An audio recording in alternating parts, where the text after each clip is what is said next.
Peggy 16.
snacks. Drop Ninja Brian off of his Brazilian wax.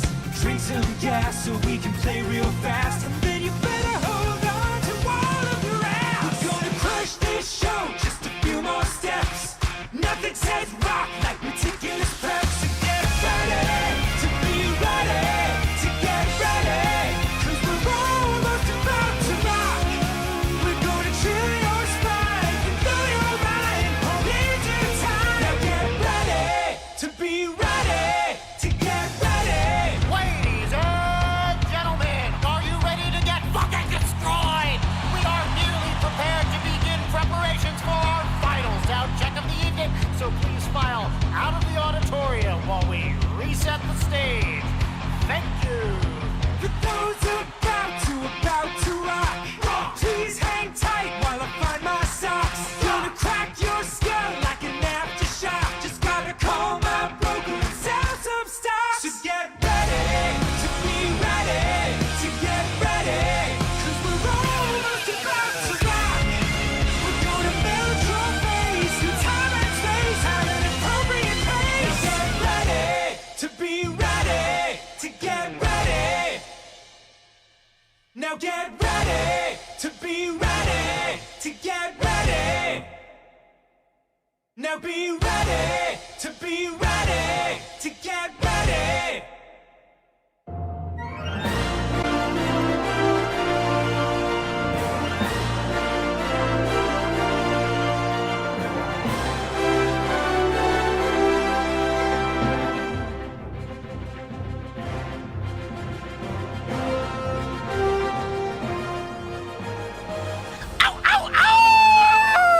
And welcome everybody once again to another stream with the one, the only, the me who is not wearing a nun outfit for once and is able to go, woo!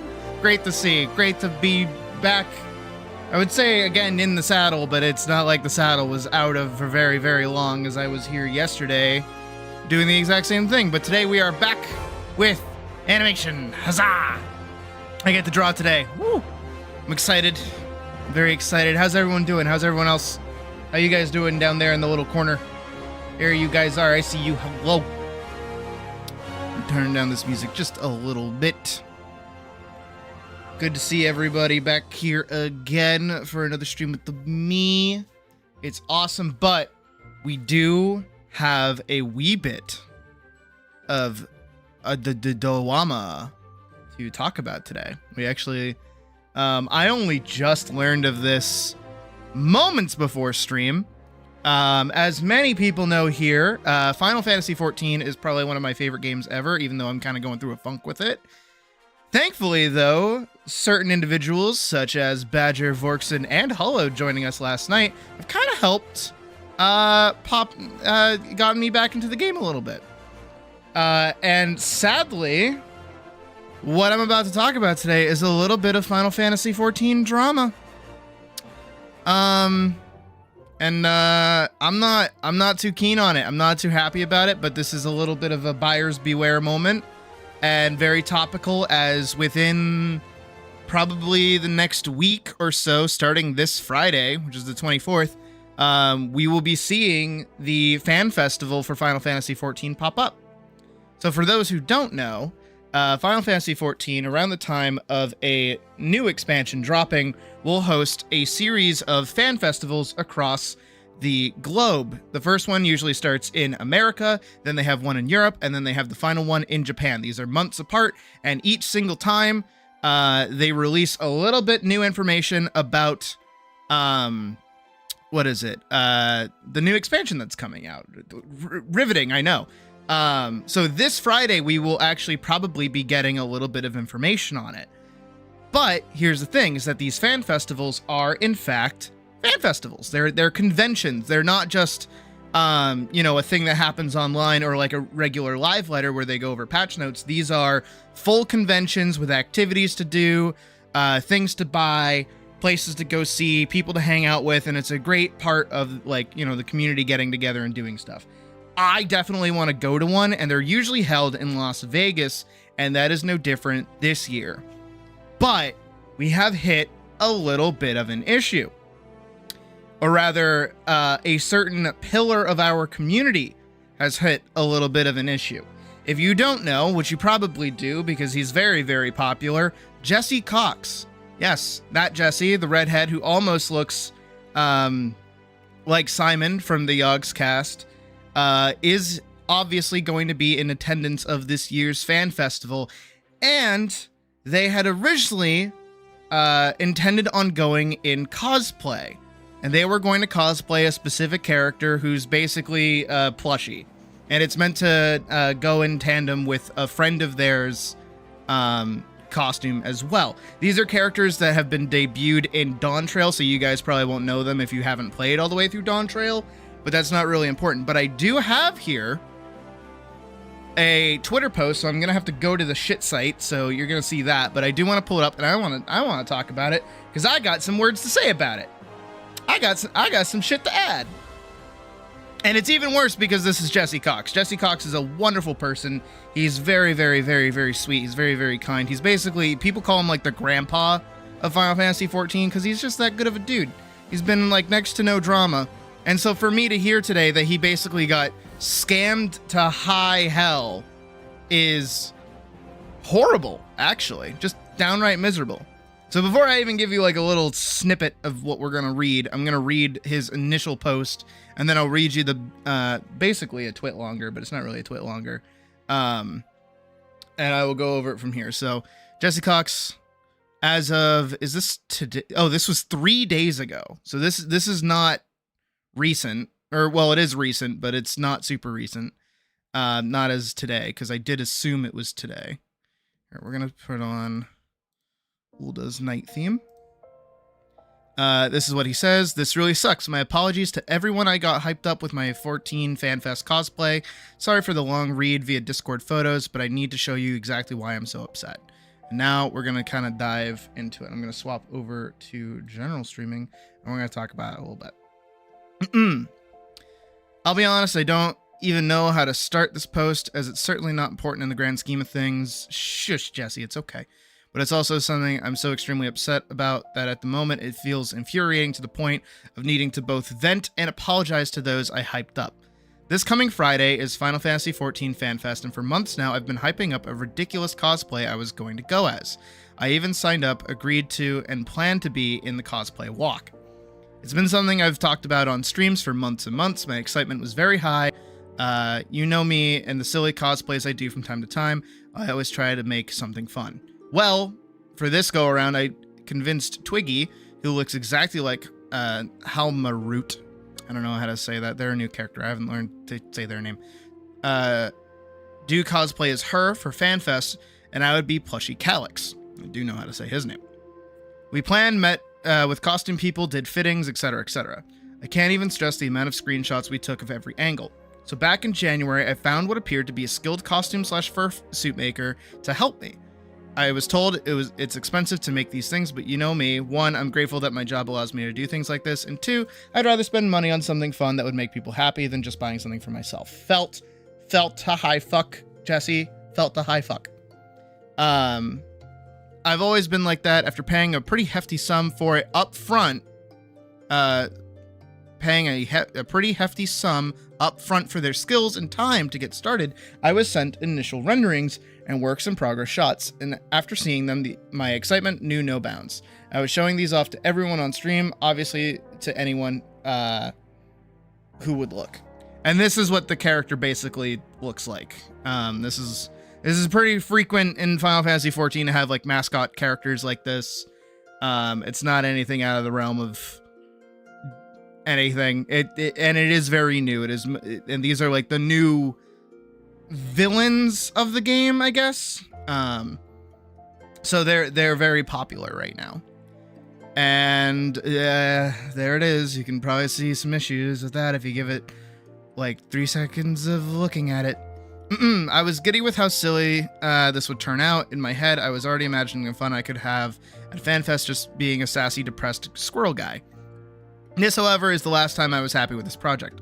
Soon after communication broke down, and this is when things fell apart. To be fair, I have since been told the creator's father passed, but it would have been nice to know this months ago so I could have found alternatives. Instead, I was dragged along under the idea everything was being worked on, but I had no evidence of such. I pestered and bugged.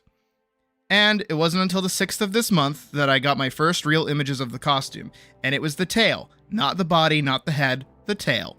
And the tail was wrong. This is not a squirrel tail. It looks nothing like the character's tail.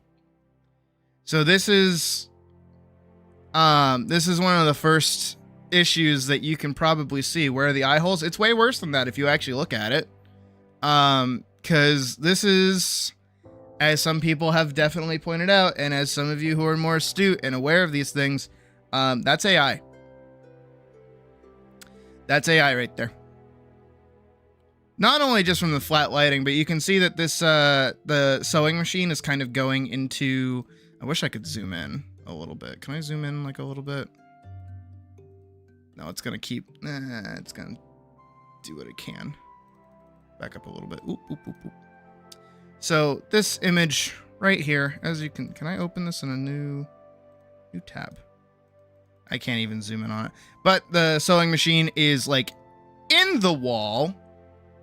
It does disappear from behind. You can kind of notice this like similar patterning, this kind of like odd little like all around the whole picture, even on the laptop too. It's all the same.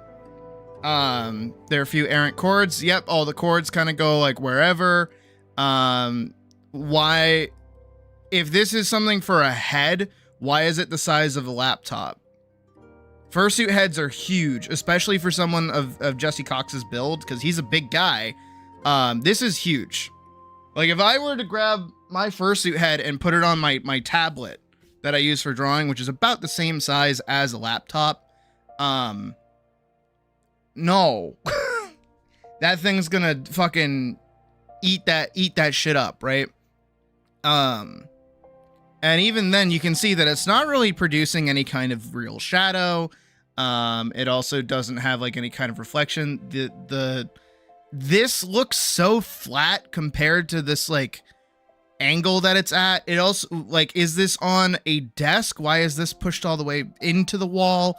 It's like what everything that you're seeing here is very strange to begin with. And then if we go back here and we go over, so this up here in the top bit you can see is the tail. And then down here you can see a reference image of what the tail is supposed to look like.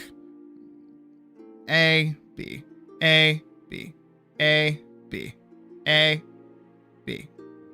Probably see why that's not the great. Yeah, like I wouldn't be happy if I commissioned somebody to do my little wiggly tail, which you can see there, and I got that, I would be pissed, actually. I'd be like, no, that's not my tail. That's a tube. That's a tube sock. It's a fucking tube sock there. There ain't no tail. The fuck?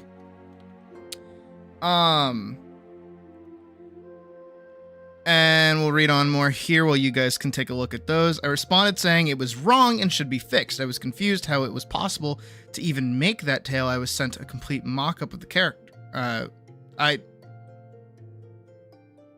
That tail, I was sent a complete mock-up of the character. Now with less than a month out, I was started to get worried. I had at best was going to waiting till the last minute, or at worst was being conned.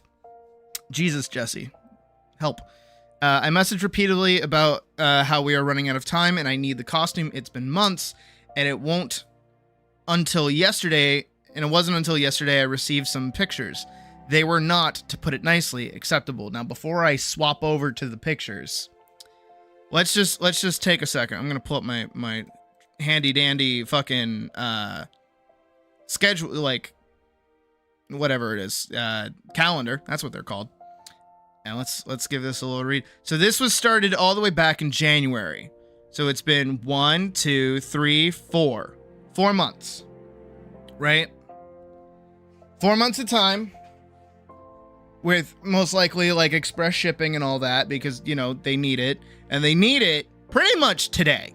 Like today, Monday the 20th, they pretty much needed it today, because obviously the FanFest is on the 24th, so it's good to get, like, wear it, get it cleaned, get it ready, make sure everything's, like, okay, make sure to fix any problems that might arise while you're there so nothing happens. I've done cosplay, like, occasionally here and there, so I kind of know the thing of it. I don't do it professionally or nothing like that, obviously, but, you know, I know the vibe. You make sure it works and you can wear it and that you're comfortable in it, and then you're good. And then any kind of touch-ups you need can come, like, afterwards. You need a few days for that. But nope. This is apparently 3 days ago. Oh, yep, there it is. So, there you go. There you go, kiddos. Give those a nice old little look-see.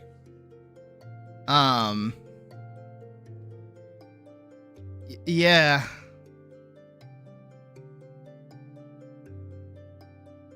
Not far from Anaheim. It's not in Anaheim yet. It's in Las Vegas. So even then not far from Las Vegas.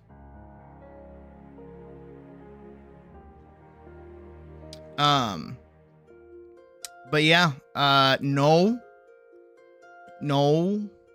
Like, okay, I don't want to say anything mean, but I'm gonna say, like, a little bit mean. My fursuit head looks better than this. And my fursuit head was made by a friend of mine in a rush job. This year's Anaheim? No. What? No, it's... Don't make me do this.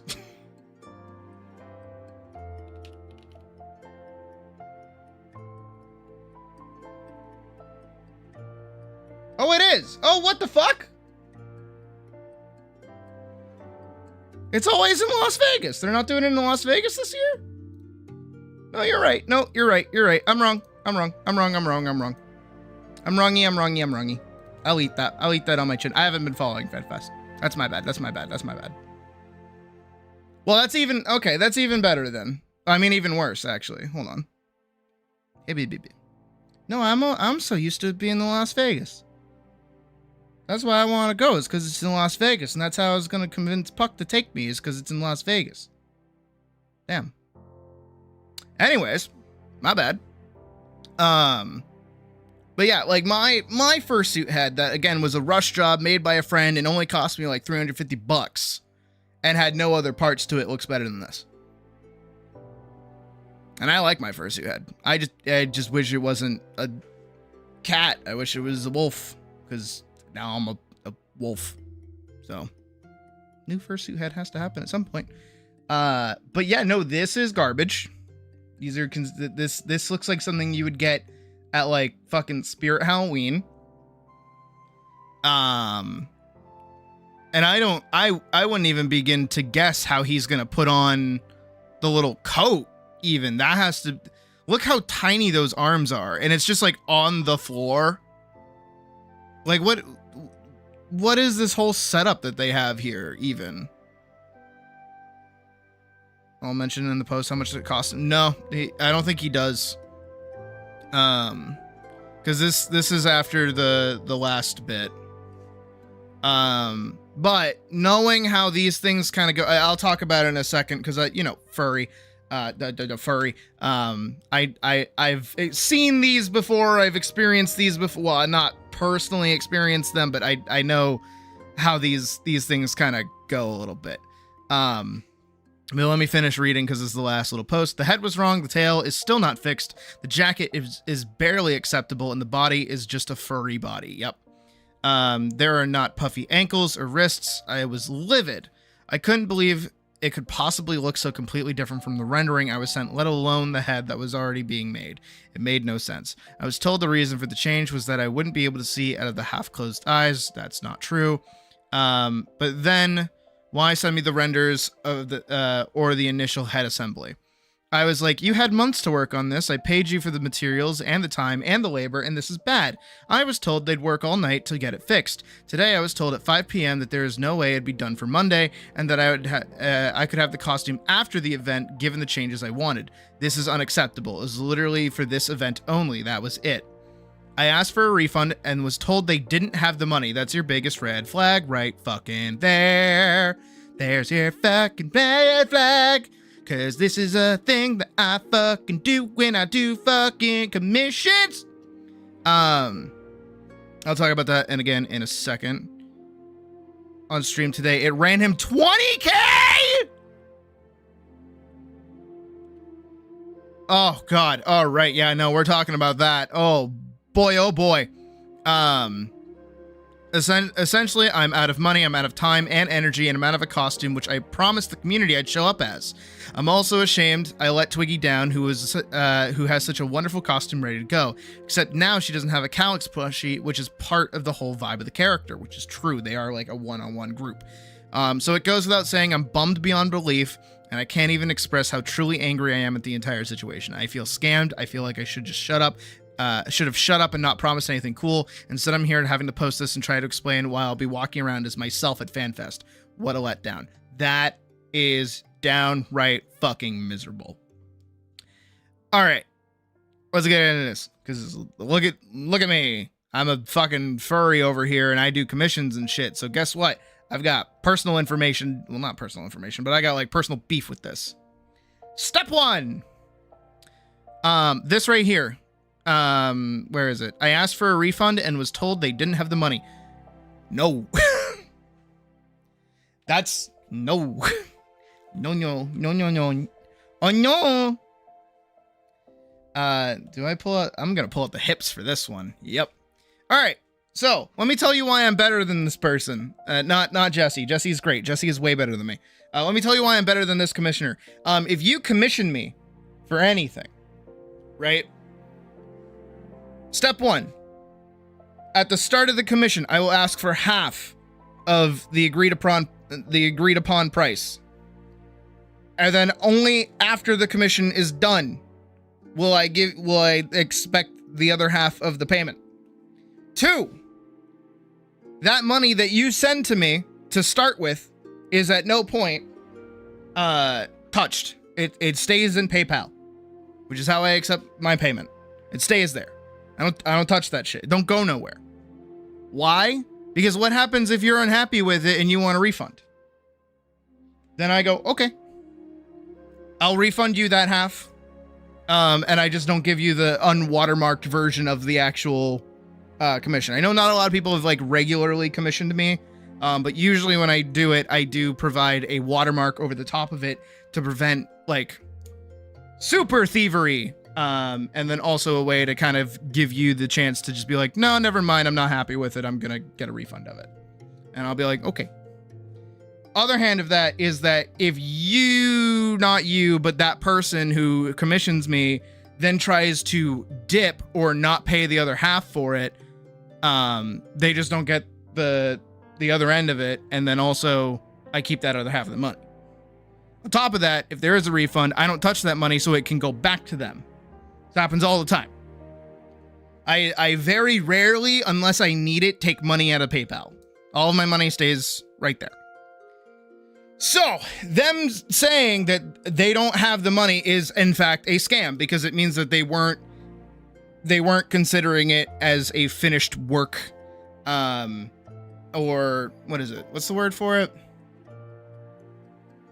He had it today. He paid in thirds. He paid up front, second, third, and he did not pay the... Okay, well, at least he didn't go all the way up. But even that, right, is that the upfront price is basically just like, hey, can you get, like, this is for paying for materials. But there's an amount of loss that comes with that inherently, and it shouldn't get added to any sort of profit until the work is finished. That's kind of how it goes. Not only just that, but these kinds of fursuit creators are sadly all over the fucking place. You will see them everywhere. And this is also why fursuit... Oh, hi Jasmine. This is why fursuit creators in general are really expensive. And why, as well, for little old me, who is trying to look into who I want to go for and who I want to, like, you know, if I ever get to that point where I'm able to hire somebody for a fursuit head again, I'm taking great pains to double check who I'm looking for, make sure that they make good quality work, make sure it's like not shit, and make sure it's still within whatever budget I may or may not have in near future or end of future. Who knows?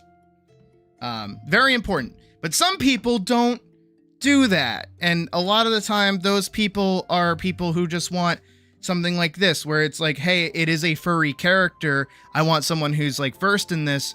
Oh, this person has like a good price and their commissions are open. This is a bigger aspect of it. Here's the thing.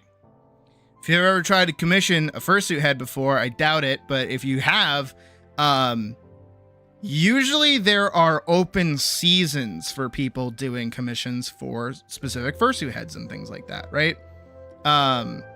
So if you actually, for those of you who are in the Discord right now and know about Misty and her open commission slots, it's a very similar thing. They open for a period of time. They have X amount of slots and there's only X amount of people who can get them. They are often not like a popularity contest.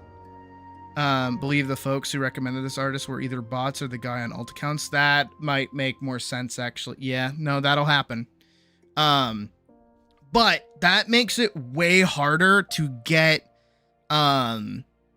something done within a specific amount of time.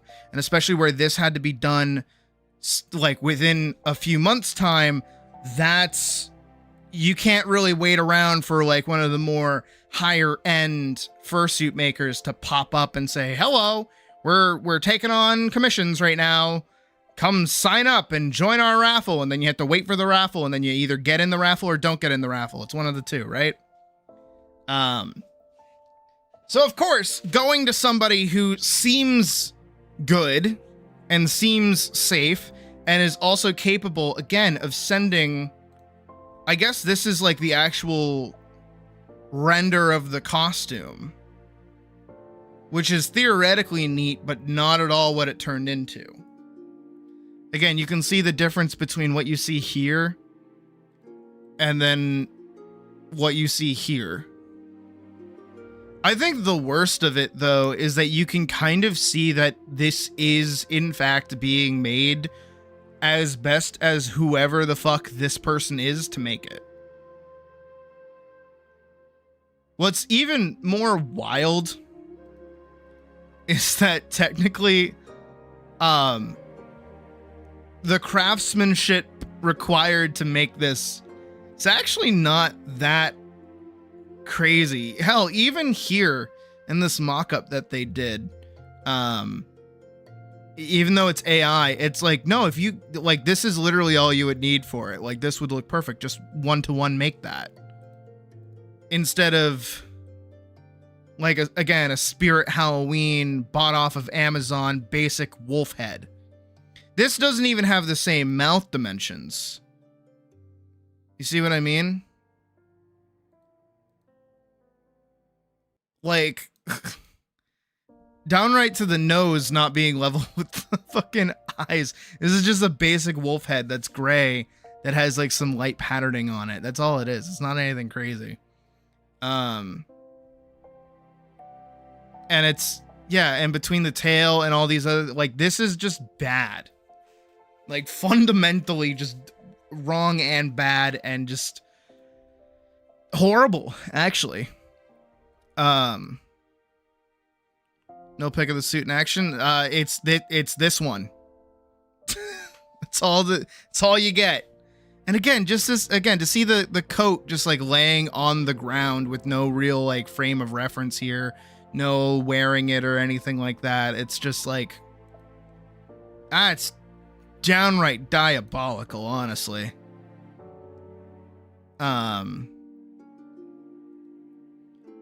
Again, like even just the way this head kind of pops up, you know, it's like,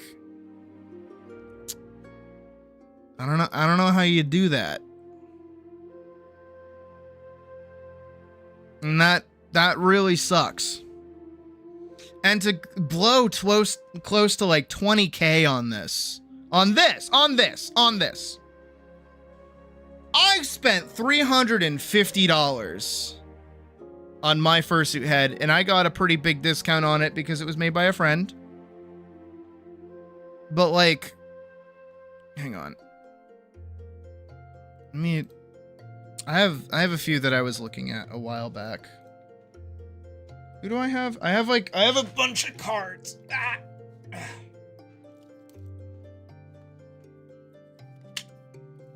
So I actually have a bunch of business cards from a variety of fursuit head makers because I was looking for mine. Here we go. Ooh, oh, no, it's the one I dropped. Here we go. I have a Facebook.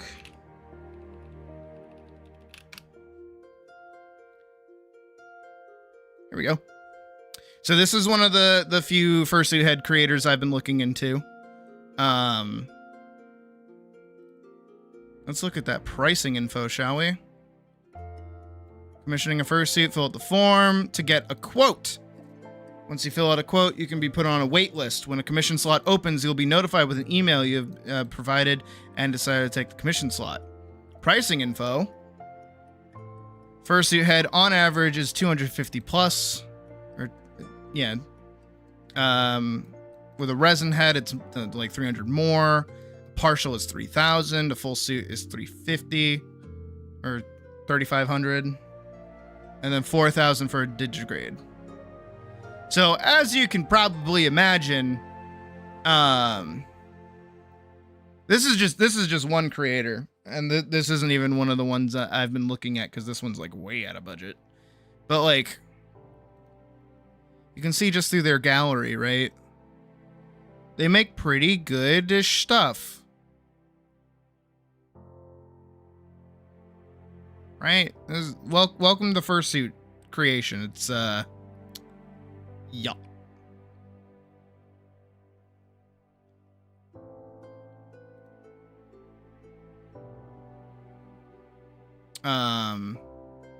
Let's pull up another one. Let's do another one. Let me grab this really quick. Boop, boop. So that was Sibby suits. Let's do... Which one? I have a whole bunch. I have a whole bunch of cards. Ooh. Retro fursuits. They're cool.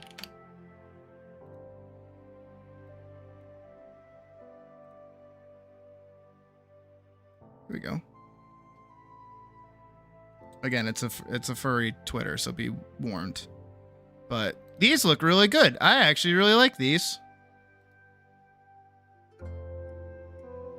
This one also looks really good. The eyes are a little weirdly drawn, but they're pretty neat.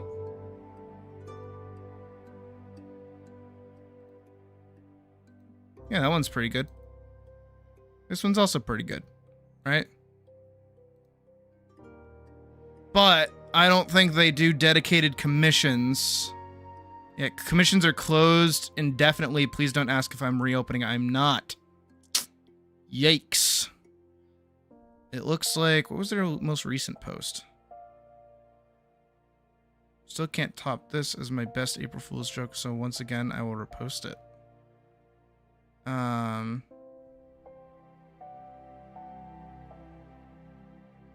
Snapcat looks like somebody... Alright, they're like working on stuff. I don't know. I don't follow this person. The point that I'm trying to make is that, you know, there are plenty of creators out there and fursuit makers out there that make these things to the point where I basically have a full deck of cards when it comes to a set of business cards. But of course, as we just saw, both of them had their commissions closed, so it would be near impossible to probably get anything from them. And that sucks. That really sucks. And I feel really bad for Jesse, because this is fucking Jesse, man. Jesse's awesome. I was told by 3 other fursuit makers to go with them. Turns out that according to sleuths out there, they were all just fake accounts to push me towards this person. It was a whole layer of cake of scams. Yeah, that makes sense. And they don't want to name and shame, but the person has since... I can find it. I saw some posts of it. Yeah, the side-by-side is fucking downright evil.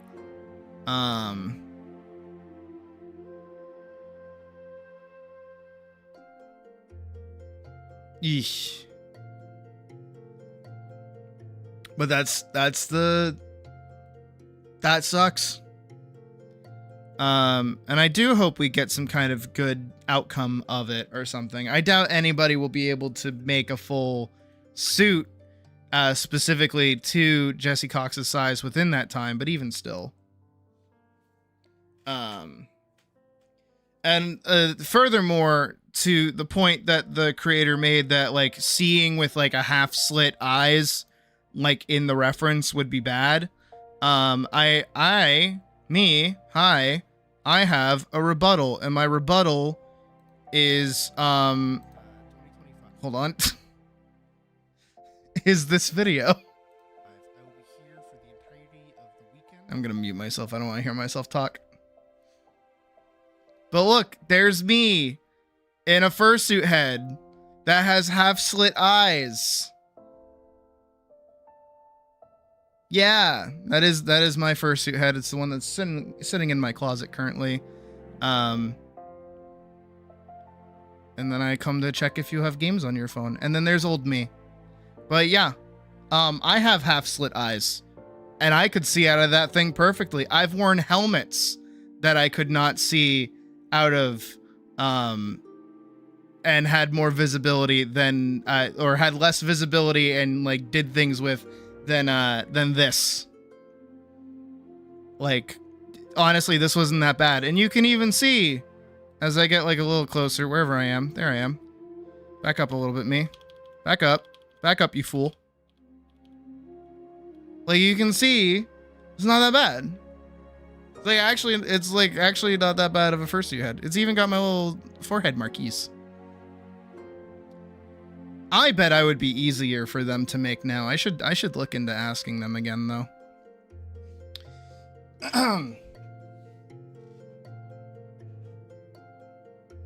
Almost sleeping stuff. Yeah, no, it's not hard. It's not bad. It's just cope. It's just genuine cope. But I like this. I love this. Again, I just wish it was Whoop, which I'll have to ask Logan about at some point. See if they can't do me another one. I wouldn't mind. If I could get a similar price, like, I'm not gonna lie. Plus, I can just keep the paws. My paws are good. I like my paws a lot. Anyways, I just wanted to share that because it's sad, and it sucks, and goes out to you guys as well. For any of you out there who are a little bit like me, Jesse is going to try and go as his original idea of New Shoes Lala friend. That maybe, I don't know. I have not been following this, so I don't know much of any. I don't even watch him, really. I just know of him. Even still. You like Butterdeer's work? Do Butterdeer make their own Oh, yeah. Oh, okay. Yeah, I was like, I confused Butterdeer with Kit Kat. No, yeah. That is, yeah. Still can't remember their name as anything but Butterdeer and Logan's wife. I mean, that's fair. Yeah, I should ask them about that. I haven't talked to Logan in a little bit. We talked like a while ago when he got laid off from his job and is now apparently a driver instead of what he was before, which is cool, kind of, but even still. Yeah, I feel like it'd be easier for them to handle now because I'm a simple wolf. I feel like the one reason I wasn't too keen or like really happy with it, not that their work isn't good, it's just that like I got long hair. See what I mean? Like I got long ass hair. They don't really do hair. Hair is not a thing that they do. What I thought they were gonna do was like plushify it and just like sew on plushies, but they did like actual fur tufts. So I think if I was to redo it with them, I would specify that I want plushy hair. Anyways, drama over with. That's all I really had to say on it, I guess. But yeah, buyer beware. Make sure that you're getting like actual good real people. If you're going to pay up front, make sure that you don't keep paying them if you're not seeing things that are good. I personally would not pay for something in thirds. Thirds gets very dangerous. A start project price and a end project price tend to be the better angles, in my humble opinion, or in fourths. Thirds is weird. Thirds is very, very strange to be paying for something. Fourths is good because it's like, all right, we've hit the basing phase. Here's the basing phase. Now I'm gonna start the execution phase, and then it's like the cleanup phase, and then the delivery phase. That makes more sense. But just going, hey, send me money 3 times, that's silly. That's very, very silly. But don't worry, guys. You're in good pause with me, because I don't touch that shit until it's like delivered and done in the event that you do want a refund or otherwise. Which doesn't mean fucking ask for a refund immediately after I send you stuff. Like, don't do that. That's bad. That's mean. It's silly. Anyways, today, besides drama, we're going back to animating. Why did I say it like that? I said that weird. Animating. Blah, blah, blah. We're animating today. We're drawing shit. That's what we're doing. Woohoo. And today we are also working on our bad guy. Bad guy. We are doing the bad guy. Who is going to be a bit of a challenge. Because I have a few conditions, and I have to, like, really give him some thought. I have to give him a lot of thought. So hopefully I can do that pretty good. I'm opening it up right now, or at least Elise's source file. And I am actually going to carry over a little bit of our animation work from Guarenteed. Our lovely Guarenteed. Never let it be said that anything we do here does not get repurposed at some point or at some time into something a little bit better. Because Guarenteed was actually really well animated, surprisingly, which is pretty cool. Also, we do have the ladies, the lovely ladies, back down in the jar. So do feel free to give them some love if you want while they are busy down there loving each other. What do I have for him? Oh my god.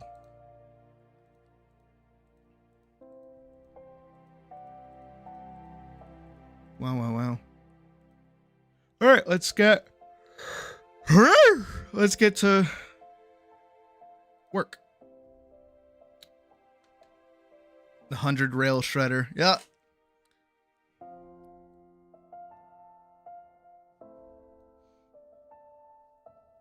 Do I have any tips for learning animation? Study. I know that's not what you want to hear, but just like look at things and study how they work. Oh, the whole attack is like broken. Is she just not even present? She's just not even present. Is she gone? Where is she? Alright, let's talk about it a little bit. There's their baby girl.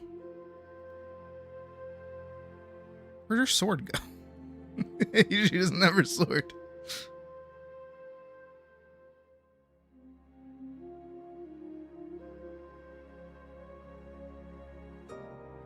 Ooh.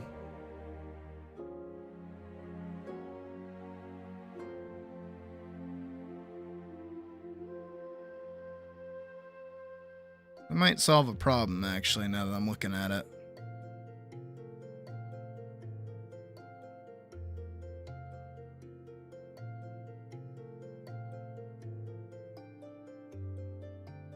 She wasn't swinging her arm like on a full arc.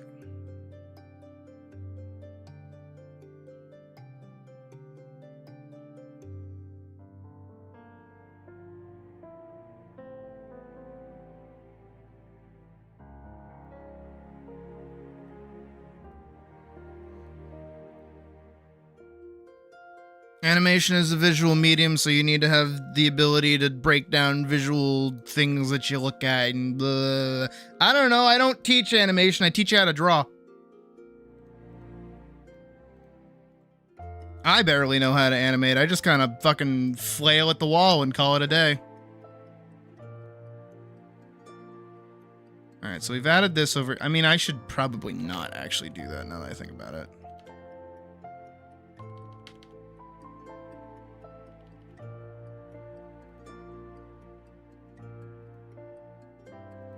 Undo paste. All right, get rid of that.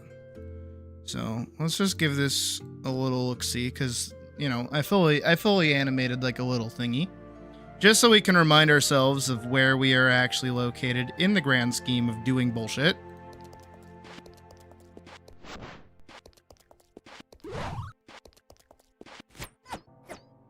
I do really like using the Sybil attacks for the sword swings.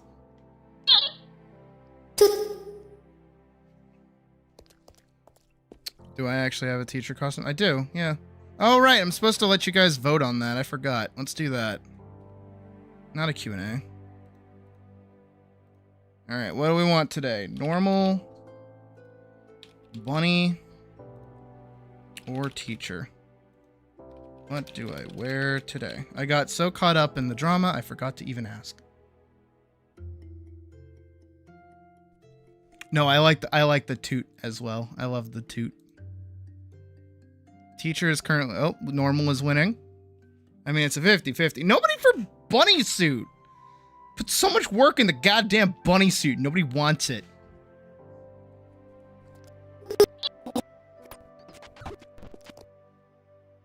My babies. Let her go. That's why you guys vote.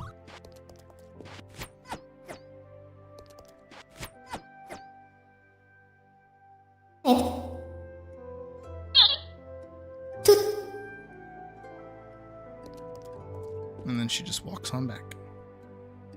It's lovely. All right, so now we're gonna do knee. Knee. And then we'll create. This is full blank, full new, nothing on here yet.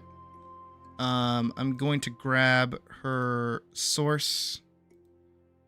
I circled that like you can even see it. I am in the way. You know, paste her source. Hopefully. Random bullshit, go. Oh, okay, yeah. That can go in there. Currently, normal and teacher are neck and neck. It's a real close shave, that one is. Alright, and I'll copy. No, I didn't mean to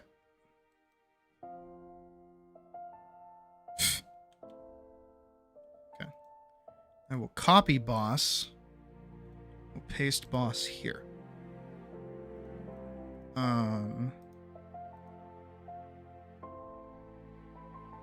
Jesus, guys. And then we have, we'll do, what is it? DK. Donkey Kong. Idle. So we'll do his idle. And we'll grab boss. Boss idle. So we'll have him stand here. In all his wonderful glory.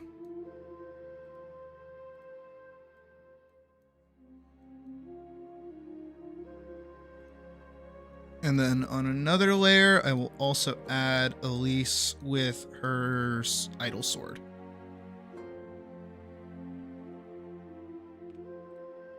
So we're about there.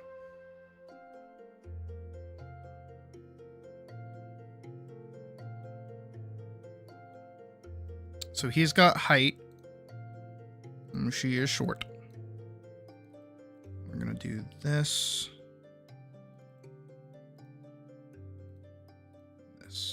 Now I will draw over this. Kind of wish it wasn't pass through, but it is. So there's not much I can really do about it. And because the music just ended, but it's starting over again, we're going to stop. And I'm also going to do series prayer. Because I need to be in the mental state for this.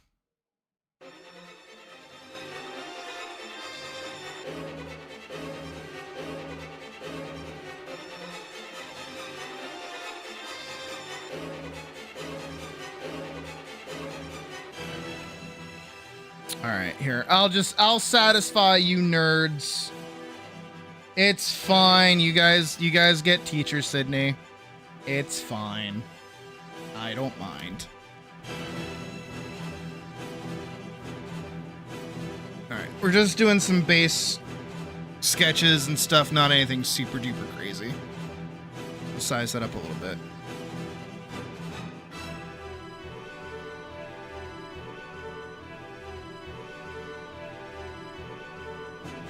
Need him to kind of have a very large frame.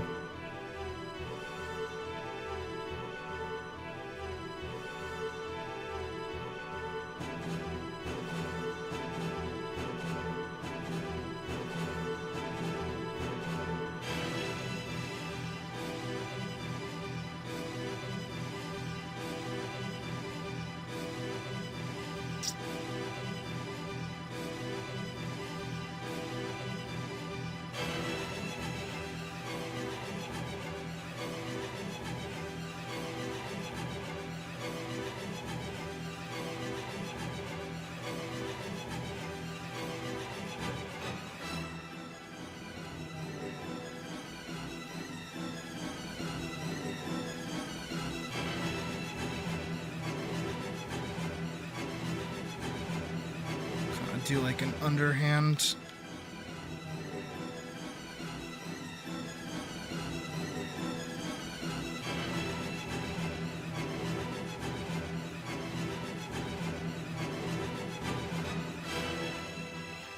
There. That's my max height. That's my, yeah. I'm gonna redraw over this again. I'm not too keen on it.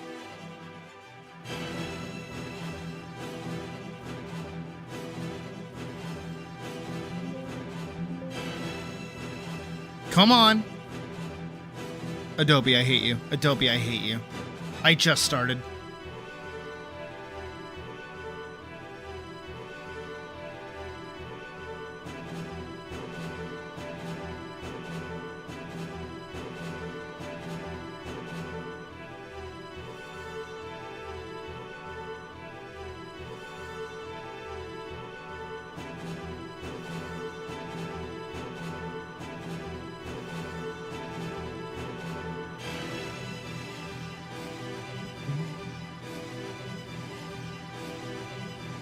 I'm just retracing over it, but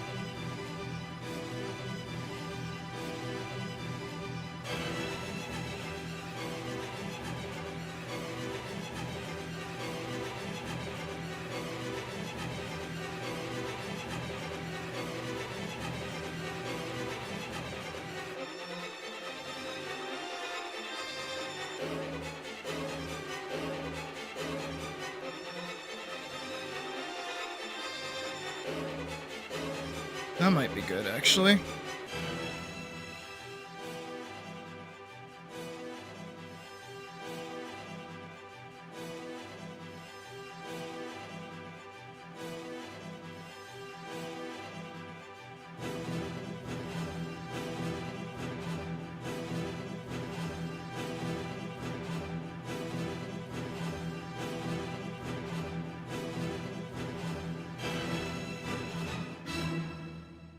Make it so that, like, him walking forward with his sword, he's not even, like, trying to,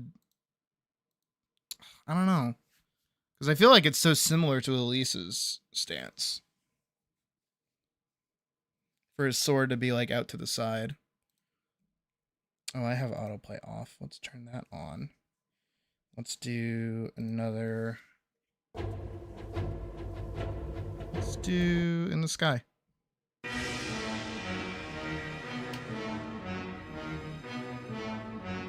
don't know.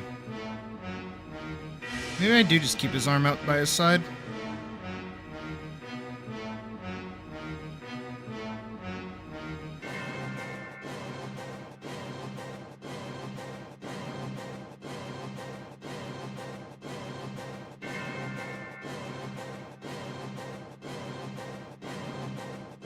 I mean, I guess it is technically supposed to be like a little bit of a mirror match, as he is just like the first encounter.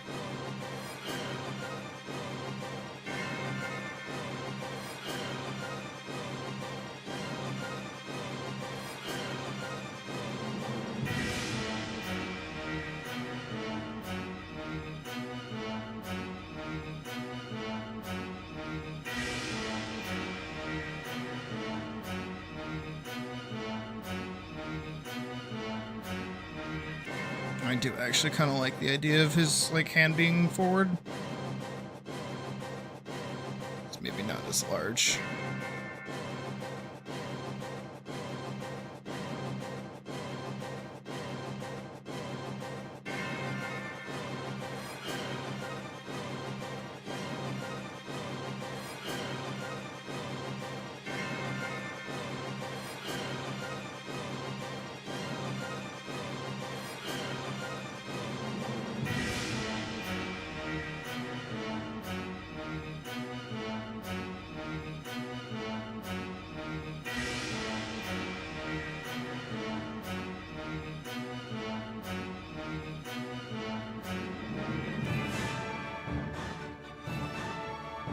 Hey, Anya.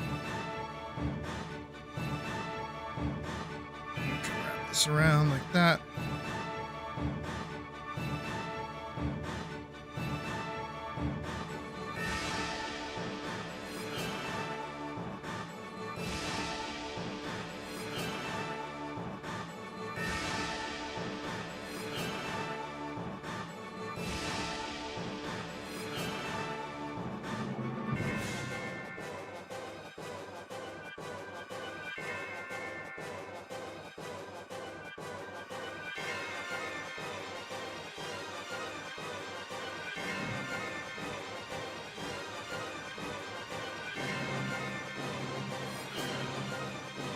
There we go. It's like...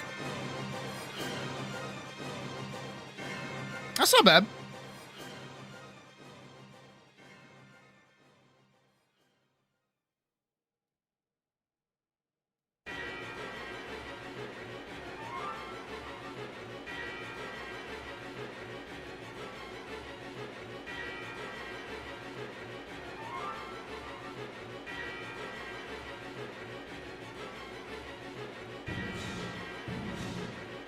I feel like that's pretty well constructed over our buddy Gallandier there.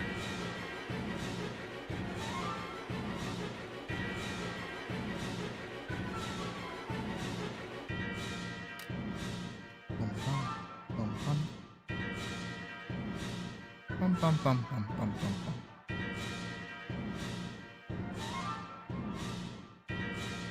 Kind of want like more out of his helmet though.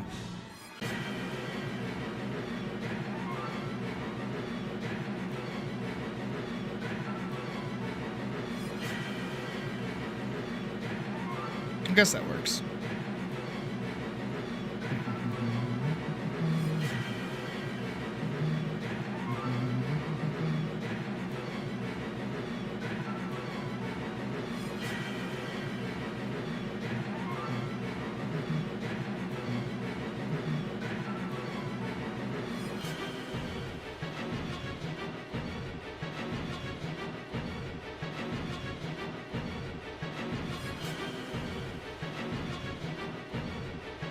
I don't feel like I should be making any of his, like,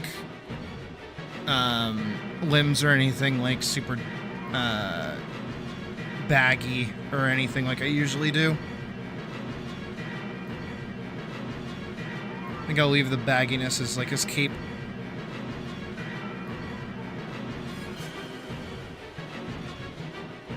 Yep, we're listening to the good old Drakengard.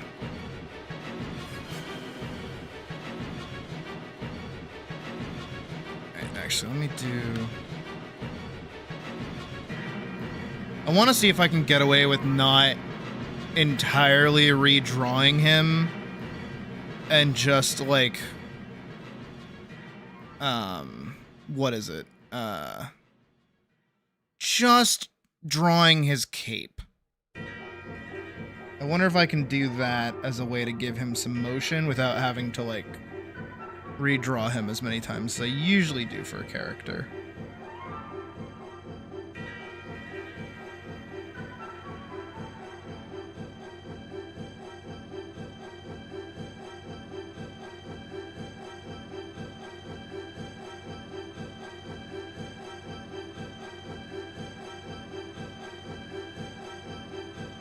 That's it.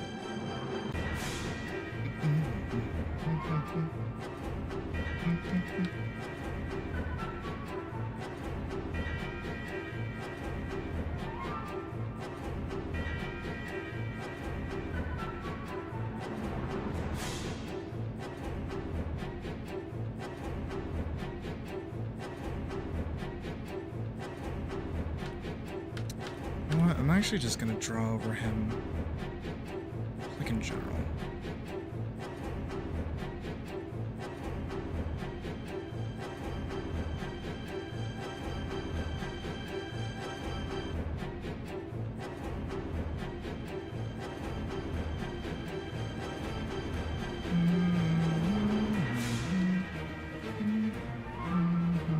Yeah, I'm not touching that.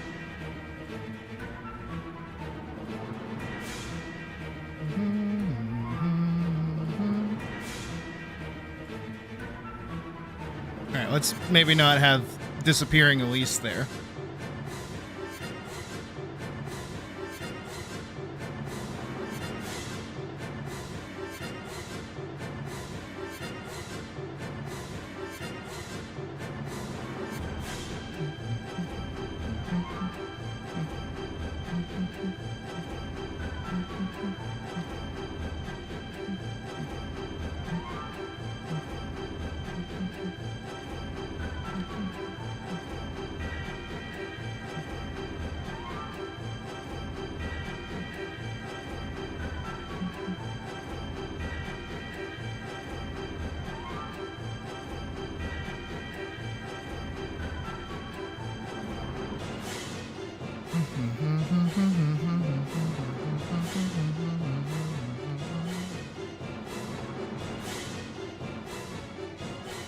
Good, that's kind of what I'm going for.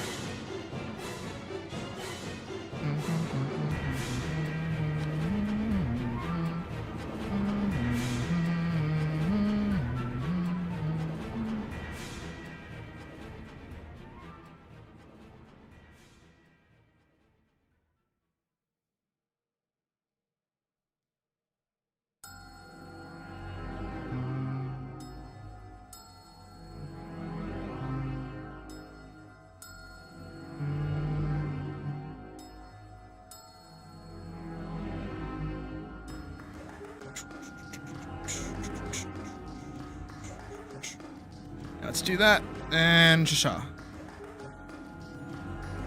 That doesn't look bad, actually.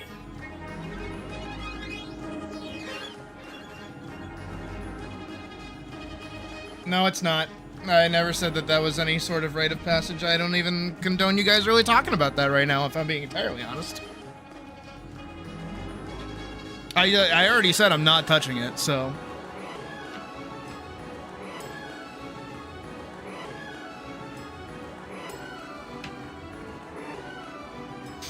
And now, if I do this and we clear keyframes.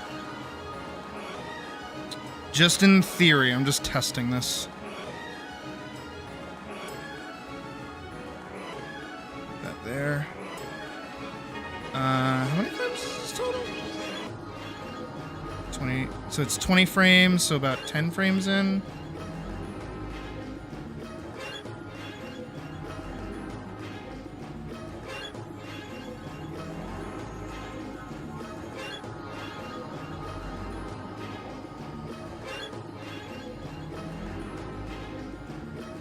Let's raise them up. No, it just looks like that. Even that's like a bit too much. I mean, I guess I do keep it like going like over the course of a full...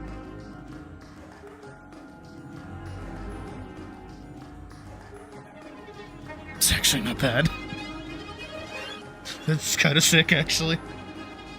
Ah, I love how I do fucking idle animations. They're so good. They're so simple and they work so well.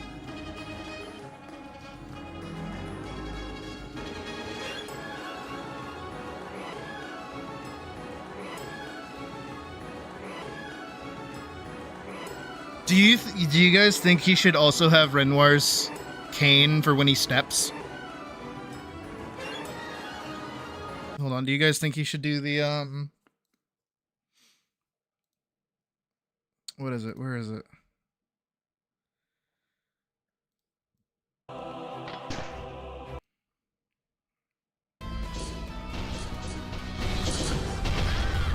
Hit me with it. Hit me with it. The fucking...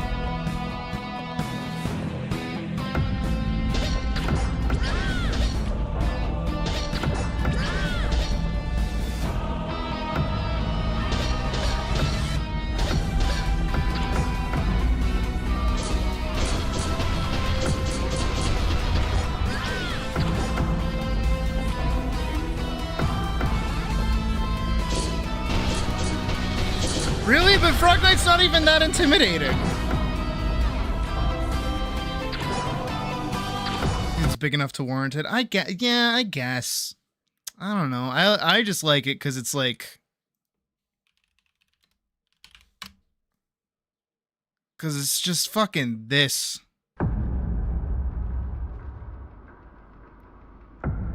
And it's just him putting his cane into the ground. That's all it is. I find like the actual cutscene.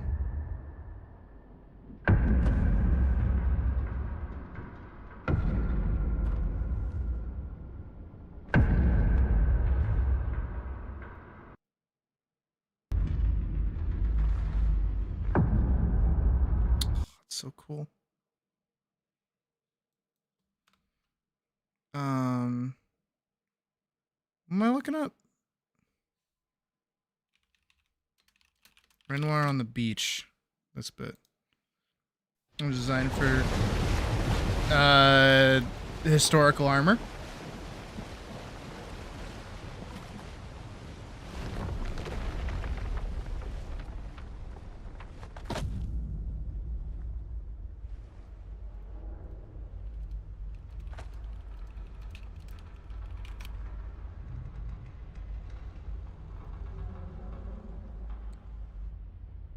Fucking atmosphere. Oh, it's so good. And like I could do the same thing with the cutscene where she's like waking up on the ground and you just like hear him like coming closer with the fucking cane sound effect.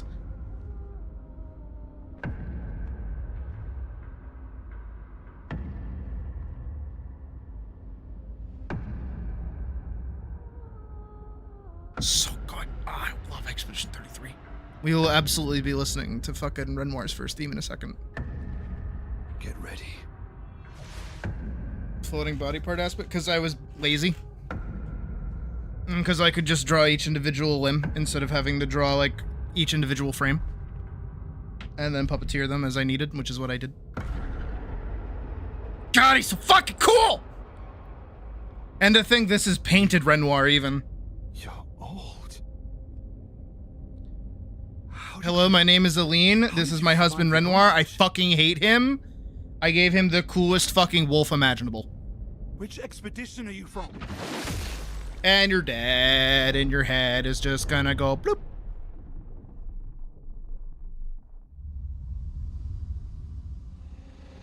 Fall back! It's so fucking cool. It's so fucking good. And again, to just hear that coming out of the woods. Mwah! Mwah!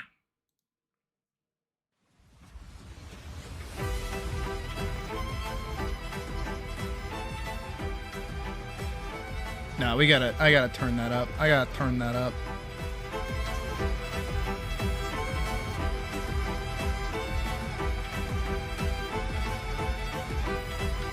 Yeah, but something softer for his rise and fall. But I like the way I did the cape, so I can do that. But first, tone that down, hide that.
I want his helmet to be cooler.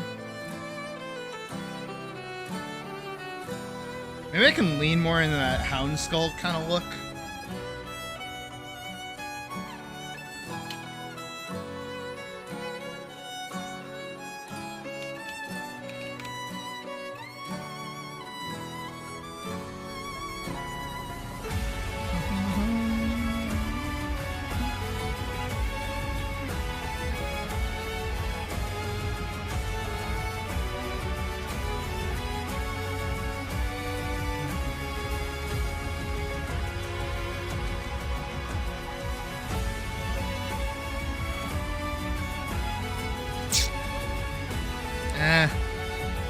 I don't want to stray too far from what I already had.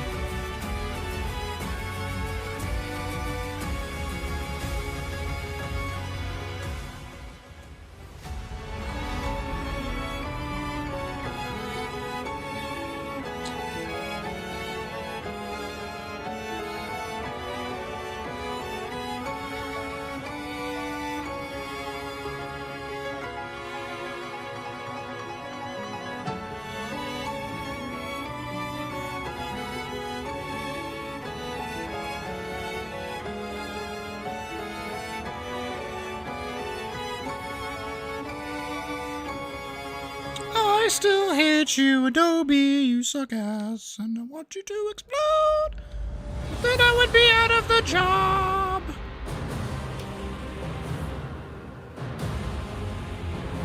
Hold on.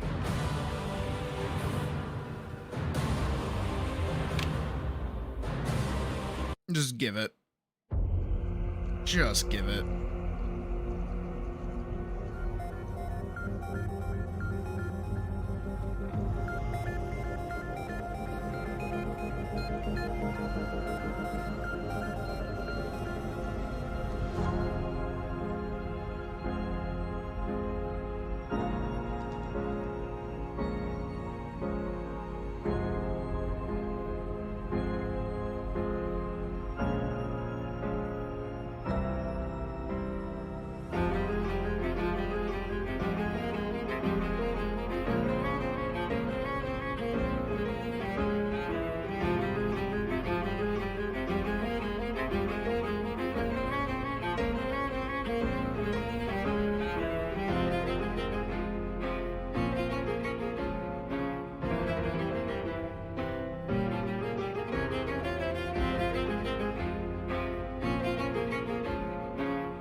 God knows Adobe won't get creative.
Give me what's up.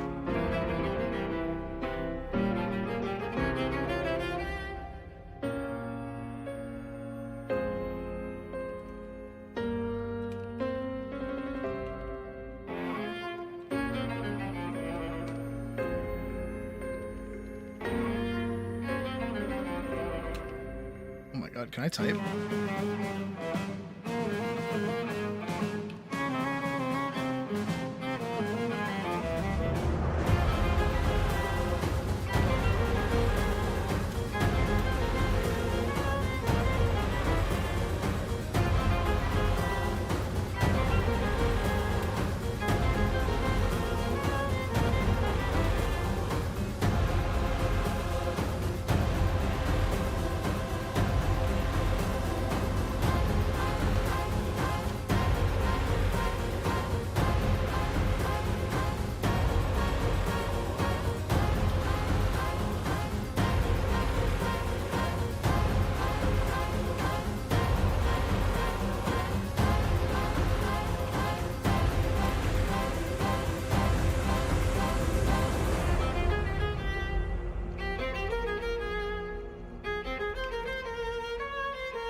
I'm gonna put on another... No, as much as I like Verso. It's too sad. Too sad. I need Dragon Guard. Can we put on a Hungry Leonard? Thank you.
Oh, that's nice. That landed perfectly.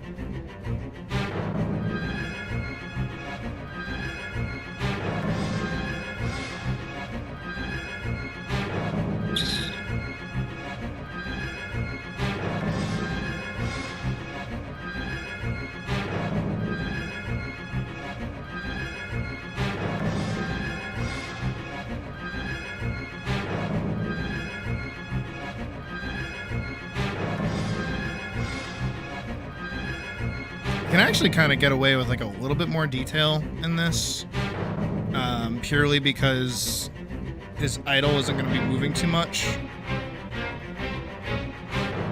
so I don't have to really worry about redrawing all these over and over again, except for when he attacks. Then I do have to kind of worry about it, but those are mostly going to be their own can of worms.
There was also a track that I sent into the mod group like forever ago that I need to find.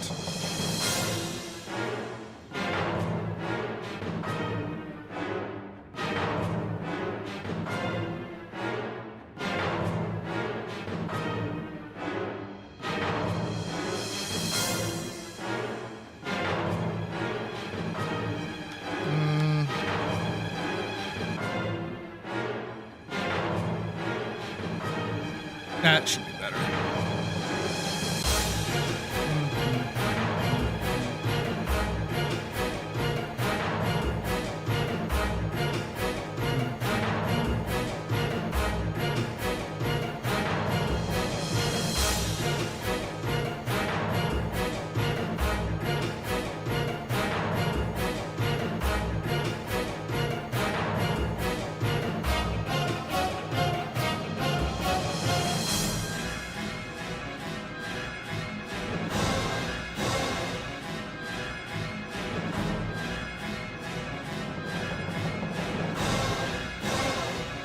Well, I already had a base set up.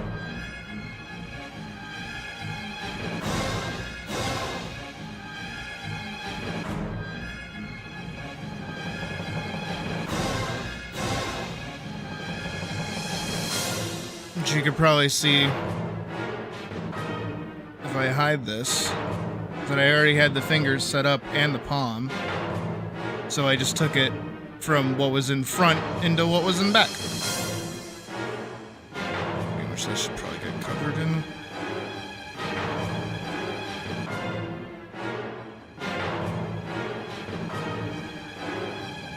That should be 2 right there. And I'll just... Nobody needs to know, it's gonna be small anyways.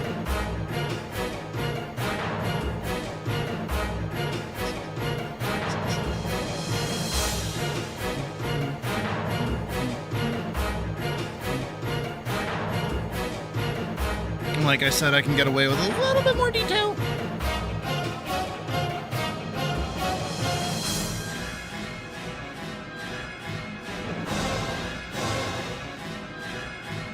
Oh, Adobe, I hate you.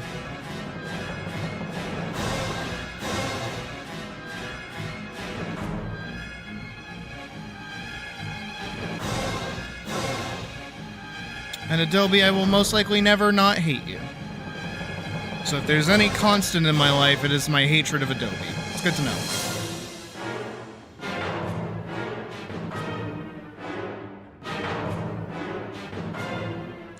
Oh my god. That was a good line too, and I'm never gonna get that one back.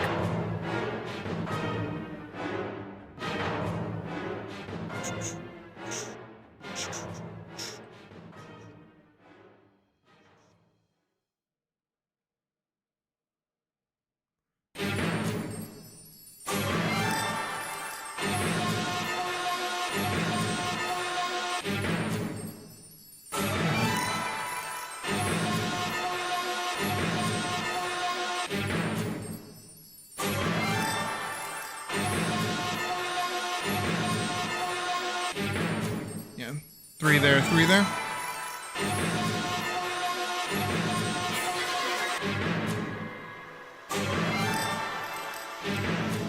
There's another one that there's another song that I want that's like Anxious, the song. Is it this one? I think it's this one.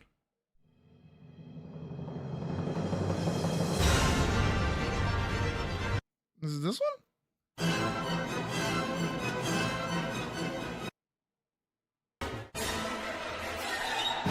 It's this one. This one's Anxiety, the song.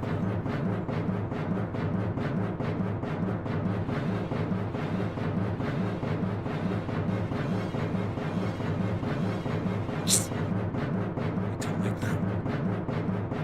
Maybe I do need his knees. I don't like how I did them in the base, though, and I don't know how I want to do them otherwise.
I actually just hate how those look.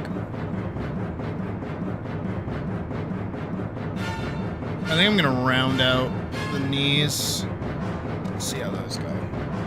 Rather than this like super diamondy shape, just kind of go more for something like this.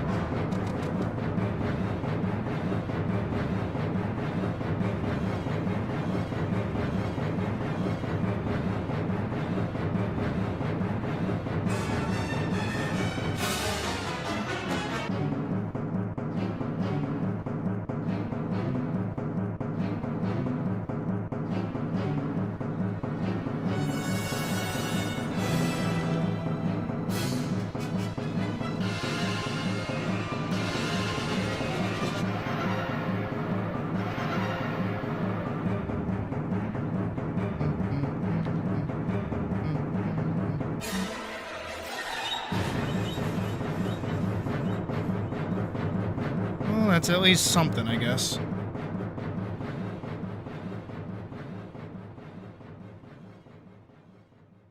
And then this gets to go under there.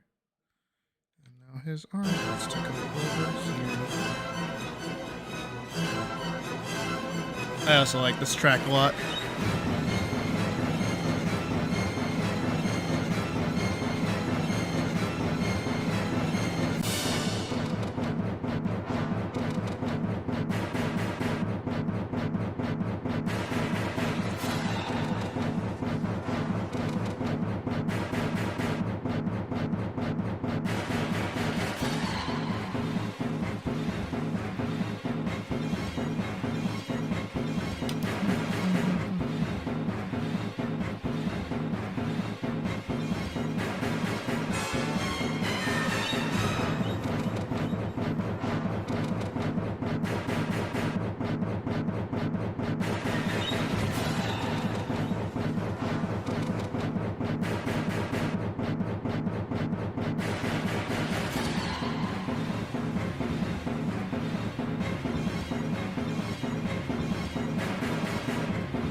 Fuck it.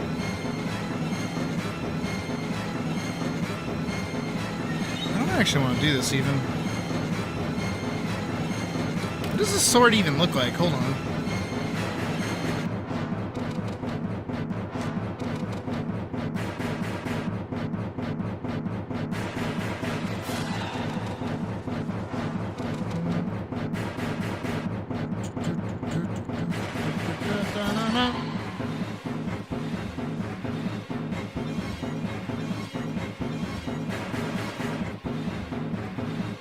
I bet Yoko Taro never believed anybody would just, like, vibe to his music. Here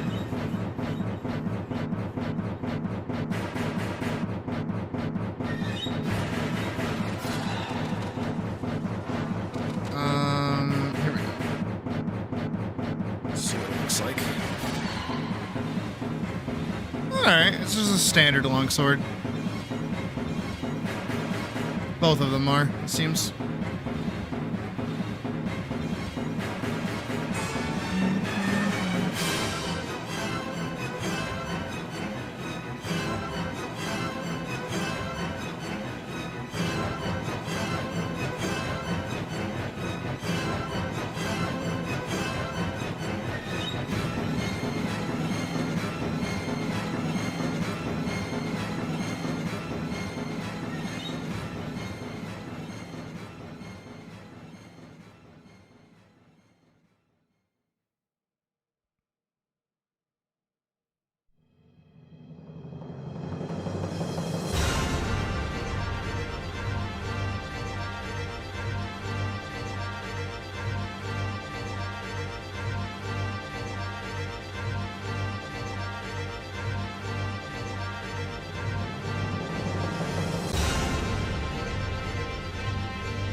Well, that means you just have a very similar music taste to me.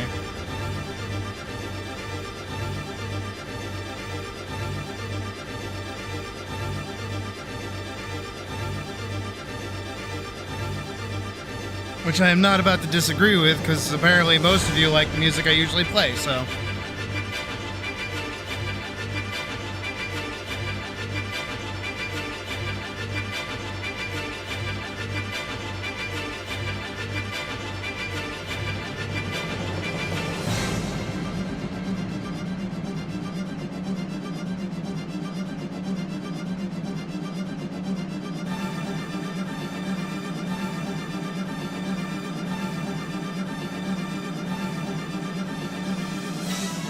As cool as I think that would be.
um...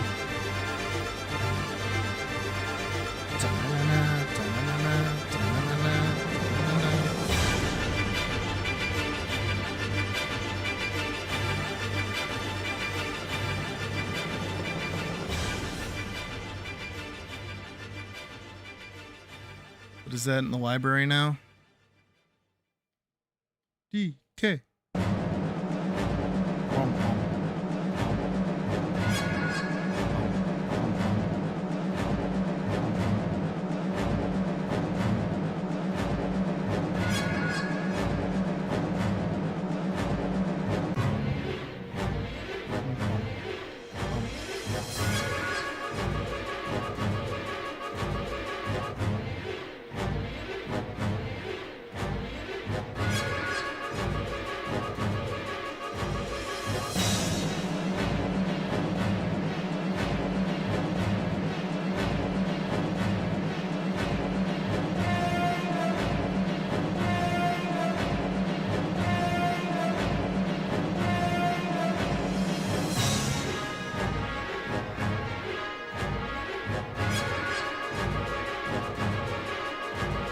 God, he's so fucking dark.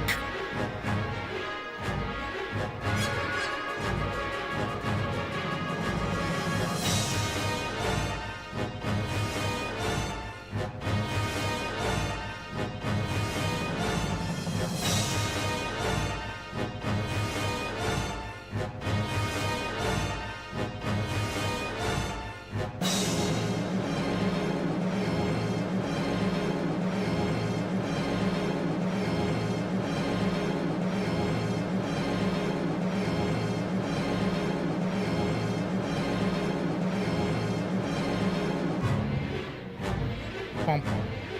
Pump. Actually, let me...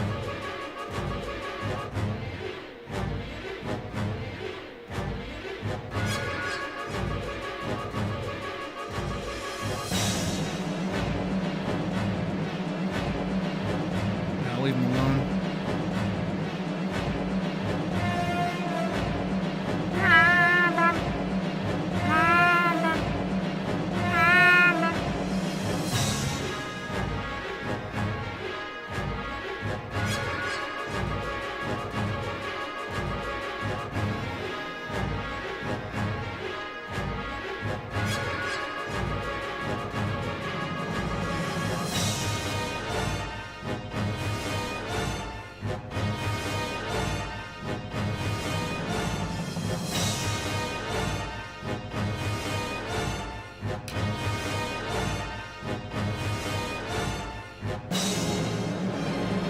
Oh, shit.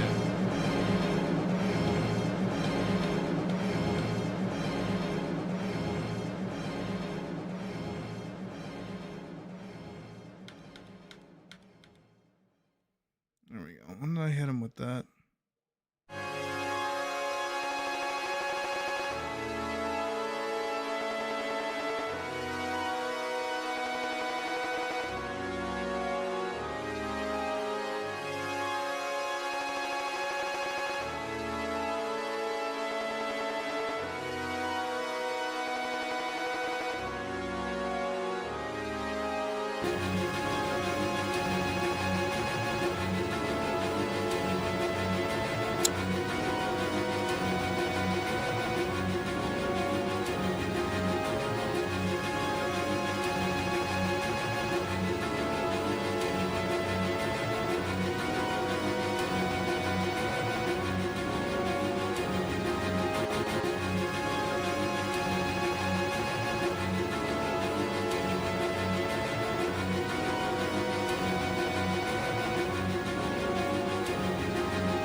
Now imagine if I had to do this for every single fucking frame. Oh my god, I'd lose my mind.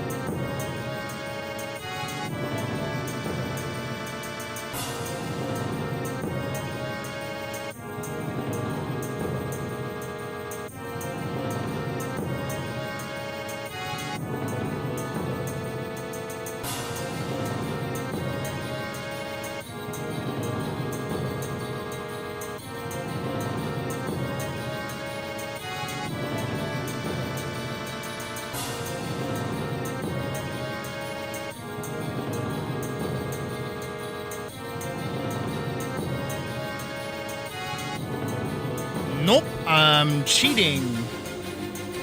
You'll see how.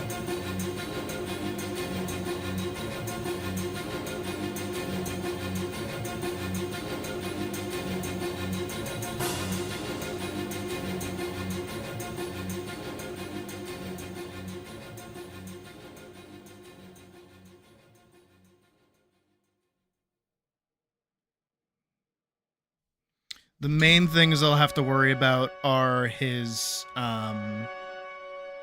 legs. It's kind of it for right now.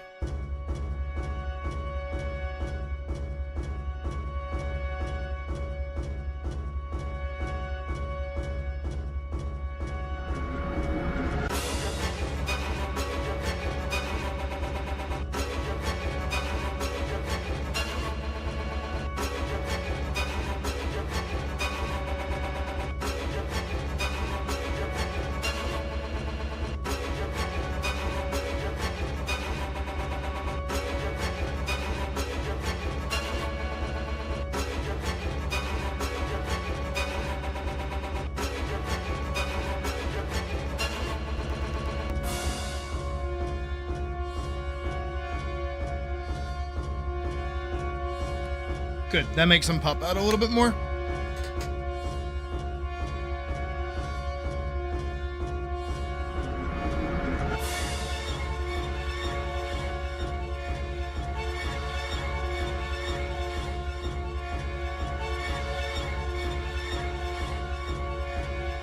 This is my problem though right now, because I have to go through and like full color that.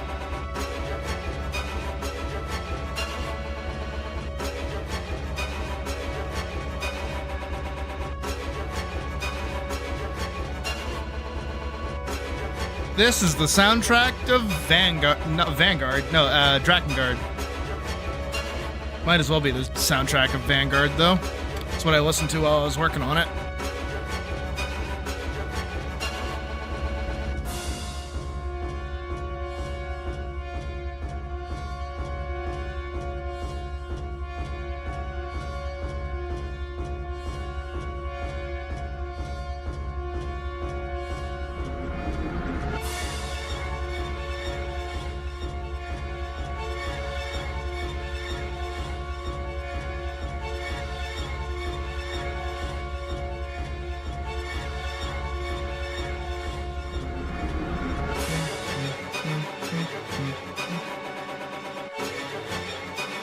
Oh God, no.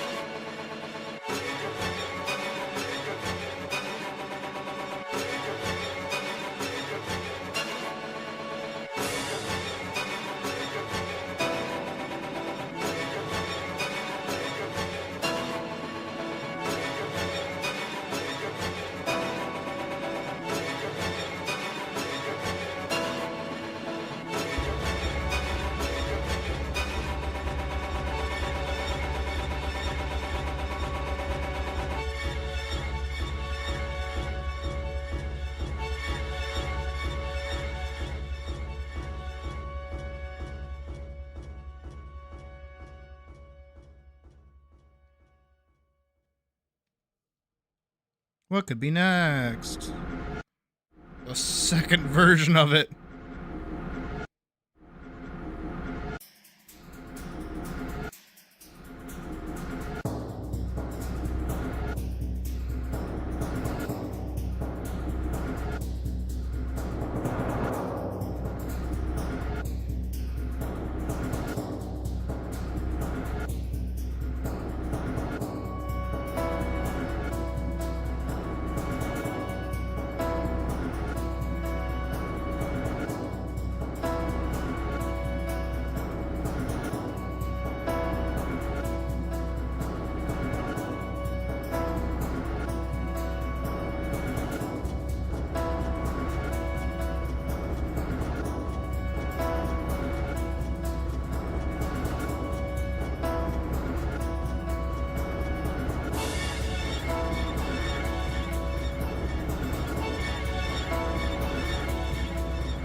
Oh my God, he's so goddamn cool! I mean, actually, look at him.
Not gonna worry about that. Not gonna worry about that. Not gonna worry about that. We're gonna worry about this.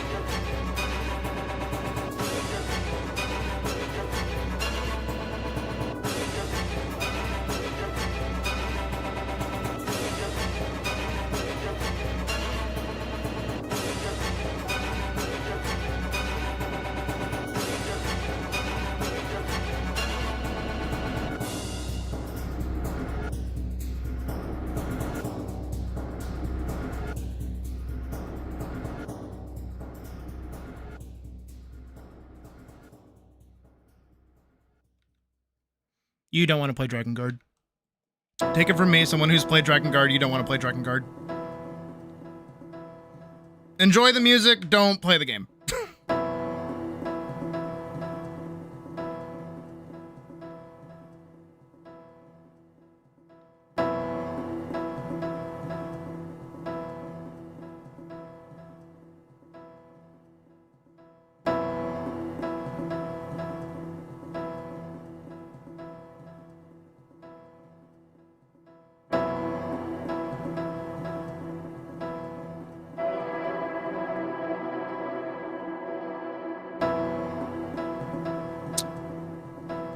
Trying to be so careful with this. I'm dragging my tablet when I move my hand. Doesn't matter that much.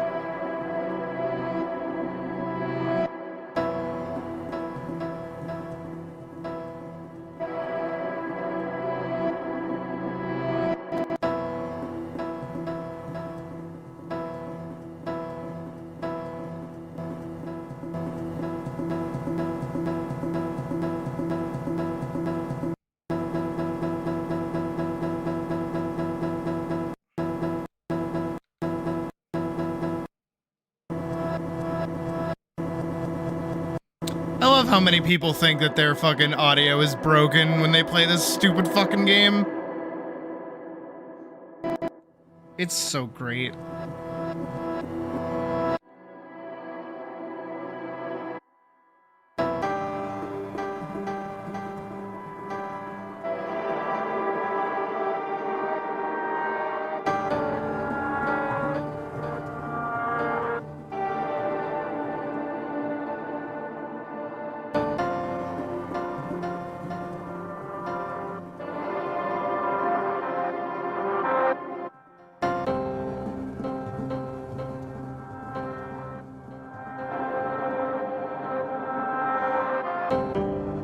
Worst comes to worst, I just move it over and then you don't see it anymore. But cross that bridge when we get there.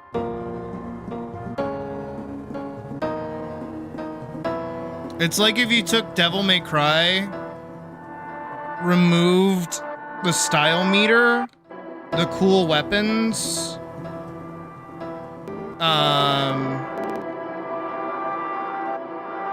the likable characters, and replaced it with like berserk characters who you hate, and then gave it the most like mind-numbing gameplay loop imaginable, and then also threw in Ace Combat for some reason.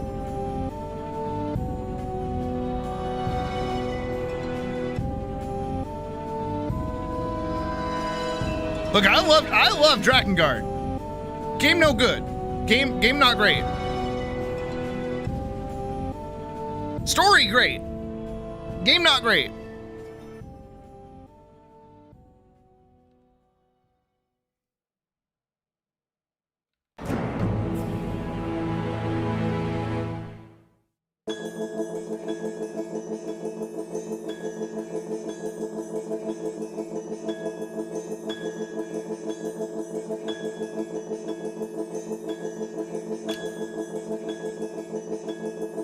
No, you think you do, and then you get it, and then you go, oh no, I hate this. In the bit.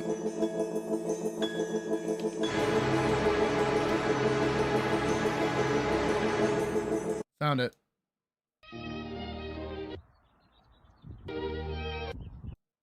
Oh, this one. Is it this one? Yeah, here we go. Hit me with it. I don't think it's a cutscene. I think it is.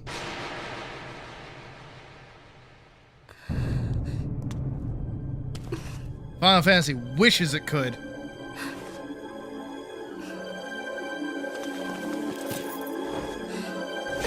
Yeah! Did she do the thing?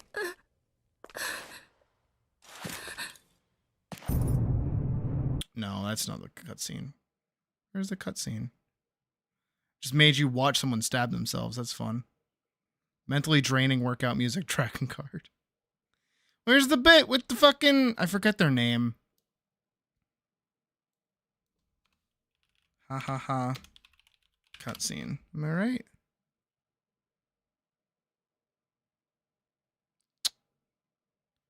Man. Oh, that one's fun. That one's a fun time. Hold on, let me Google their name really quick. Tracking guard. Ha ha ha, cutscene. Is Dragon Guard all cutscenes? Hold on.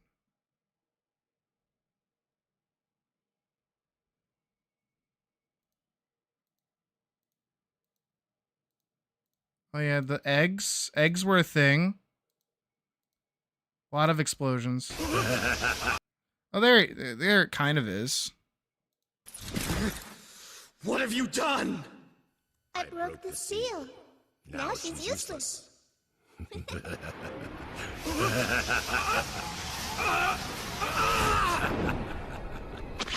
Oh yeah, this is basically the same cutscene we were watching. Watchers laugh. La la la la la. Yeah, La la la la la. La la la la la. game's weird. Game is weird. Game is weird. Game get weird. I like Dragon Guard. I like Dragon Guard a lot. Dragon Guard get weird.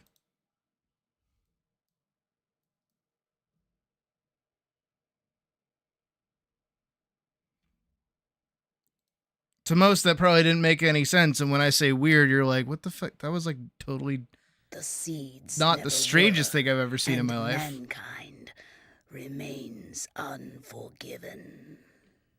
I mean, hey, if you want to put yourself through it, go right for it. I'm not gonna stop you. I will give you fair warnings. That's all I can really give you. Crimson lights, the sky, the birds still sleep, like a dream. All right, you know what? Fair. You know what? Your morbid curiosity is getting the better of you, and that's totally fine. Also, the only reason I ever played it was because it was on our PS2. My mom had it. It was very weird to think about that my mom had Dragon Guard. What's weird here is I played it when I was like 12. This feels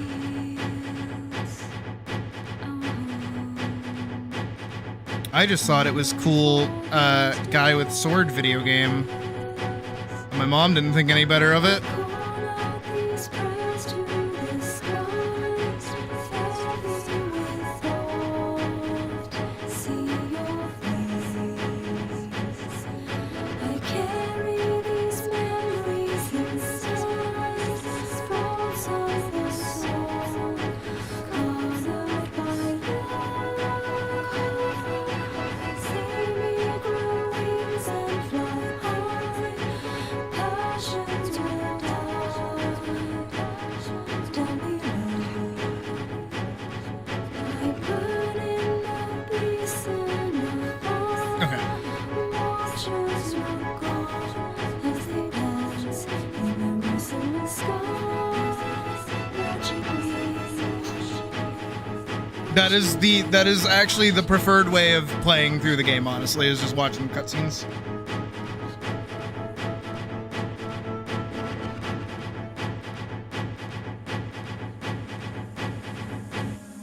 Silent black, the dawn, and time tells its tale. Shit. I missed one. Dark and blood, it flows most receive. Look within the dark, as deep as you dare. There inside you Missing a spot. find destruction you see. I call out these Oh, I see it. I see it. I see it. I see it. I see it. Got it. I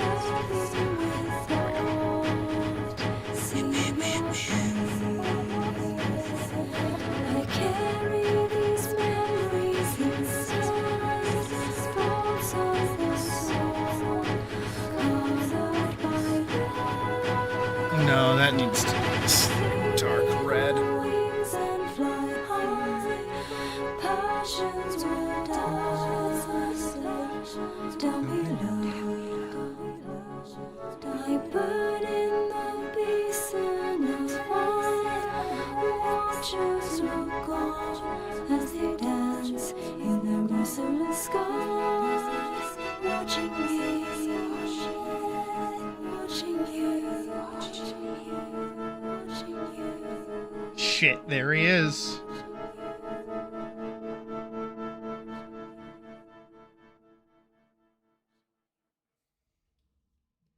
You know what? Let's even make the cape flow like a little slower.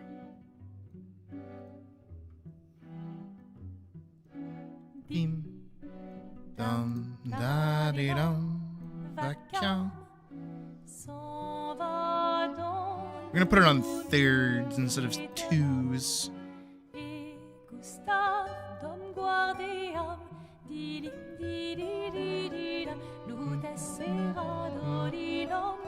Let's try that out.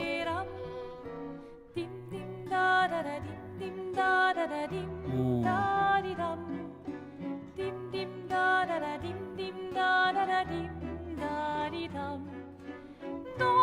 Though I do think I am right.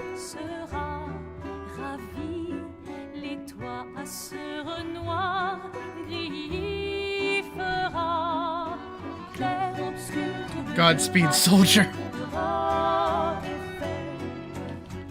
Let's put it like there. See how that goes. Yeah,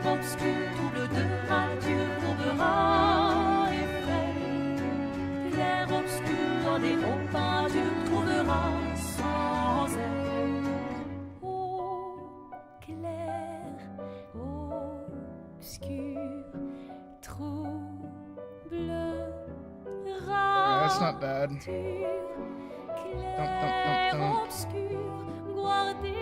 Move. We'll go find it. DK idle. Base. Not that.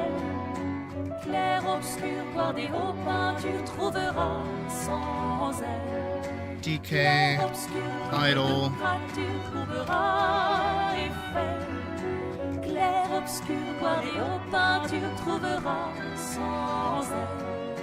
There's a little dot. There's a little dot like right there and there. Where's it coming from?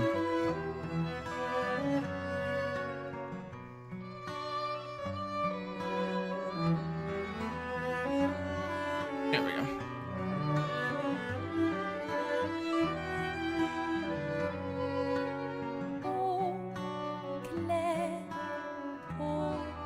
There we go. Better.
It's very subtle. It's very, very subtle. So I'm gonna up it just a little bit more.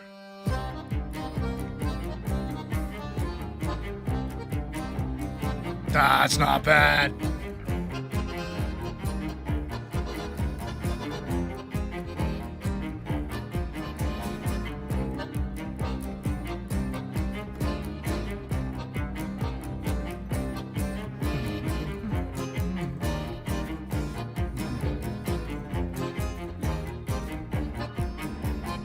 Actually,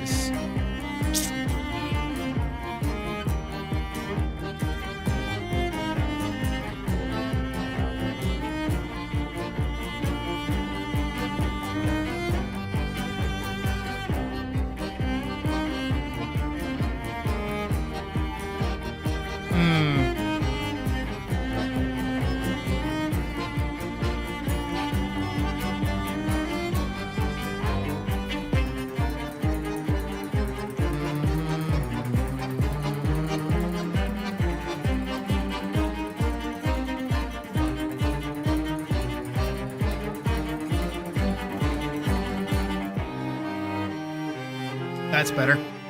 Now it's divisible by 3 because the cape is on thirds.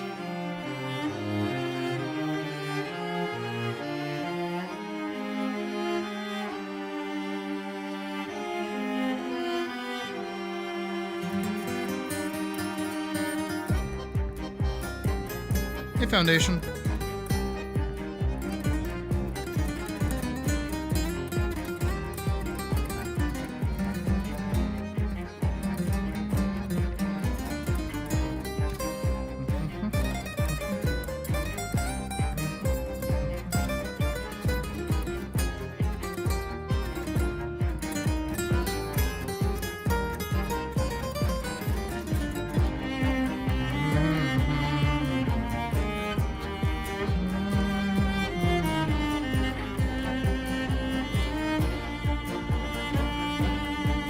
Oh, I didn't even see it.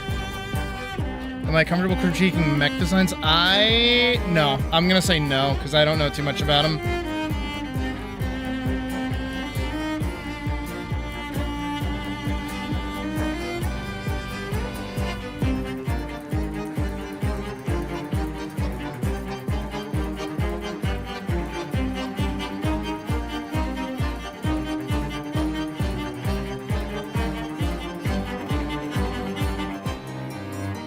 I don't hate that, actually. That's pretty good.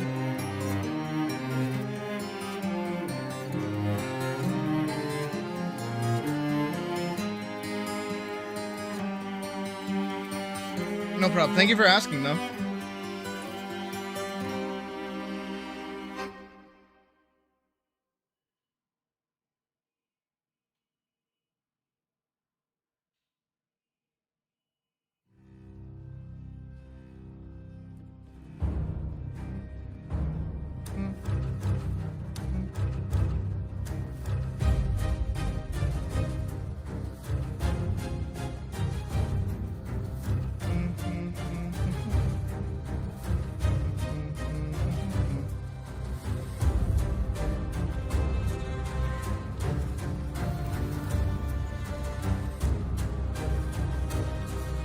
If that isn't just polar opposites, I don't know what is, honestly.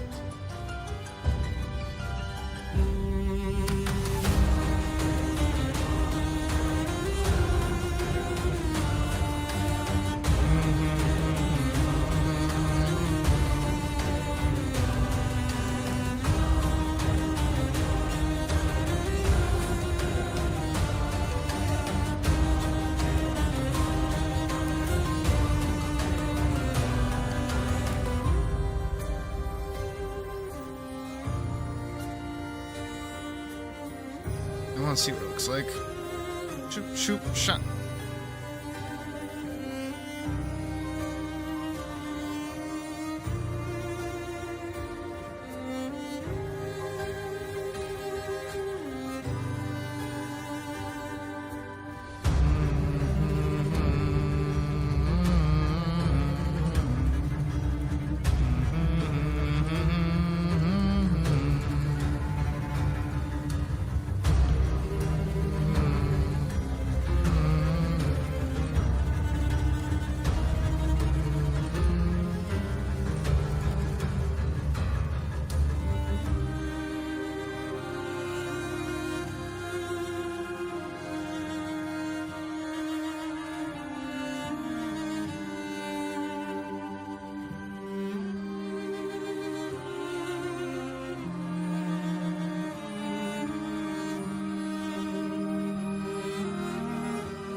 I think him moving is important next.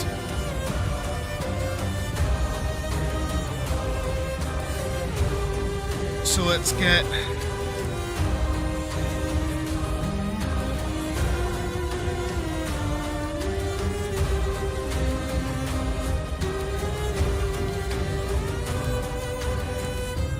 DK. Donkey Kong.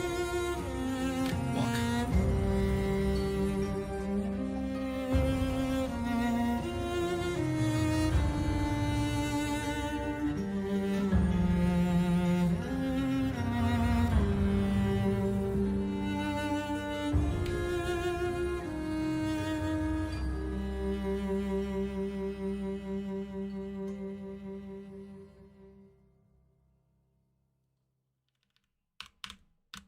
So he's like there.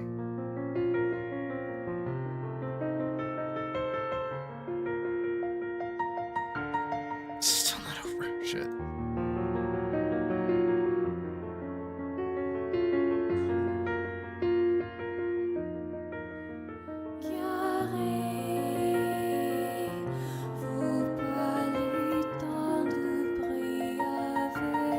How long is this as an animation? 48 frames.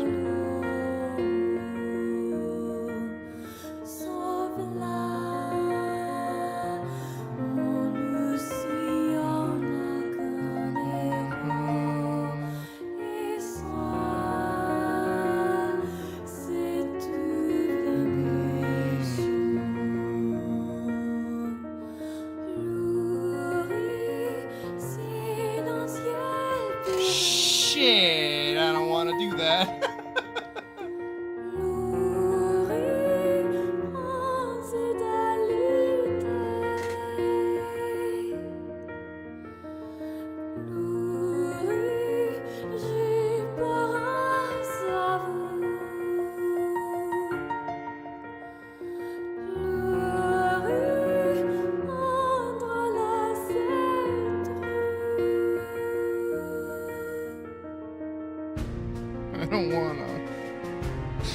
I don't wanna do that. Why do I do this to myself?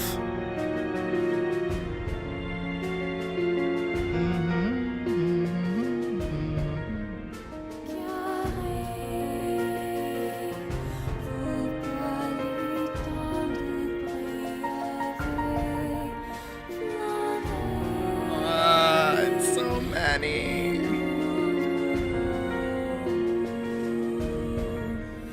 You have to have such a smooth walking animation.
No, it does need to be smooth because it's a walking animation, so it needs to be slower.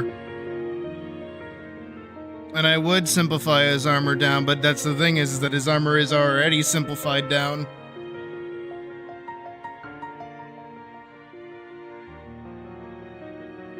And it's also not that this is difficult, it's just obnoxious. Like, I would really rather not be doing this, but I have to do this. Because this is how he farms his aura.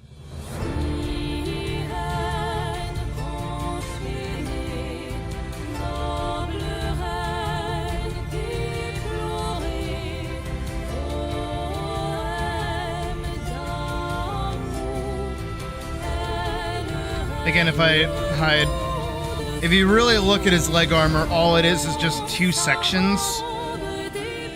That's all. They could be way more. I could add like rivets to each individual one, lining to each individual one, all this other shit. All I'm gonna do is just redraw his legs while using this top part of the body. So this torso is gonna remain the same. The legs are gonna need to be redrawn. The one problem with that is that I have to redraw it approximately, how many times is that? Like 24 times.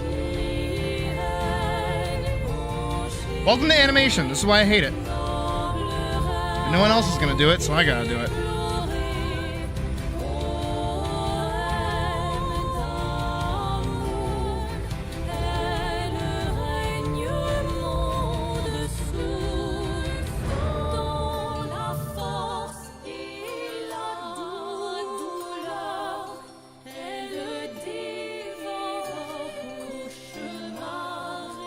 It was also easier to do Gallandir because all I had to do was move it to each and every one of these spots. I didn't have to individually draw each frame.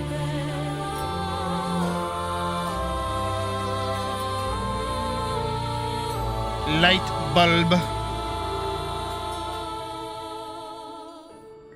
I don't have to do that again. I don't have to do that. I don't have to do this. No part of me has to do that. No one's gonna know. No one's even gonna really give a shit, I bet. If I just fucking...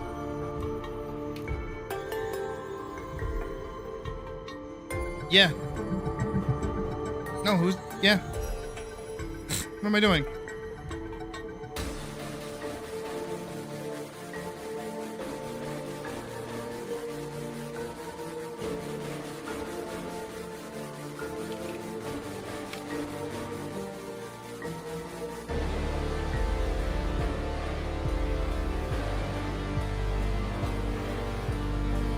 Let's cut his legs off.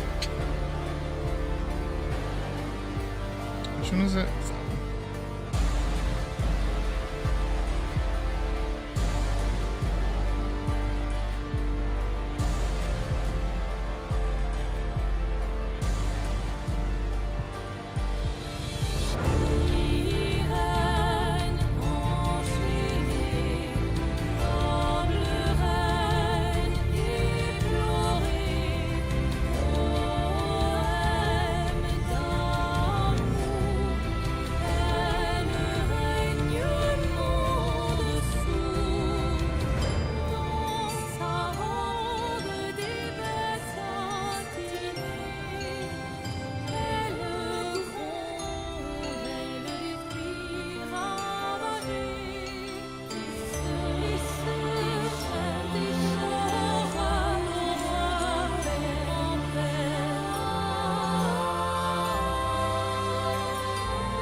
This will work.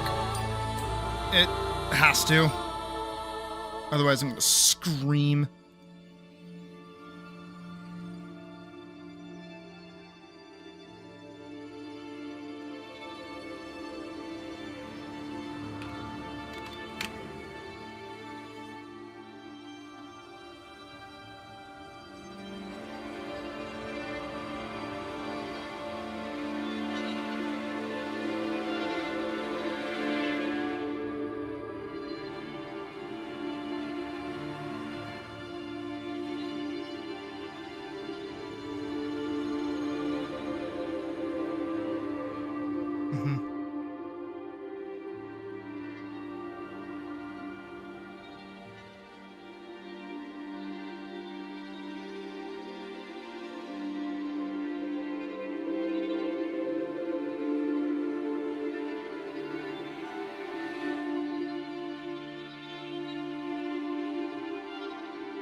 Adobe, I hate you, 'cause you always erase my good lines.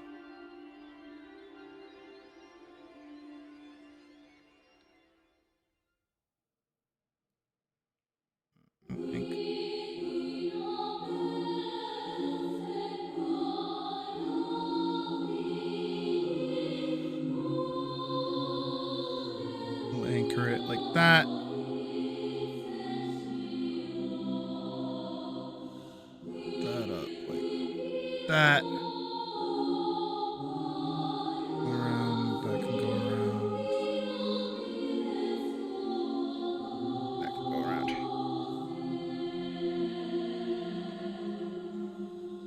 Oddly enough, this is no different than how I do the model, which is cool.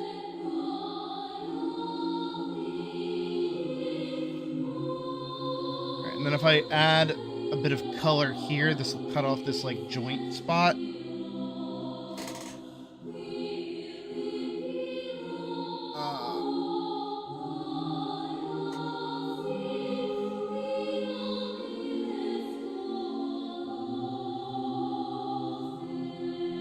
Really would rather not be drawing the full foot, but I'm going to draw the whole foot.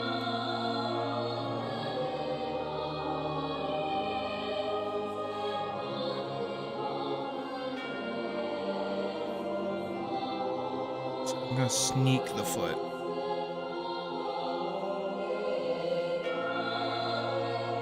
Nah. I'll leave it how I had it.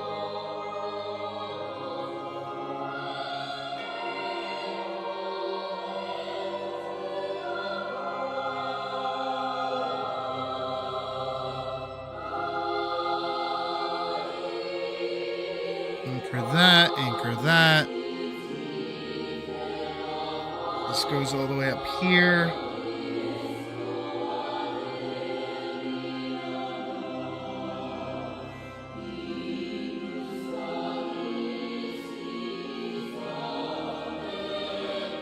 I would agree, but no, I need it visible.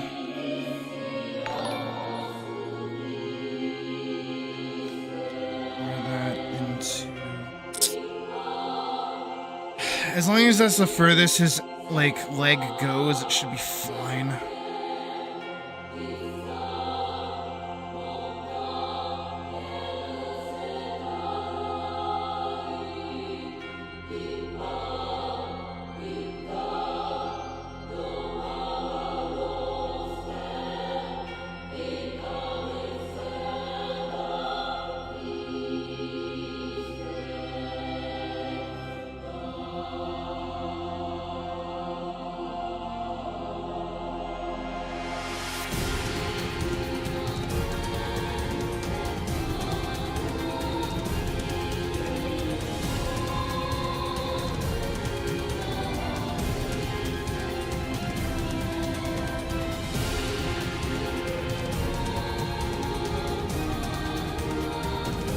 I need this to be like fully sideways.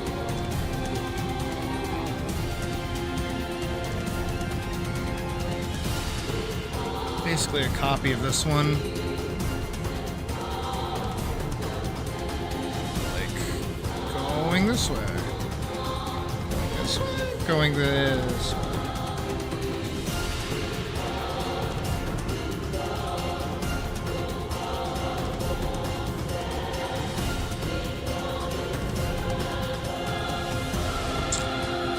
Hoping this works the way I want it to.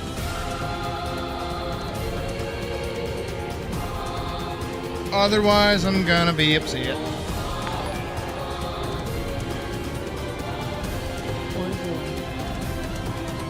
Thank you, Anya, for the 2. And also thank you, Twin Drills, for the sub.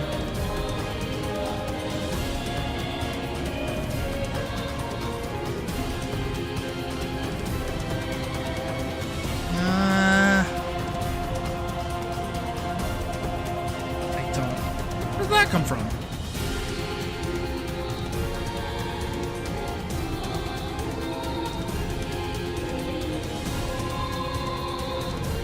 Anyways. I'm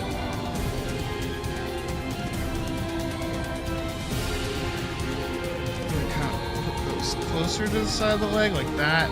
Just see how that goes.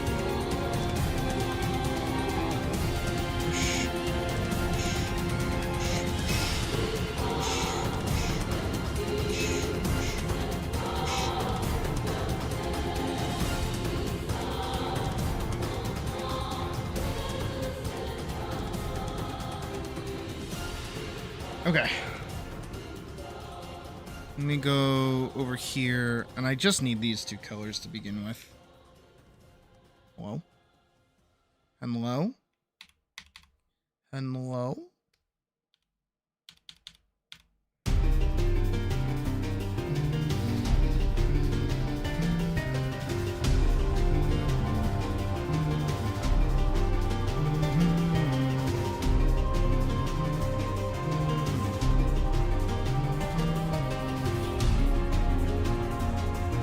Oh, it's so impossible to see.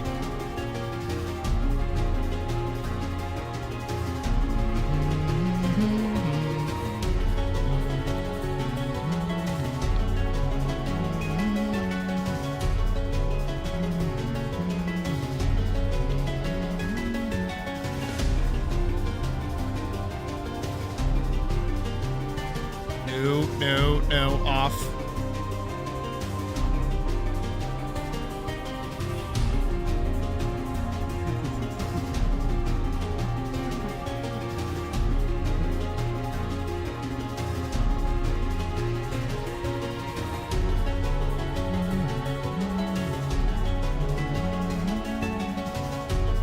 Alright, that's good.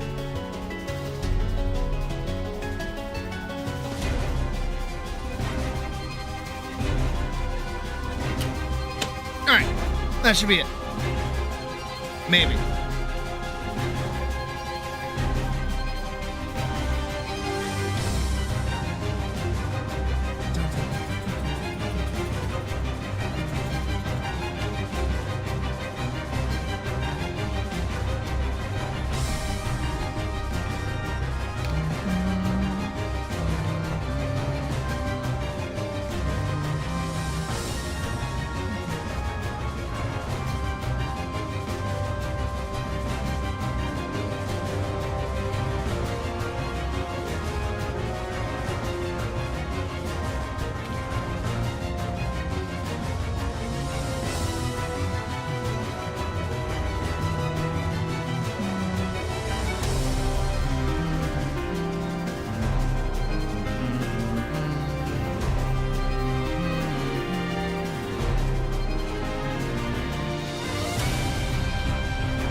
I got the left thigh. I need the right thigh.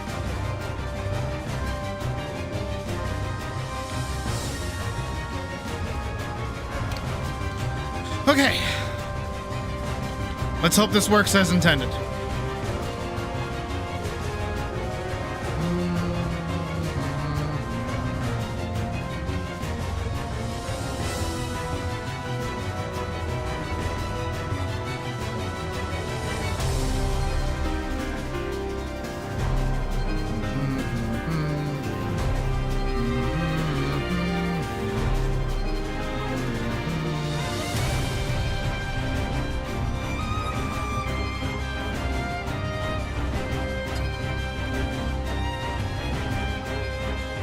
I'm a genius. I'm so smart. I'm so brilliant.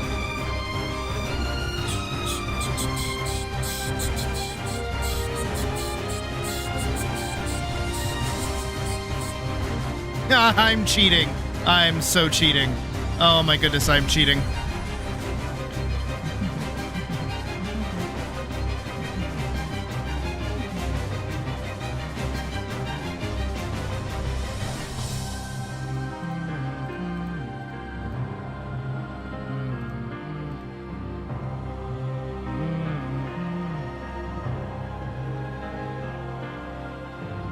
I can't cheat. Fuck! Because they're both the same, so I can't modify both of them. Damn. Alright. Old-fashioned way it is. Also, is it on thirds?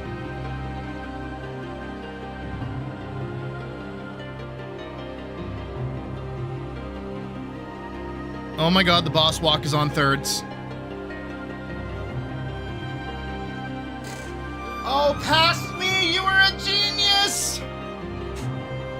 Oh, I used to be so smart.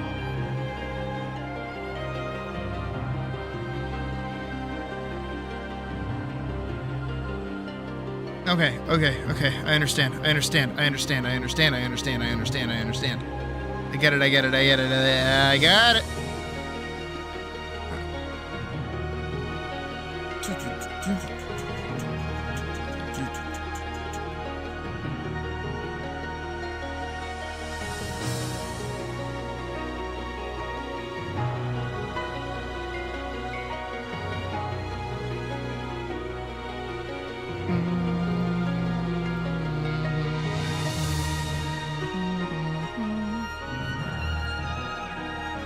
Duplicate. Duplicate. And duplicate. Alright. Let's start by getting... No, hold on. Oh, that is wrong. Wrong.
That's actually not that bad.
That might work. I don't know. We're gonna find out.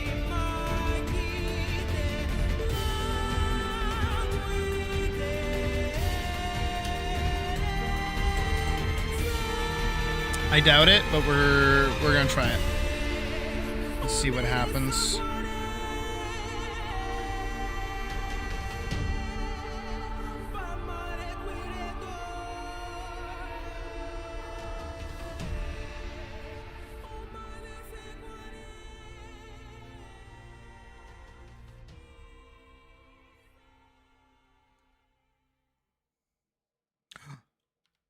Wait, no, I'm a genius. I'm so smart.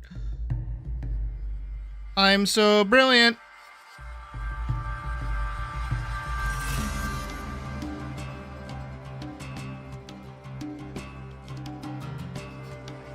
Does he know what he has?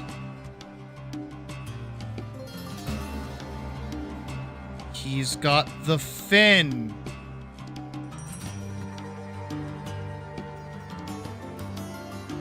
That should just cover his entire leg so we don't have to worry about it. Ha-ha! I'm so brilliant.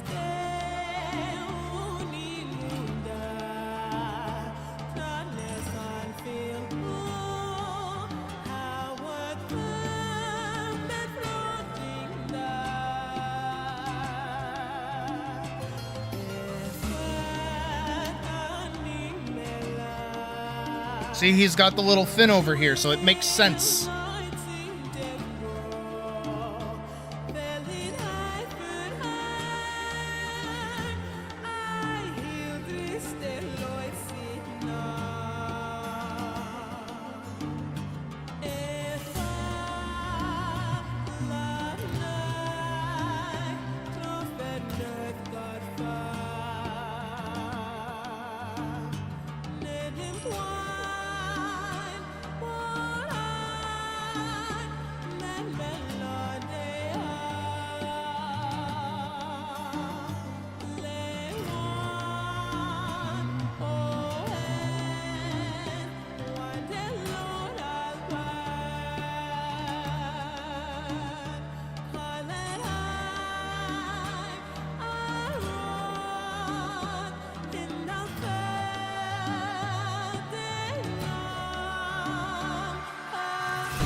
But it's serviceable. It'll do its damn job. Just put a I should send this to my mom. She'd say the same thing.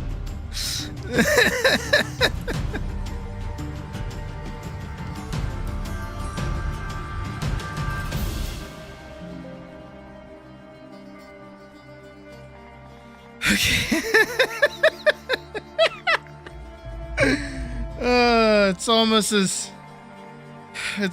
almost as funny as when did that happen? That was like Saturday, wasn't it? Can I find it?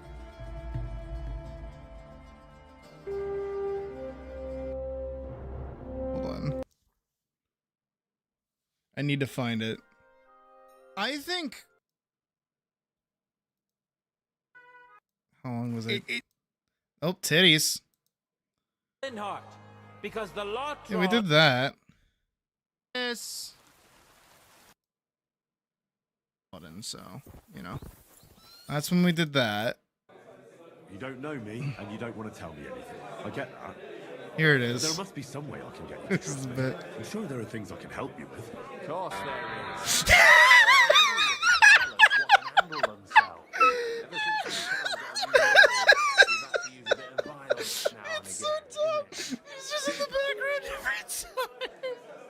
Where's this? What did it start? What did it start?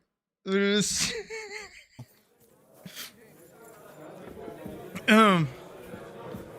Ooh.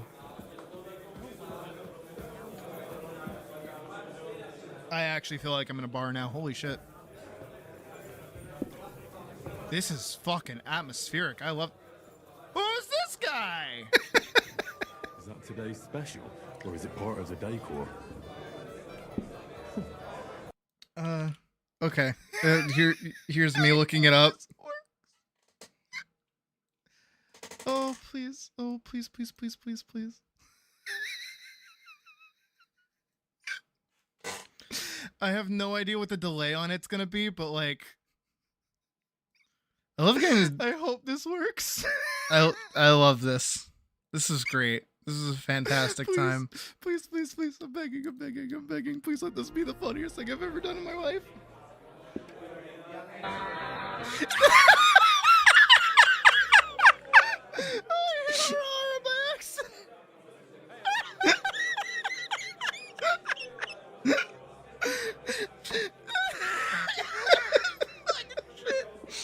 Oh my god, this is my life and it's so fucking stupid. Can I do that now, actually? No, I can't. Oh, fuck. Edit video. I'll have to like record it and edit it down or something to turn it into a highlight, but it was really funny. Oh my god. Let me do it again.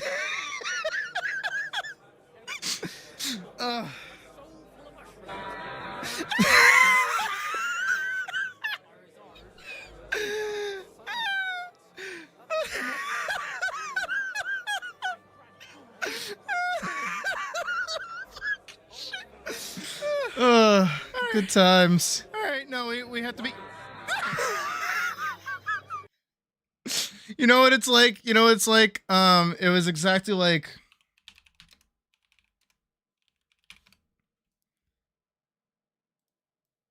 Oh, why didn't you say so? Stand back.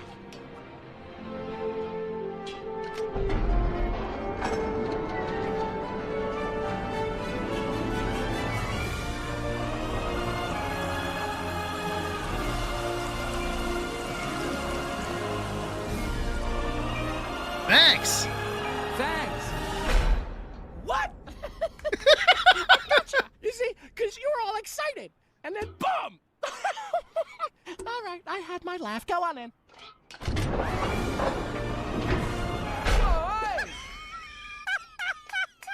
Now that's funny. The second time, because you really think I'm gonna let you in, but I'm not. Sorry. That's how I was laughing, doing that the whole time. Ugh, it was phenomenal.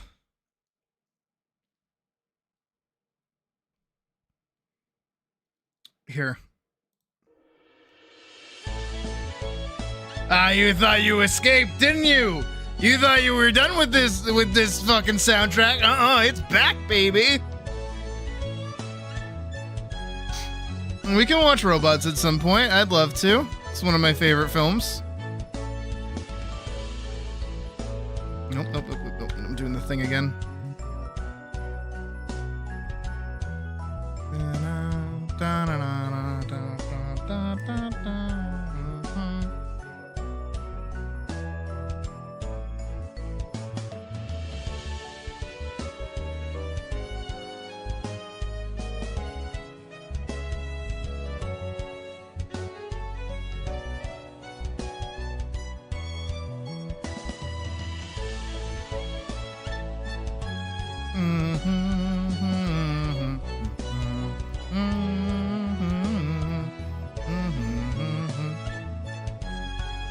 Skylander, what? No.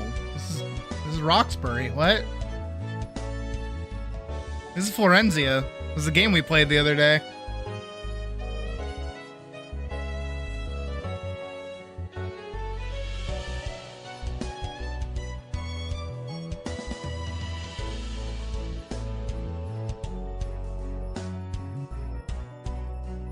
I actually never played Skylanders. I wanted to when I was a kid.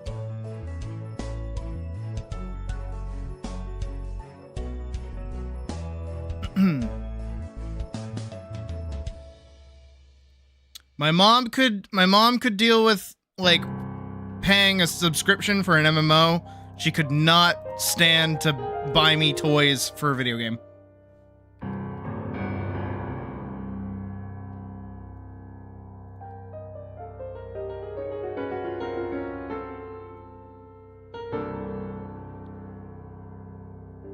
Oh, just have the character. Okay, I get it.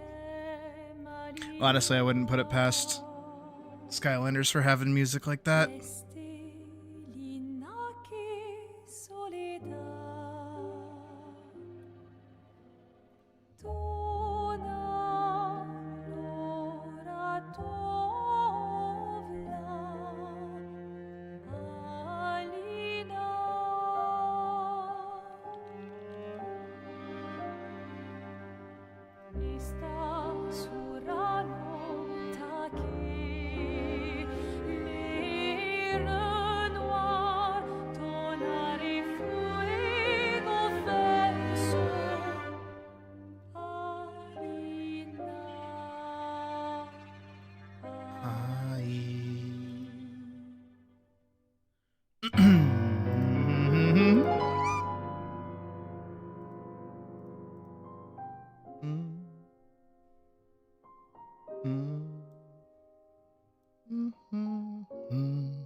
All together.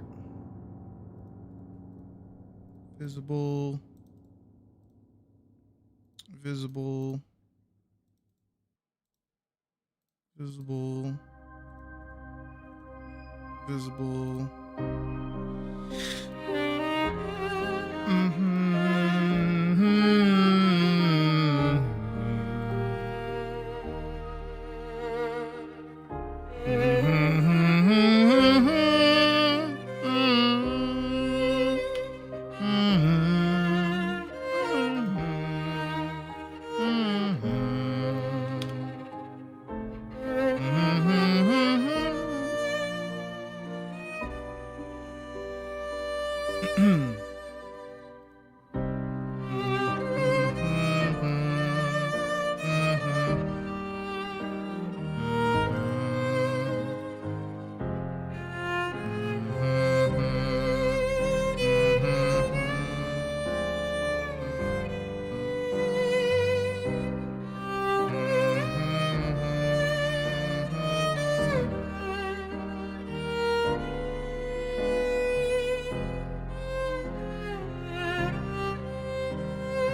how weird that's gonna look, but that might look weird.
All right, I don't. Oh,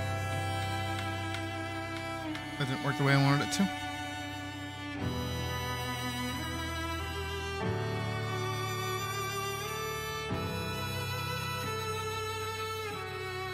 There we go.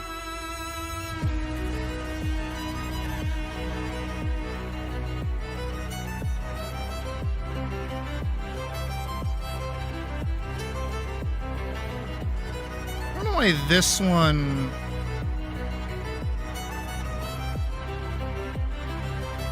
Oh, because actually, this is where the rise is, right here.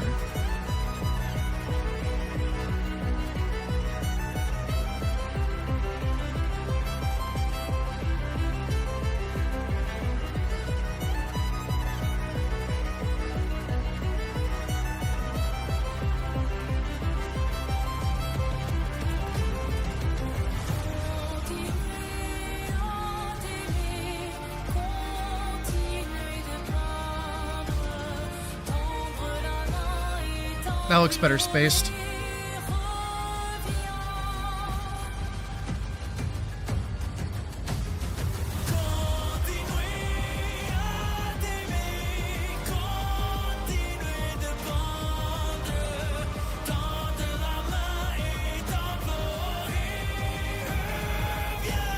Maybe?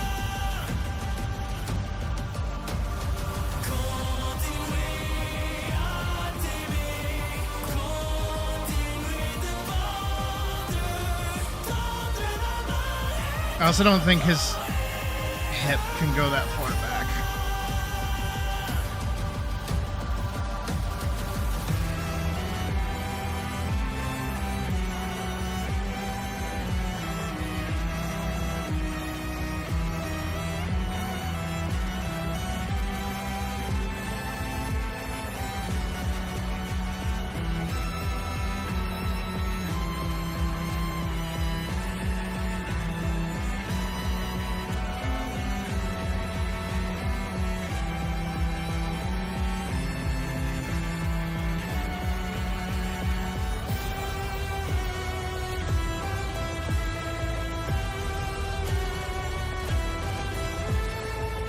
See how that looks.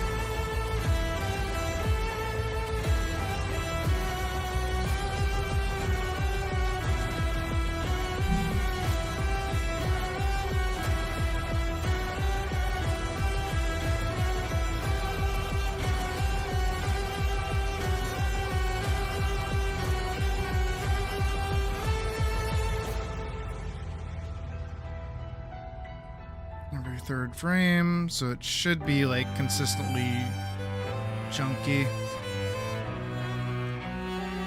No, I don't.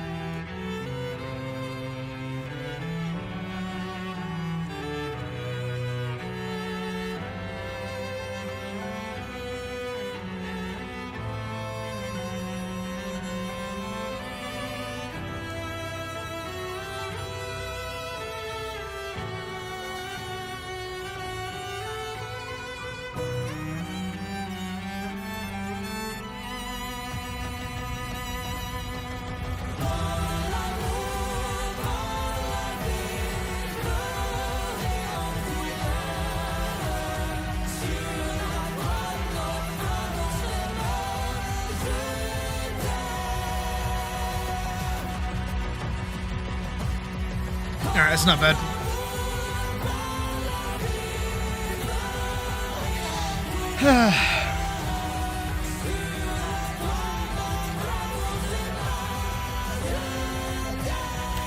Alright, I think that's like the hard part done. Which I know is weird to say. But that's the walk and the idle done. Those are the most like samey bullshit things that I have to draw.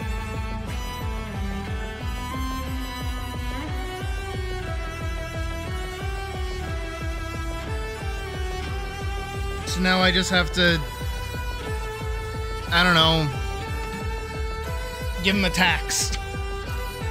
But I need to meet them out so that they're the same speed as Elise's attacks.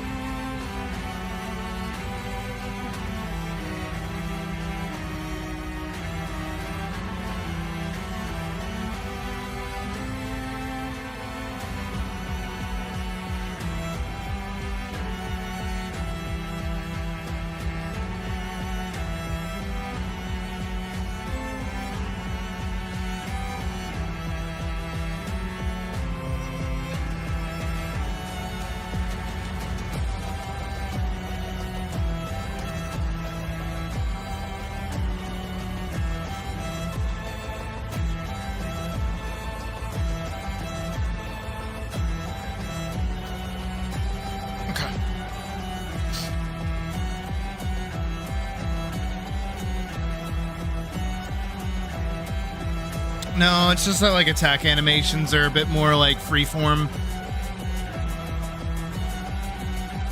Getting these down is like the harder part.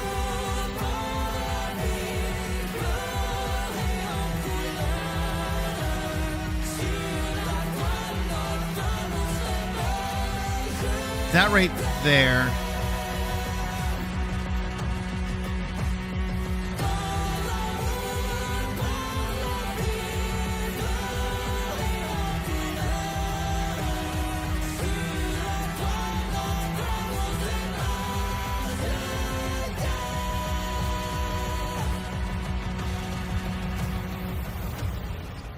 I just want to know where that ends up.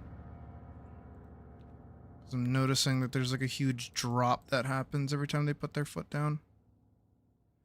Oh, get rid of you. Get out of here.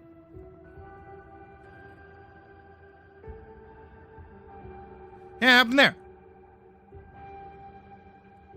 It looks worse somehow.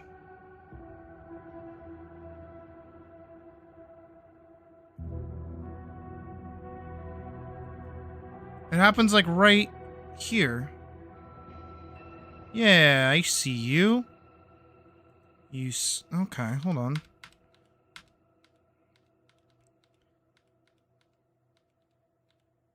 Okay, so all that was fine.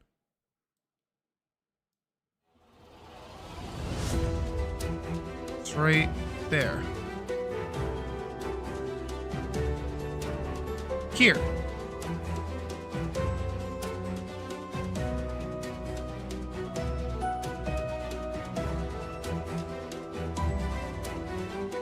That should look better. Yeah, there's no huge bloop down.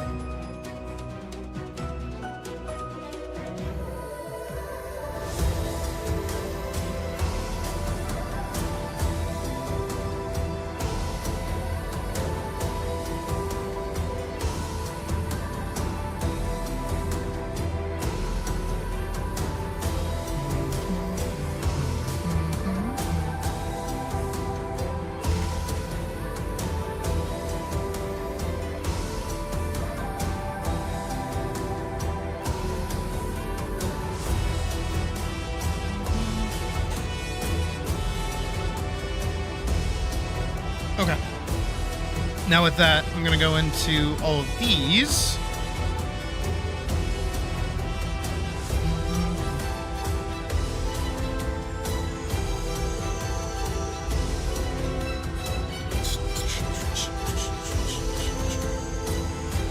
Paint inside.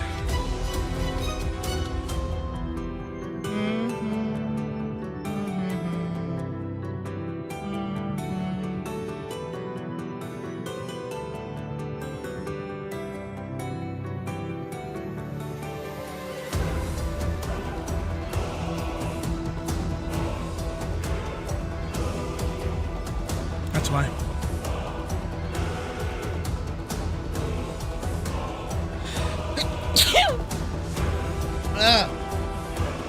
Oh no.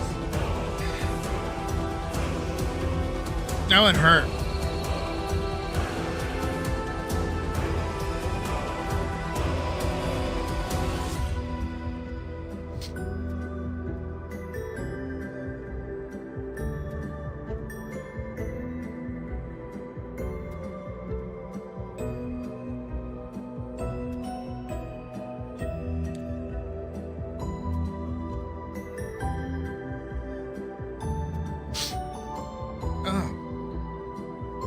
That one got me. That one got me good.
That's not bad. So now when he walks, he still has those highlights on his armor.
Save.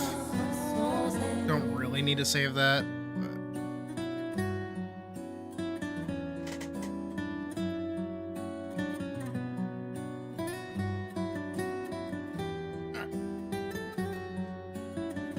Is it raining out? It looks weird outside.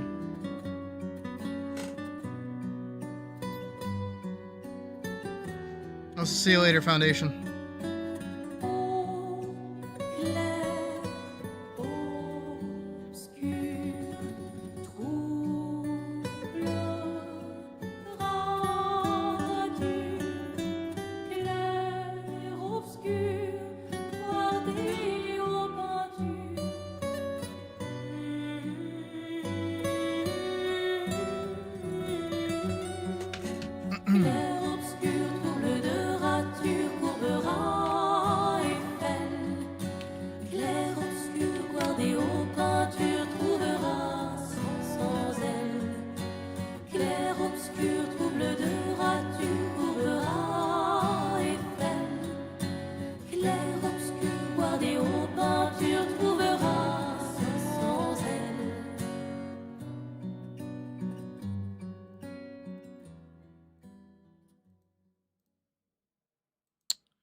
Alright, I'll get my dimensions.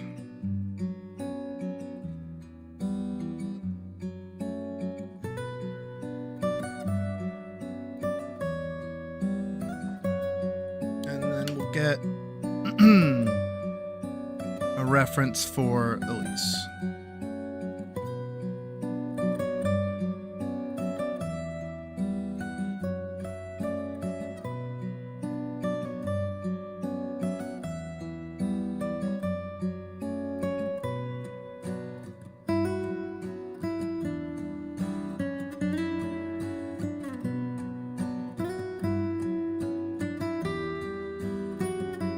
Right here.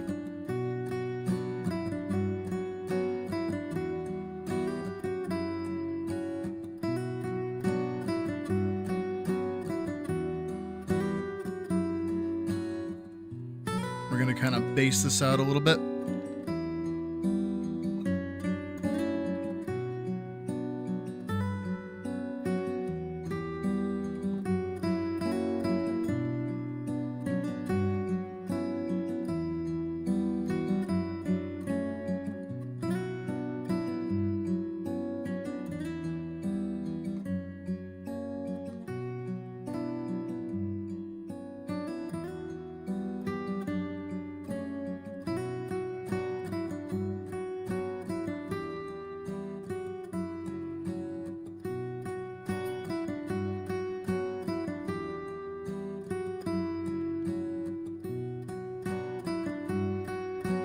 Oh yeah, that's a game that looks like it's exactly like Fields of Mystria, but is actually just a giant reference game, right?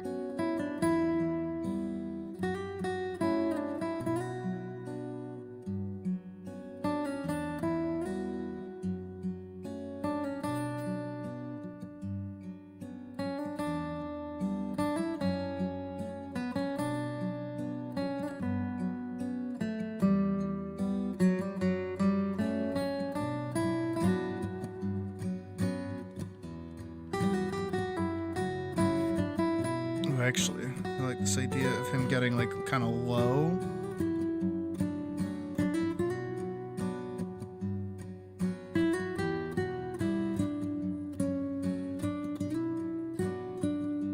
Into this.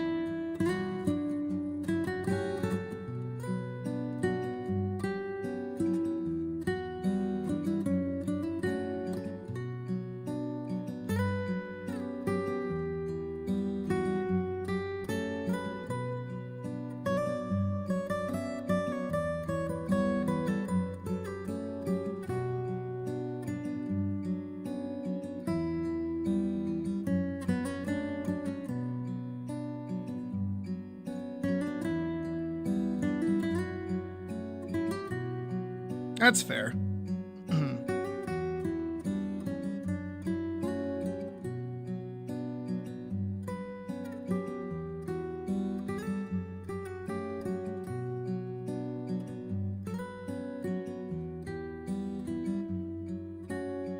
There. Again, it's meant to be like a mirror match. So having them kind of complement each other's like starting attack, where he attacks up, she attacks down. Makes sense. All of this. Do do do do do do do do do do do do do.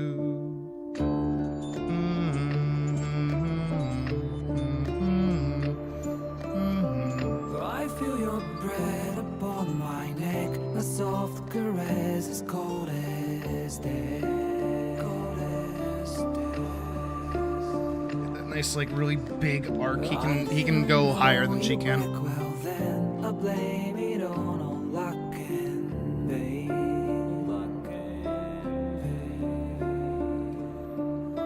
Your blood like wine, I want it in. Oh darling, get me drunk and make me feel it's not my fault, I'm not to blame. These ain't my sins, I broke my chains. There's more to do and I still want to live.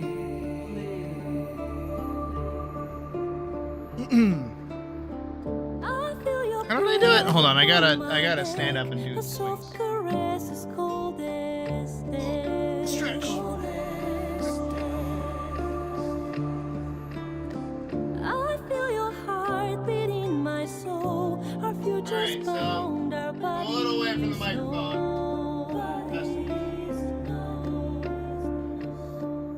Your blood like wine, I want it in. Oh darling, get me drunk, invite me.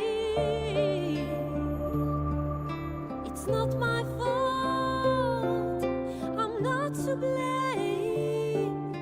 These ain't my sins, I broke my chains. There's more to do if I can only leave. Ooh, I like that. If I can remember that, I like that. I can't go yet, don't let me die. I'll never So he goes up, and then he hangs out up here. I'm done.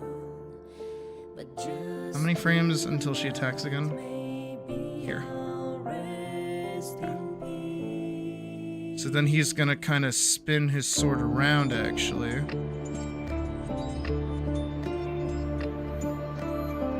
I feel your breath upon my neck, a soft caress as cold as death. So it'll go over here. I hear your heart beat in my soul. Our endings bound, our bodies know. And then actually, he's in the exact same position Don't let she me would be in. die. I want to live, my only one. There's more to do if we can only live. The clock won't stop, and this is what we get.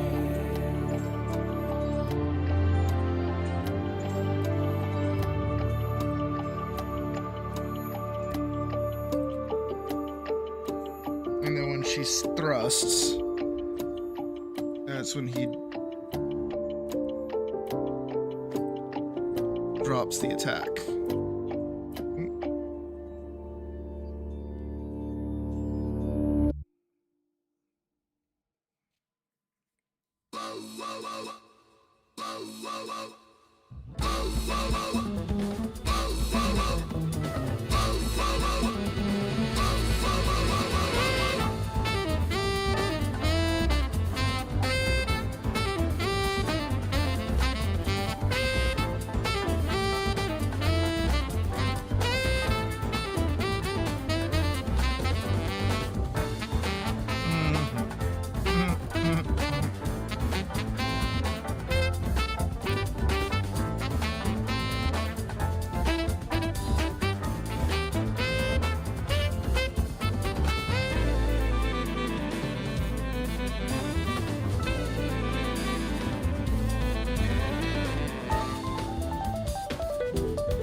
I don't know if I like that.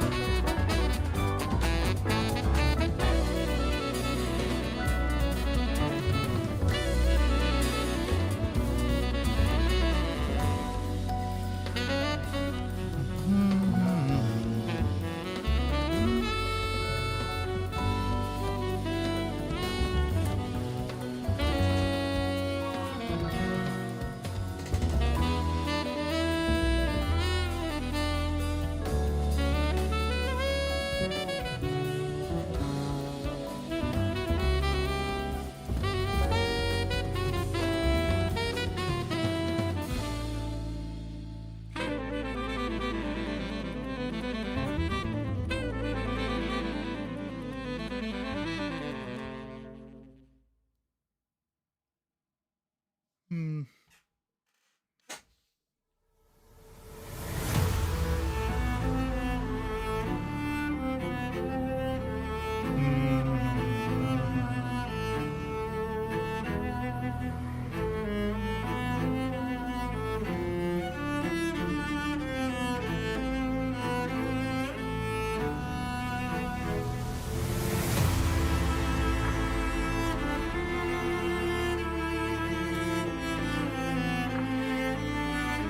Hey, Jotaro.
He should have been moving this whole time.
And here I said that the walk cycle was gonna be the hardest part. I was wrong.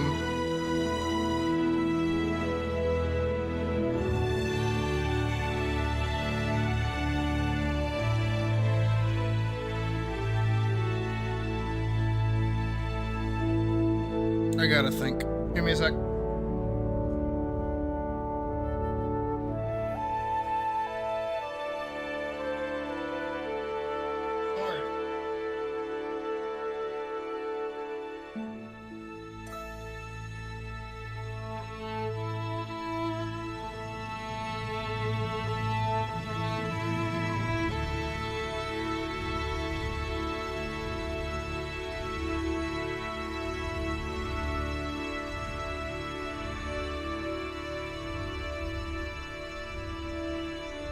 That one makes sense. This one makes sense.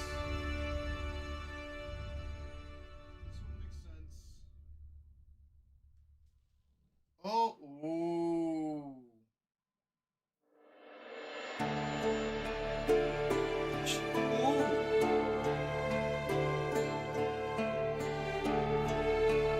Ooh. Wait, no, I got it. Wait, I got it. Wait, I got it. Wait, I got it. Wait, I got it.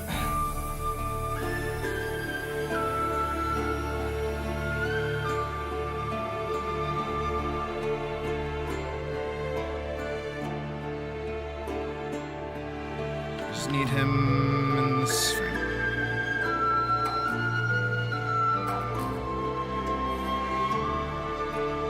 Oh, right, I oversold it. That's right, that's right, that's right.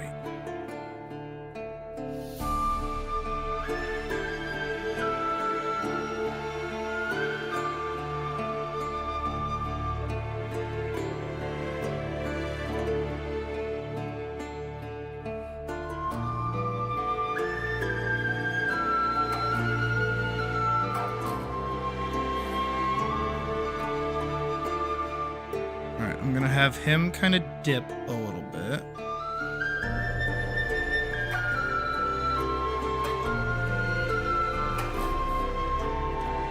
Just like we had before.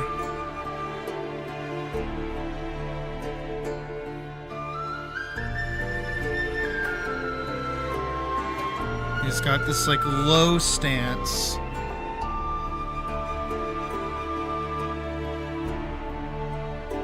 So that he can still meet here. But now what I'm gonna do is I'm gonna actually have this be his back.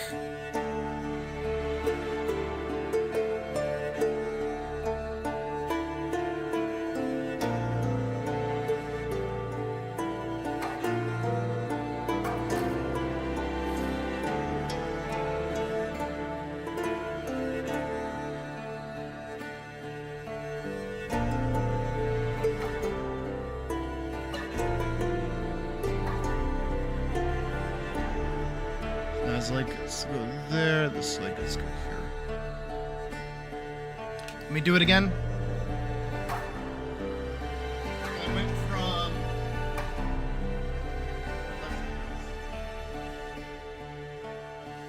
this. Actually, okay, so he's sat. He's doing a big swooping cut. He would actually be level with his head.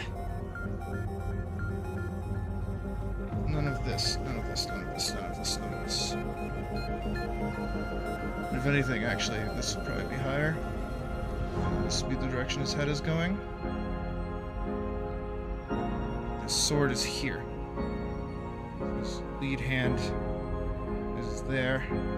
His hind hand is there. So he gets to go swoosh like that. Which again mimics Elisa's down slash. He's up slashing, she's down slashing. And from that hanging position,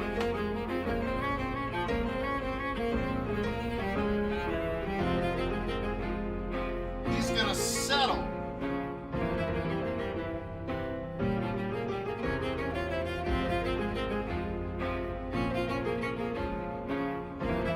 So he's gonna lean on this back leg now and start getting rid of this leg.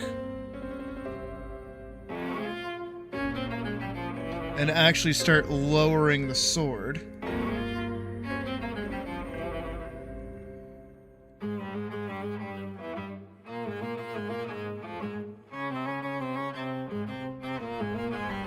So he's coming back here now. With his big booty.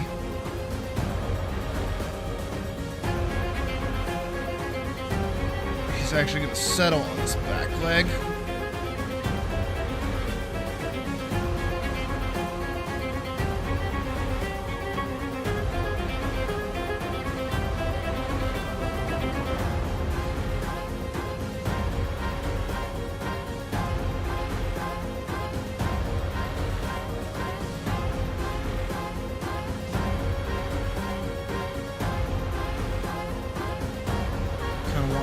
dip this hip this way.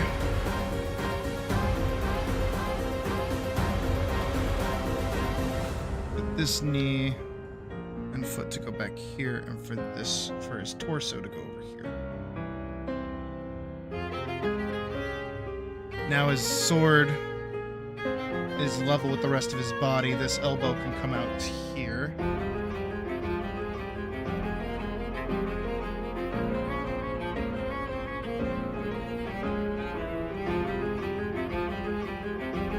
And then he can do the very same.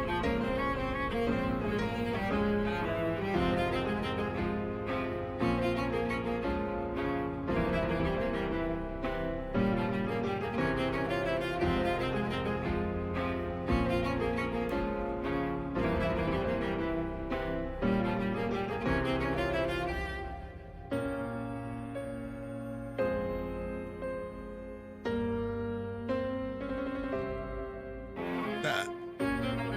Like so. So now they're both lunging at each other. Like that.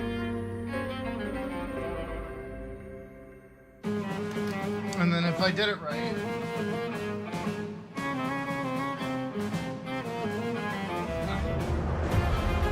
I gotta start doing lunges again. But he's like here.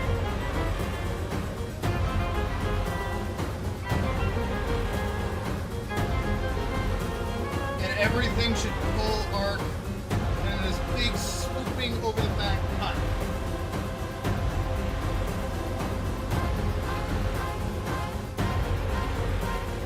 Towards the camera, around the back, down.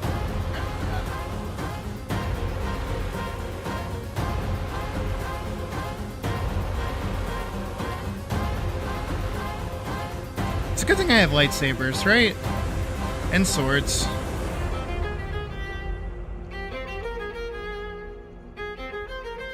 So then we'll put him up here like this. Like this, and he can still dun, dun, dun. Dun, dun, dun.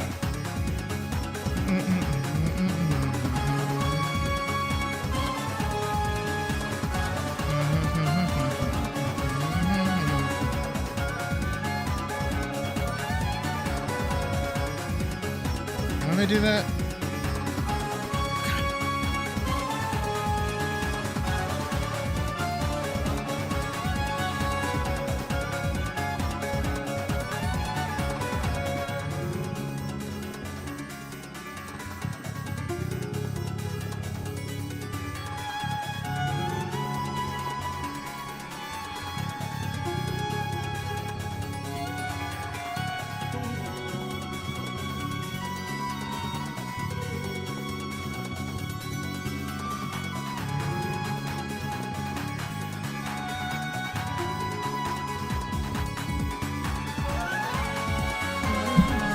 sorry, I punched the microphone.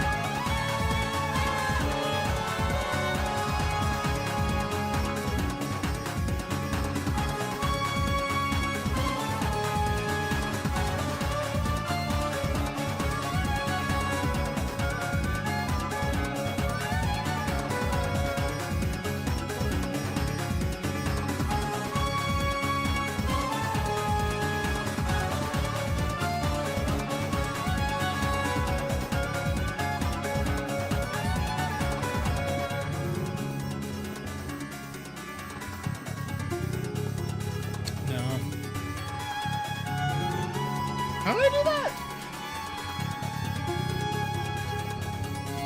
Here. As this.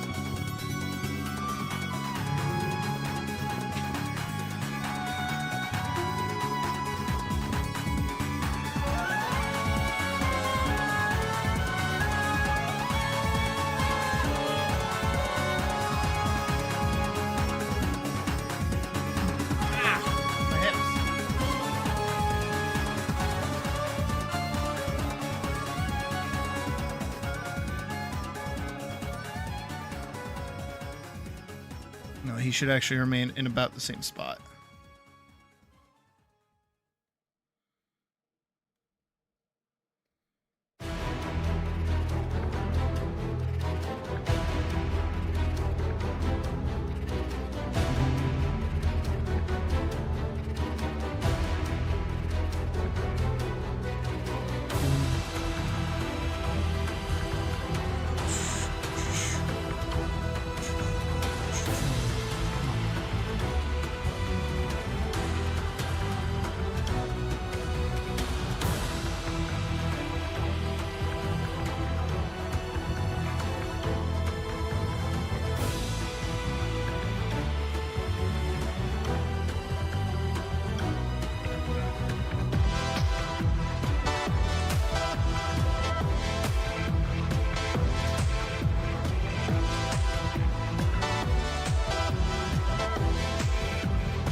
big arc.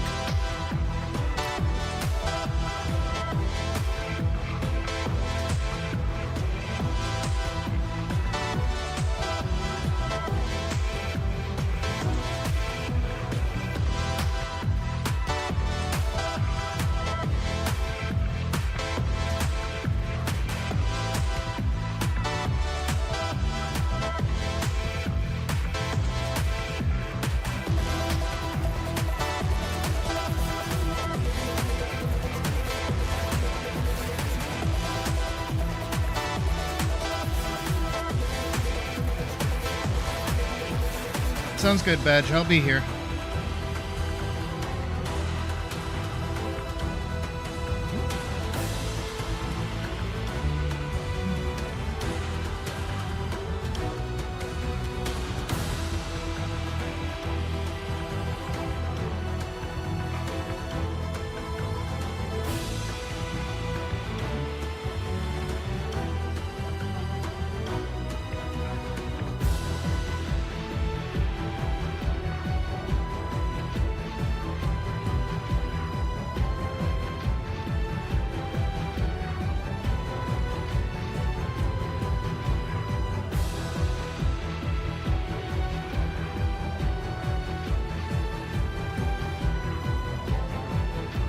All right.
I mean, this should be the jumping off point for this, honestly.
I need like an extra frame for him so that it seems like it's a reactionary thing. No, we can't listen to this.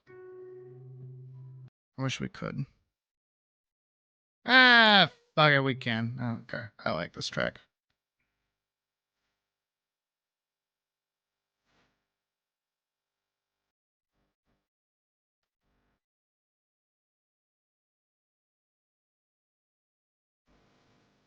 Mm-hmm.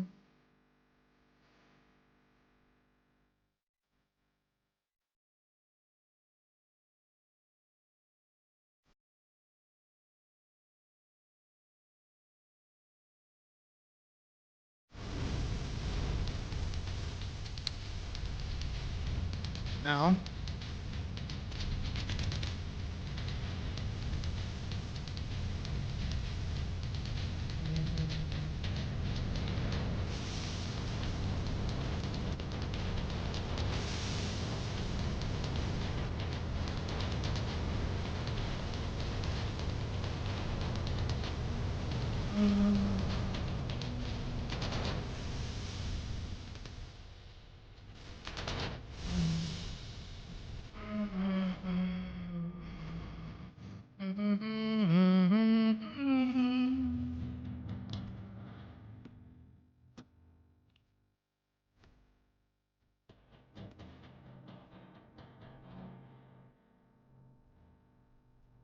Oh, hold on.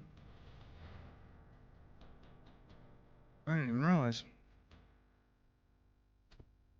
That is, in fact, all the way over here.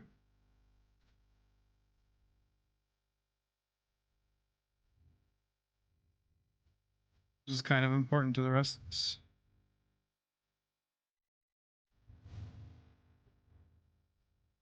Because it comes off that lunge.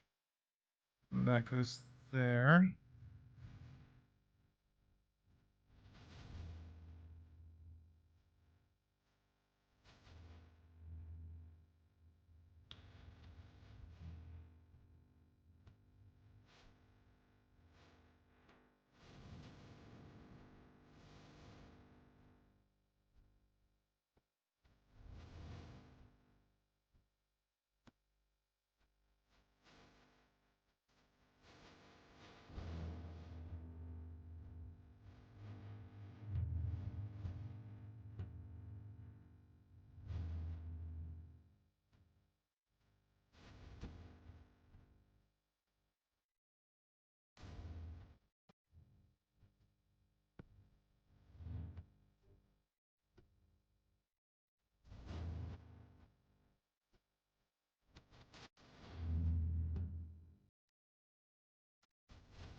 What is this? Okay, it's Final Fantasy 15, I guess.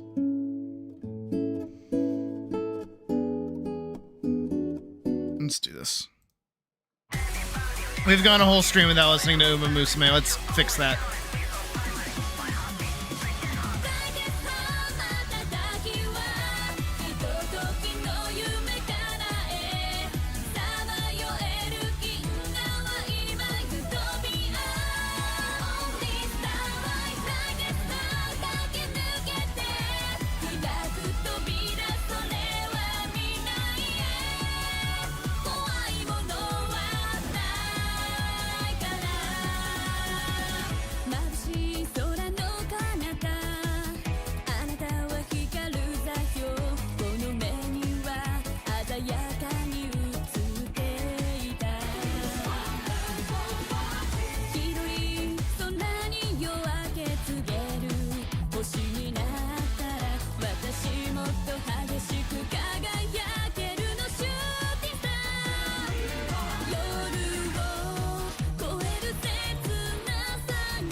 Much better.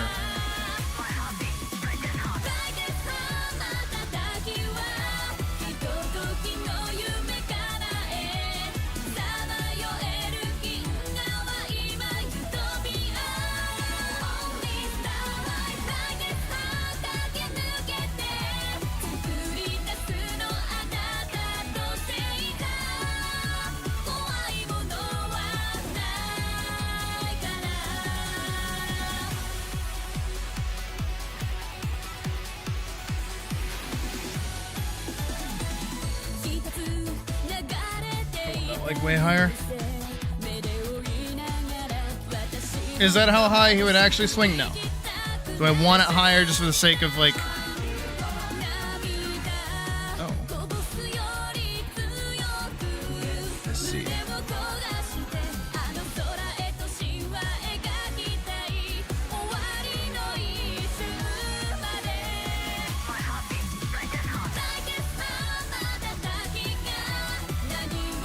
I want it for like clarity's sake.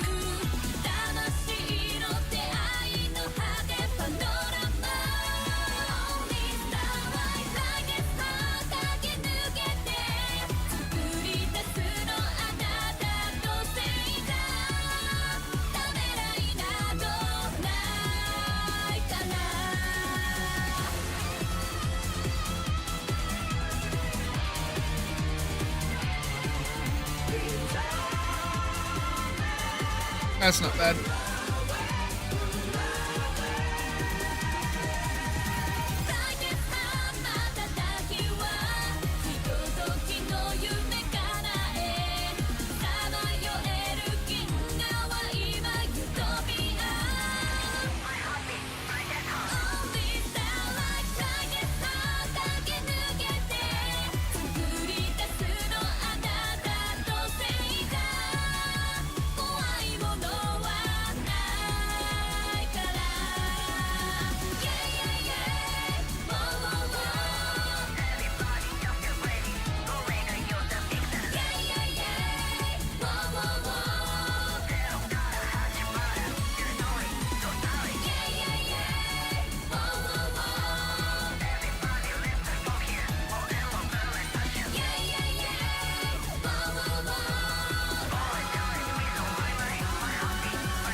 ゴール目指し狙い止めつかめウィニーずっとずっとずっとずっと思い夢はきっと叶うからあの日君が流した涙も信じて春も夏も秋も冬も越え雨も風も越え雲も闇も越え勝利へ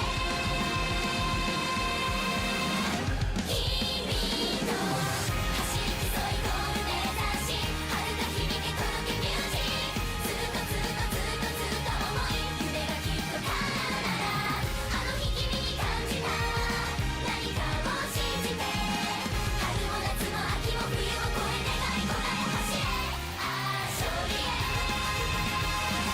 未来描きゴール目指し狙い止めつかめウィニーずっとずっとずっとずっと Yeah, I think it's good. 夢はきっと叶うからあの日君が流した涙も信じて雨も風も雲も闇も越え願いこられ走れああ勝利へ Don't stop keep peace Make sure we save.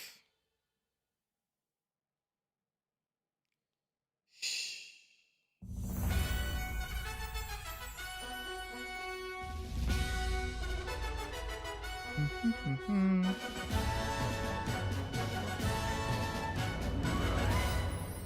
走って走って憧れを超えて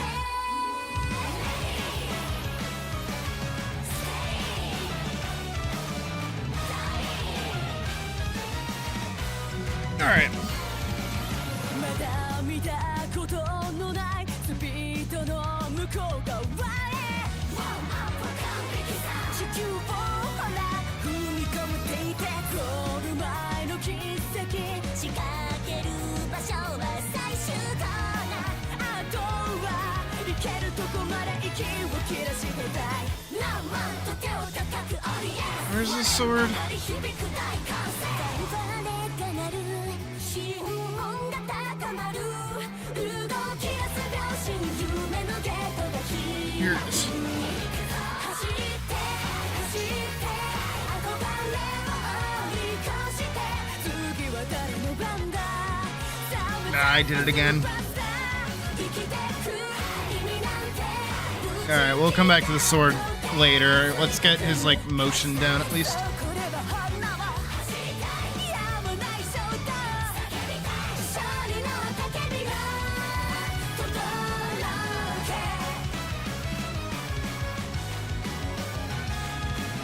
誰かとバチバチ競うことでしか到達しない輝かしいゴールラインあどんな理屈でも言語化できない感情科学を超えてオカルトを超えて熱い勝負したいしたいしたいどちらが最強だ決めようかコーデ機種早いものが勝つ何も言い訳はなさ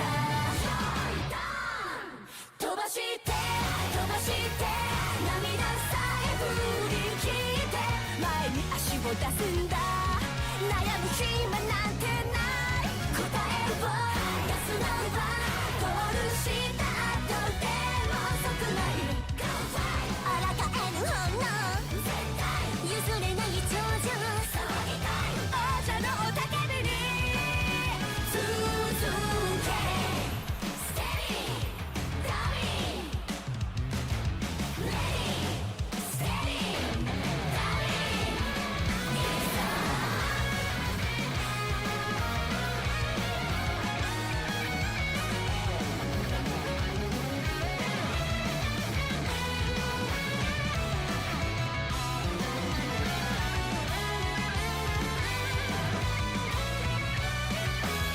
どんなことが起こったってレースが止まらないようにずっと続いてゆくこの友情憎まれ口を叩いたってみんな一列になれば当ててるめがけて位置についてよ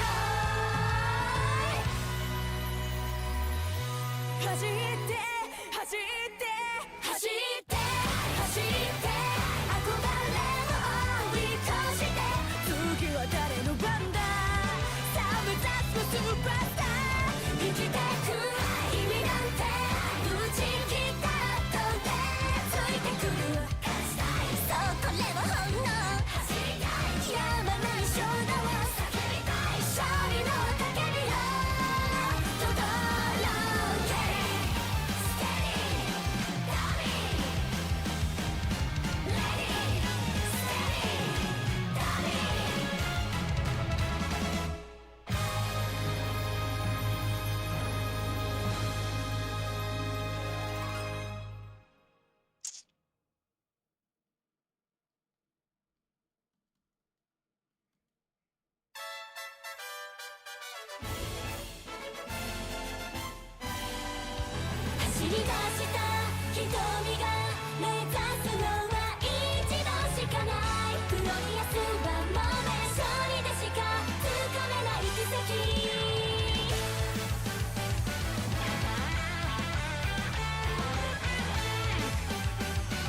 輝きたちが自分を見てるから限界なんて決められない運命がライバル憧れはもう挑戦になったんだ舞台に立つんだって強い感情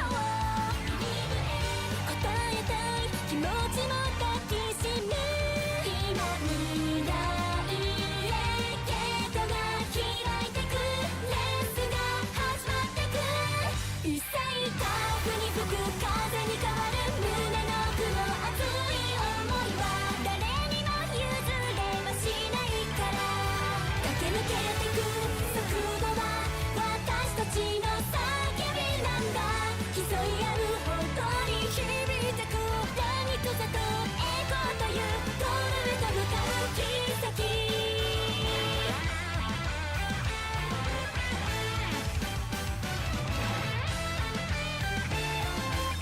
負けたくない相手は星の数ほどだから立ち向かう壁を越えたその先で待っているライバル決めたよ自分らしいスタイルでそれ以外の道知らなくていい進むよ迷いなく生きて今高鳴 Every iteration, he gets like a little bit more built. 早く必死に前へ前へと踏み出していくつま先まで込めた想いでたどり着きたいその場所へ全てかけて心が求めるんだ二度と来ないグロリアスはもうたった一人かけがえられるトロフィー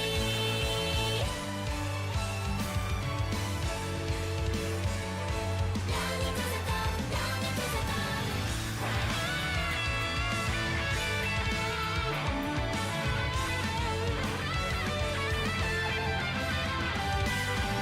手を伸ばせば届くなんて誰一人思ってはいないだから全力疾走いつだってね立ち止まらない振り向かない今は絶対勝つんだっていうまっすぐな気持ちを乗せてだってね I believe 憧れた夢 I believe 積み重ねた自信聞こえてくる胸震わす応援の声不正同じ時を彩ってく認め合った熱い想いが並び立てない場所を目指すもっと早くと魂が叫んでいる競い合うほどに強く響いた波とさと風になりゴールへと向かうデスティニーさあたった一度の奇跡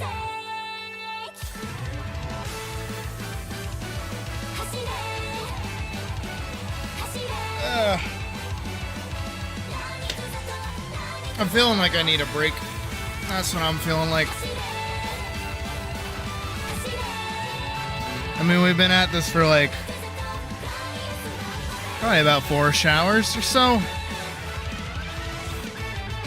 I don't know how long we talked about the drama at the start of stream, but I am starting to feel a little gassed when it comes to drawing right now.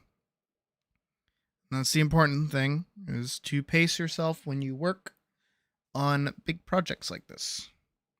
But I mean, considering everything that we got started with, he now has an idol and he can walk forward, which is really good. We have basically his full attack set up, ready to go. I just have to muster the will to line it and art it.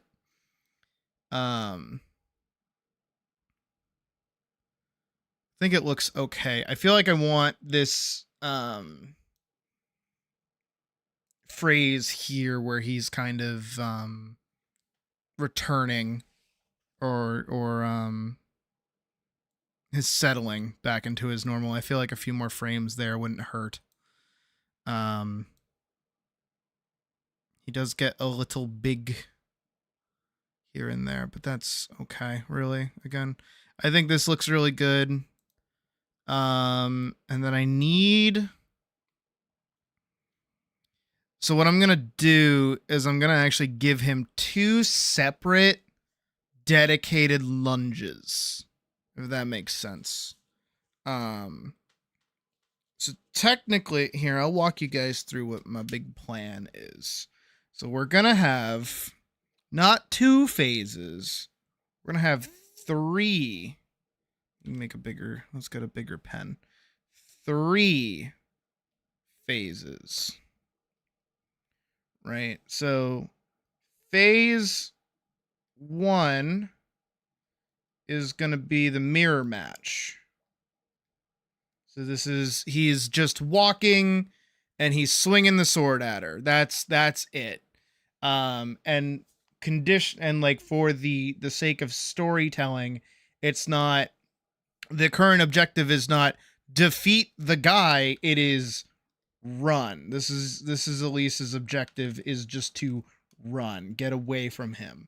So this is where him walking is like, you know, part of it is that he's walking towards her. And then eventually there's no more place to run because she's going to hit wall. And then this is where like him fighting her is going to kind of pop up a little bit more. During phase 1, Elise is not able to sprint. She has no sprinting capabilities because she is tired and hurt.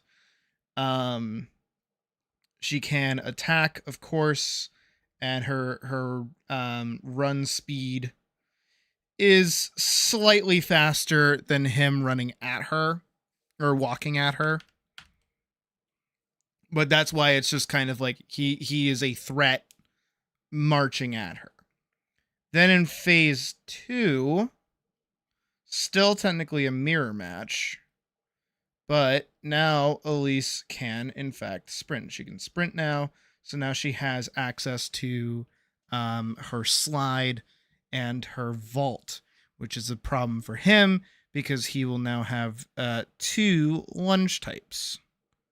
One, where he will prep the sword at his chest, pointing forward, so the cross guard will be back here, the sword will be back here, and he'll kind of do the same lunge that he has been doing, but without the full combo. So when he does this, Elise has to slide underneath, right? And then when he'll have another one where he'll kind of prep and have the sword back here, and then this one instead will be, because he'll do another lunge, so he'll be moving forward. This one will be a slashing move, so she has to, before he slashes her, has to sprint at him and vault over him to get to the other side. If she tries to slide underneath it, the slash will get her. So that's why she has to vault over him, because it doesn't hit high. This also hits mid, and because the sword is pointed forward, she can't vault over him because then she'll run into the sword, so she has to slide underneath him. So there's that little mechanic there for phase 2.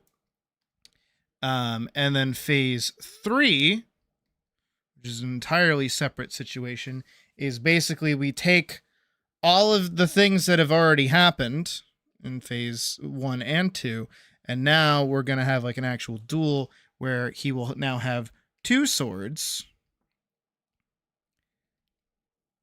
and just be attacking faster.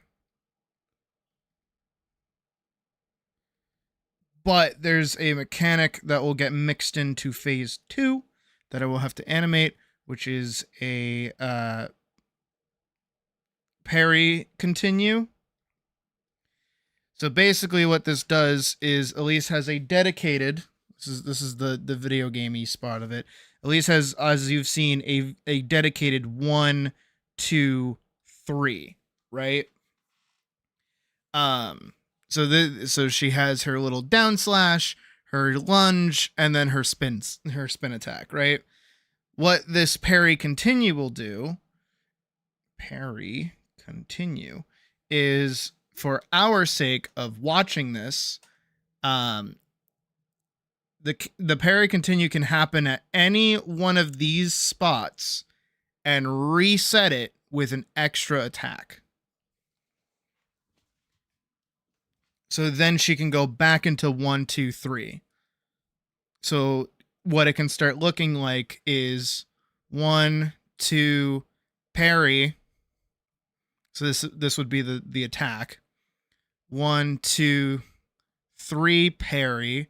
1, parry. 1, 2, parry. 1, 2, 3, parry. Like that. Right? So as long as this guy is like attacking, she can always be doing damage. And then also it is a total like, it is entirely dependent on his attack pattern. So it's not just you get to freely throw in parries whenever. It's a specific little notation thing that I'll throw together that's like a little effect that will, like a little beam of like energy getting put into his sword. And that will mean, oh, that's a parry. That's an attack that I like should parry. And it usually comes at the end of his, or it'll just like randomly happen. And it gives her the chance to throw in more attacks and reset as well. We'll figure out how that works in practice later. That's the theory that I'm working with right now. But this mechanic will get thrown in here, so he'll basically be attacking more consistently, so she'll have to parry midway through her combo instead of like dedicated beats like this or some such. And then so she'll survive that little onslaught. He'll still have the dedicated lunge, like both of them. And yeah, I think that's about it. And that's basically him not caring anymore. And he also does not, in fact, have a health bar. He will instead have the classical, if you've seen anything about Force Awakens. Force Awakens? Force Unleashed? What's it called?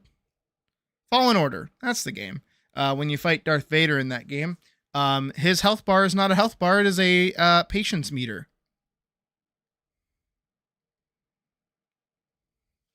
Which he will have a non-visible one, but every exchange and moment that Elise, in theory, survives fighting him, the more he like loses his patience, which ultimately causes him to change from phase 1 to phase 2, and then phase 2 into phase 3, where he'll be using both of his swords. And then Elise at this point is receiving enough help and is getting more and more confident in herself that she is now able to turn the tide, if you will, and defeat him by stabbing him, and stabbing him specifically up the can't believe I'm going to say it, but I'm going to say it because I think it's cool. She's going to stab him up the armpit. He's going to like be so annoyed. He's going to break a sword. I'm going to do like a little cutscene for it. And he's going to raise his arm up to do like the big slash, which is exactly like in the comic. And she's going to do a little swoop and stab him right in there. And it's going to go through his arm into his neck and out the other end. And that's how she kills him. Because, of course, he's wearing armor. And this whole time she's been hitting him with a sword. Even if it's a magic sword, it doesn't necessarily go through armor. Especially if it's armor specifically designed to be dealing with whoever is wielding that magic sword, but still. And I think that'll be cool. I think that'll be a cool way for him to die. And hopefully people who like Hema will go, oh shit, she didn't just like hit him really hard in the armor and then have him die. That's really cool. And then when she gets like the magic oversword, then she can start doing that. She can't do that yet. Anyways, I'm going to step away for a second, so we will be right back. And then I think we'll have a little mini vote on what we should do next. So give me 1 sec. I will be right back.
And I'm back. All right, so the real question is, what do we do now? Because like we should do something. I could, in theory, if you guys like, I don't know if you guys care enough, but like, there's a few things in 14 that I need to do to get ready for next week's patch. What else do we have? What else do I usually do during breaks? I feel like it's been a long enough time that, ooh, don't do that. Actually, yeah, I don't need to save that. But I've saved that and that. What do I usually do? I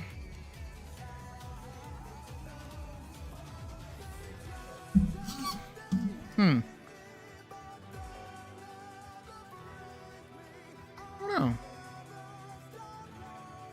We have 14. I could start a new thing of Hightail. I could start a new thing of Minecraft, too. I don't know. Real toss-up of what to do. Could keep playing fucking Florenzia.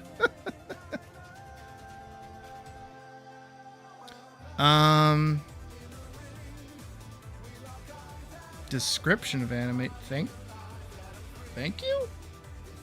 I don't know what that means. I don't know. What do you guys want to see? What do you guys want to see me get up to?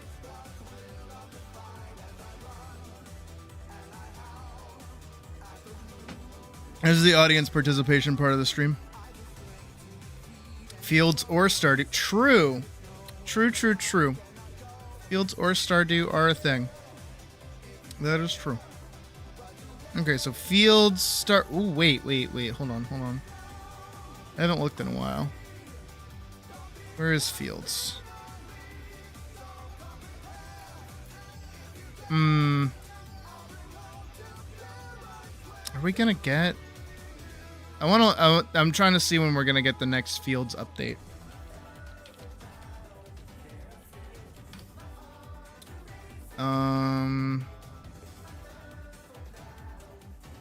So early 2026, to be determined 2026. Okay, so we still don't have it yet. Additional Saturday market vendors, additional dungeon quests, additional dungeon rewards. Huh. I don't know. I mean, we could do Mystery. It's been a while since we've played it.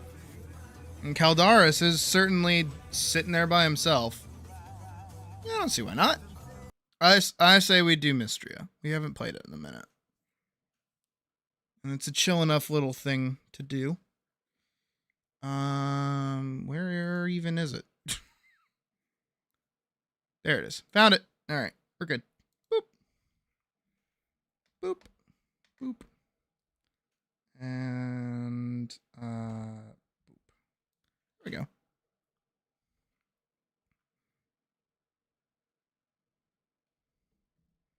Who's gonna complain about us trying to bang the dragon? Am I right or am I right? It's gonna be weird coming back from playing so much Stardew, I bet.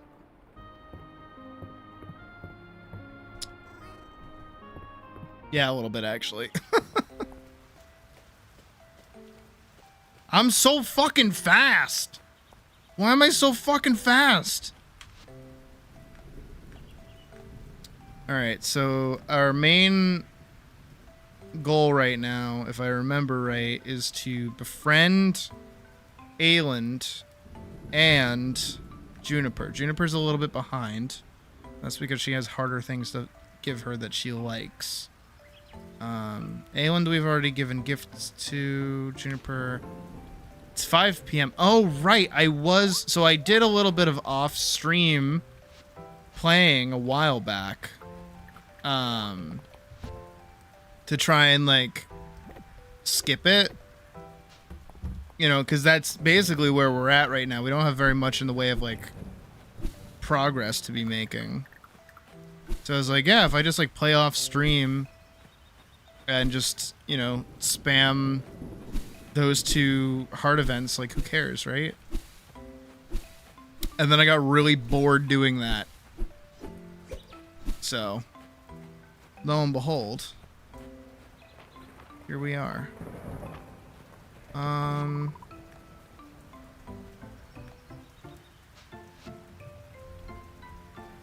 guess I should just like try leveling up my stuff. I don't know, in Stardew I really just like full sent for oh,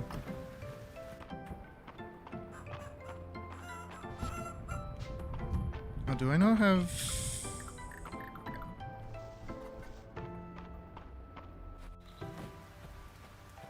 I'm not used to being this fucking fast, honestly.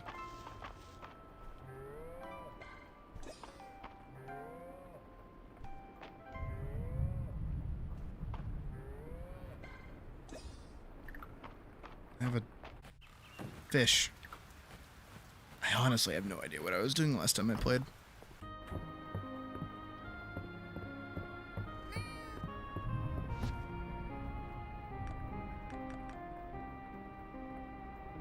I guess I had a chocolate cake. Do I have any goals? Juniper and Aeland, 8-heart event, request for bait, baked potato, breath of flame. Don't I have one of those? Bullhorn, request for cheese. Bring 1 cheese to Luke. Hold on, let me see if I have a breath of flame. Thought I did.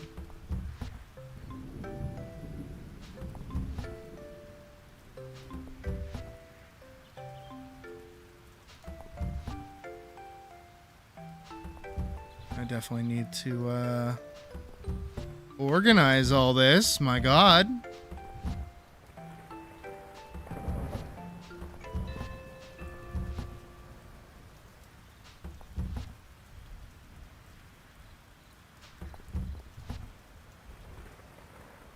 There it is.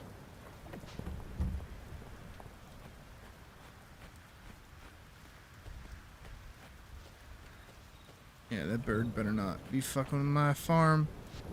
Where is everybody? Everyone's in the town. It's Sunday. Why is everyone in the inn? What's with that?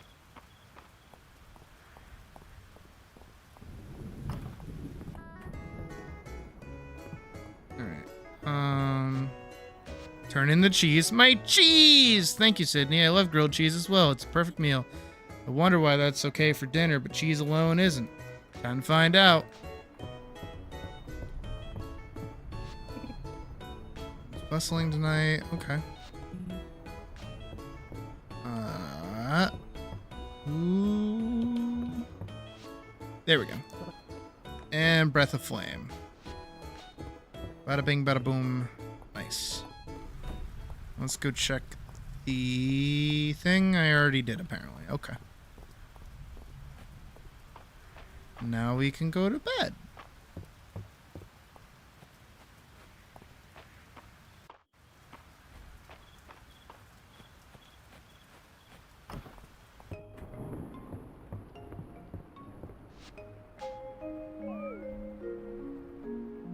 It's definitely weird playing this game again.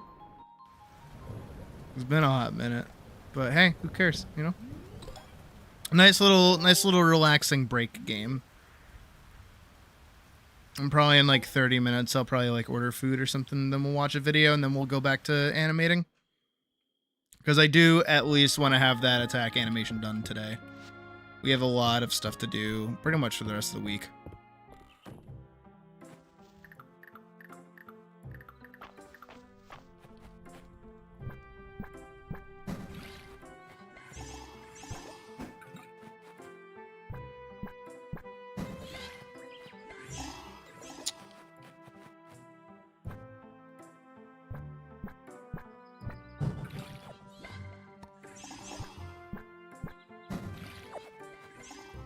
It already is with like me watering plants.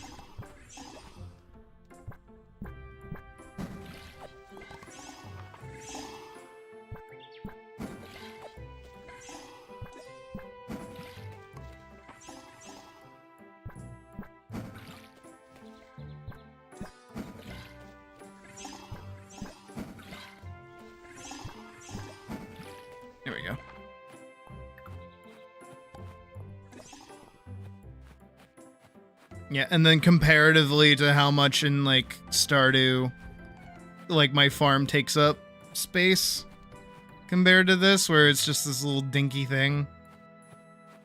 But oh my god, that like ate up a shit ton of my stamina. Oh, my trees gave me lemons and cherries. Huzzah!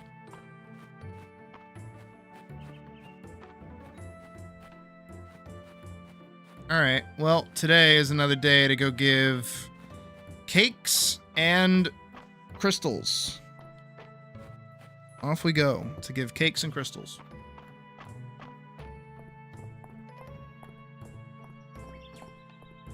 Do I even know where they are? Alright. Juniper is at work. Here you go. It's nice, actually. Thanks. You're welcome. And talk. If it isn't my favorite, Sydney. Today's bath oil is rose water, in case you were wondering. Riveting. Alright, and where is Ayland?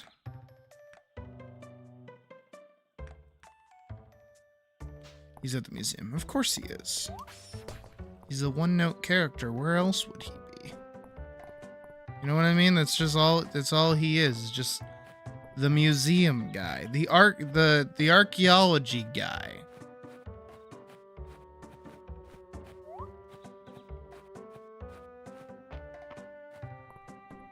I don't even know where I'm going. We go this way. And there's Rock Boyfriend over there, who I cannot bang, which pisses me off, and I am certain pisses everybody off. Do actually have something to donate. A few things to donate, apparently. Sweet. I got a chest. With a bunch of money and a sushi platter. Cool. Ayland. According to the relief I'm translating, the great dragon came into being on the 25th day of spring. You don't suppose it's referring to Caldaris, do you? How do you know who Caldaris is? Sydney, this is so thoughtful. I don't know what to say, so I'll just say thank you. Yeah, I know.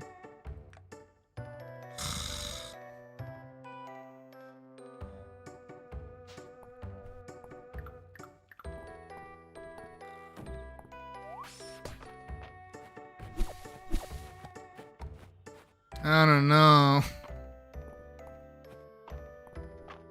I don't think he'll ever be bangable. Just don't think it's in the cards. At least the dragon's bangable.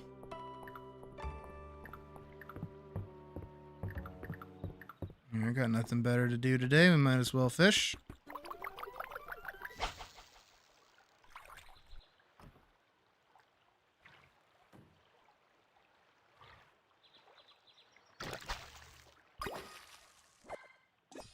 A sturgeon.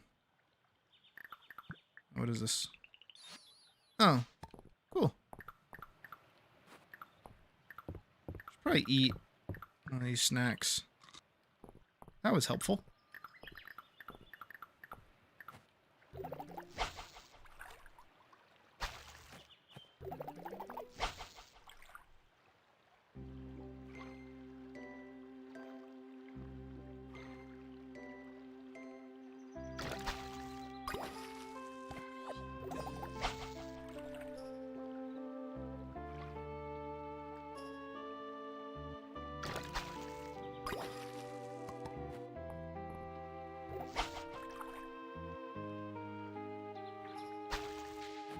Nope, and they're gone.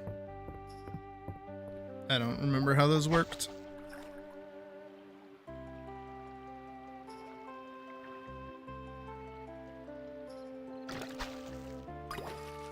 Cool. I like how simple fishing is in this game.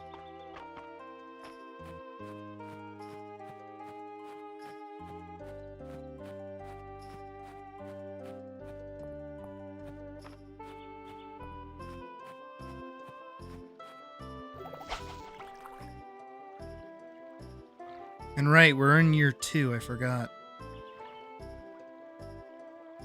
And we're about to hit summer again.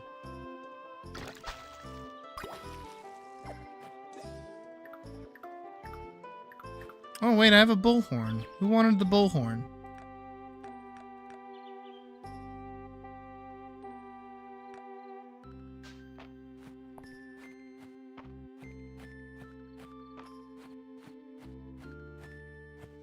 The moral.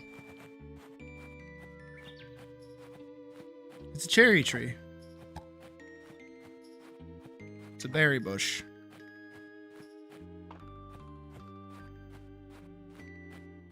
I think it's the lumberjack kid, right? Not you, the other guy. This guy. No?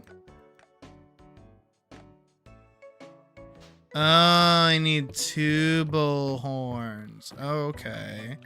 You're specific like that. Gotcha.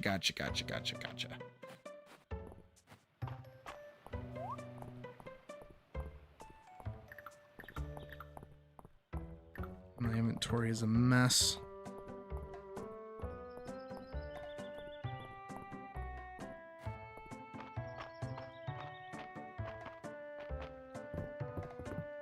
Alright, just remembering the basic controls like walking and such for roleplay purposes.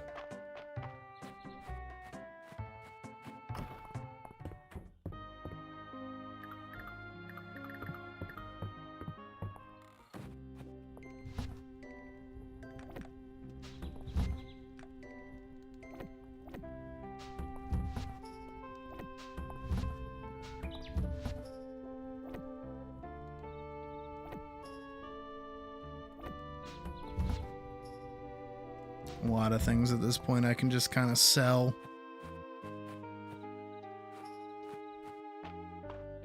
How do I sell things? In here, right?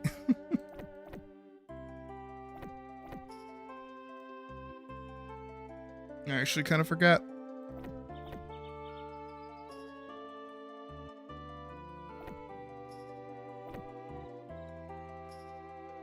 I feel like I need that for something, right?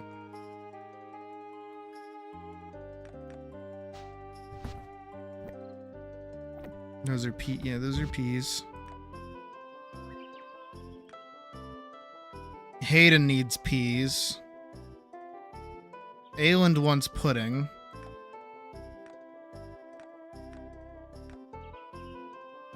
Jesus, everyone. Carrot?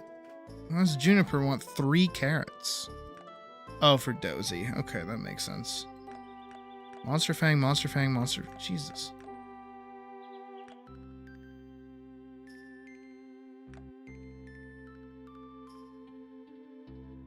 How many... Oh my god. Emerald for Baylor. Do I have... I have emeralds, don't I? I feel like we went on a whole expedition for emeralds. Yep. Alright, let's go turn in what we can.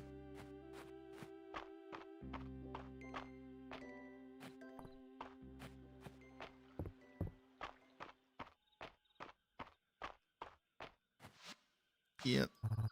Fancy that. And here I thought Arrow was exaggerating. This emerald is approved. Thank you for fulfilling my request.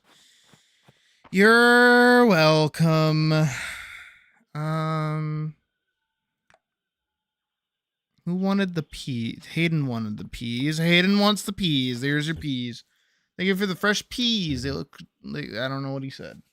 I'll be sure to tell Henrietta who they came from. Can't grow them on your own farm, you lovable hunk. Caldaris is almost at like the next heart with me. Should go see him. Should go say hi.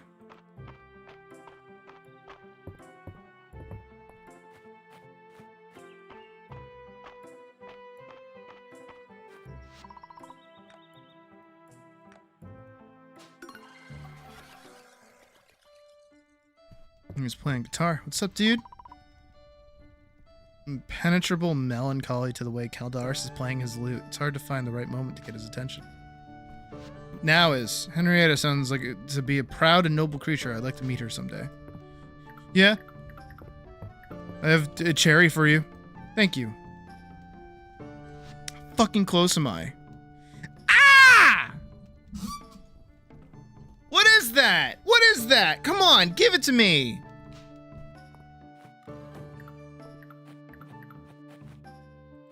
Caldaris, please. Caldaris, please. Please. Cal. Come on, dude. Please. Don't do me like this. Come on, man. When I was watching over the townsfolk, I saw someone receive a box covered in paper as a congratulations for their day of birth. Is this common practice in this era? Is there a meaning to the paper? Or perhaps the box? Son of a bitch. Son of a bitch.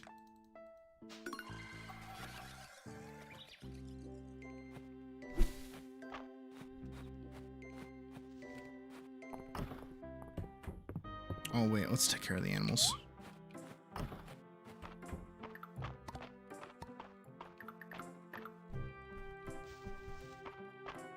Let me smash.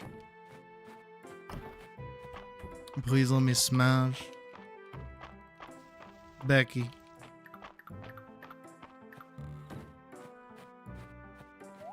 You want some fuck? Thank you, Noki.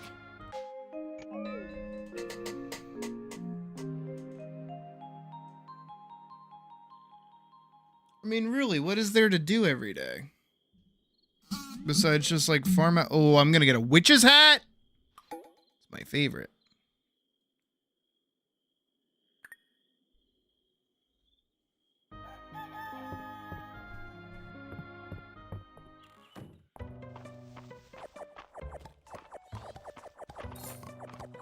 Turnip. Faux turnip. Learn how to make faux turnip. It's a fake turnip. Why would I want that?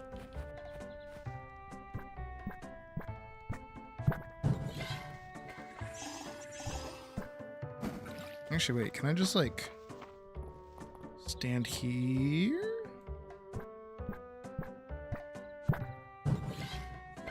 No, it doesn't do anything great.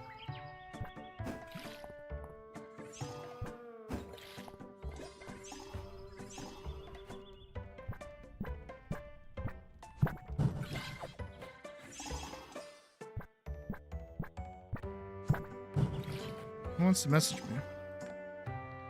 Did you meet me at Hayden's farm? I have a new project for the town that I think you'll be very excited for. Brilliant. Wait, upgrade Hayden's barn? What about my barn? Why do I gotta upgrade his shit? Got my own shit going on. What the hell? Gotta be.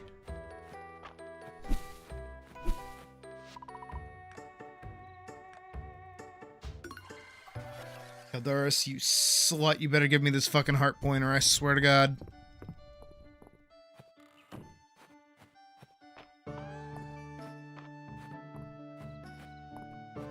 There he is.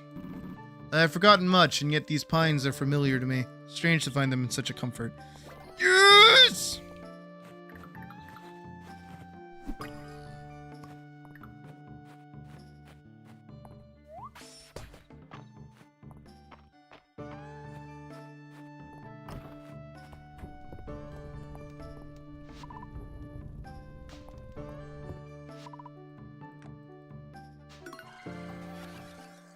Alright, there. We're at 7 hearts with him. I wonder if he has an 8 heart event, even if he's not free yet.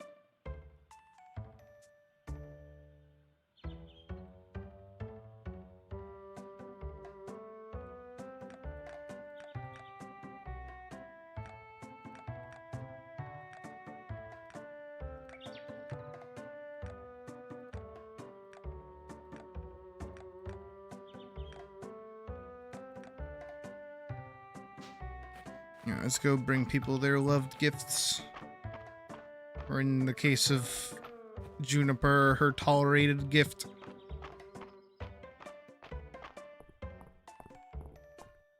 Where's Ayland? In here. Yeah. Talk to me.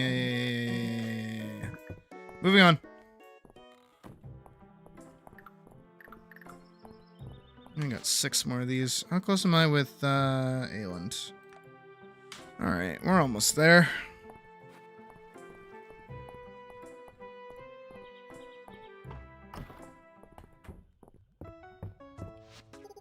For me, I don't want... Oh, this is nice, actually. Thank you. Out of lavender oil already. I'll have to speak with Celine if I'm to make more extracts. Okay, cool. Don't care.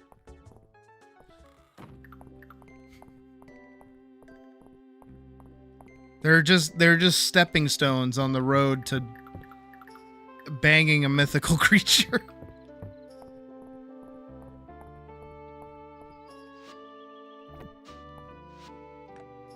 Tuna sashimi, sure. What's up, girl? There's nothing better than doing paperwork outside under the sun. I wish this filing would last forever. Okay.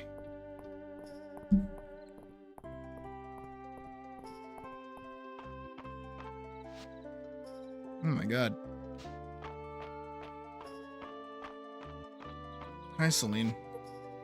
Sydney, I was just doing some morning reading. Elsie lent this to me from her personal library. Great.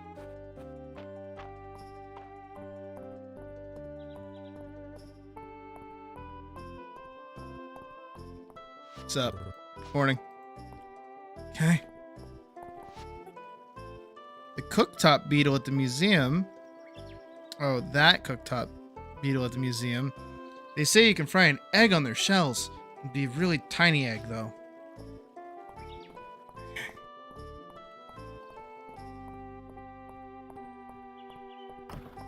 Caldarius isn't a boy, he's a man. He's the only man I need in my life. Where's Elsie? There's Ayland. Proposing an increase in funding for the excavation site in the Western Ruins. Hope Adeline goes for it.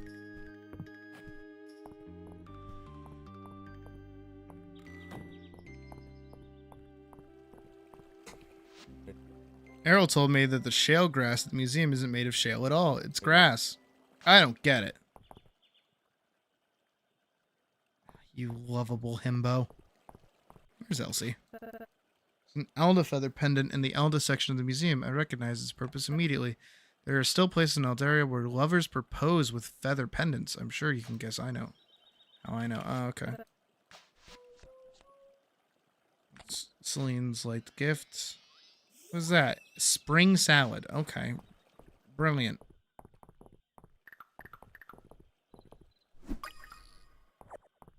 Okay. Just toss out the little wormy.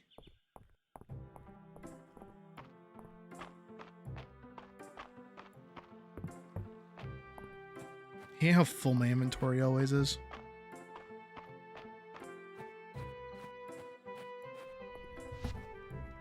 One of my biggest flaws in pretty much any game, if that's not wonderfully apparent, is my inability to manage a fucking inventory.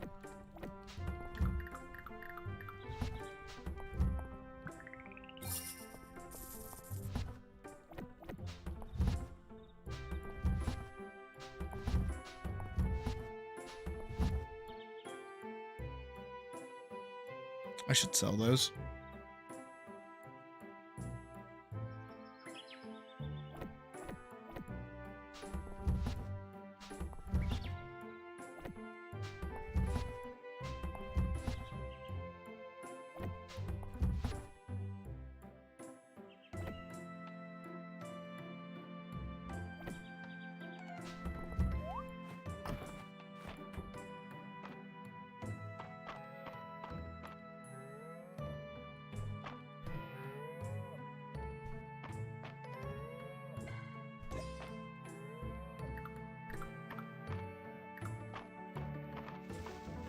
There we go.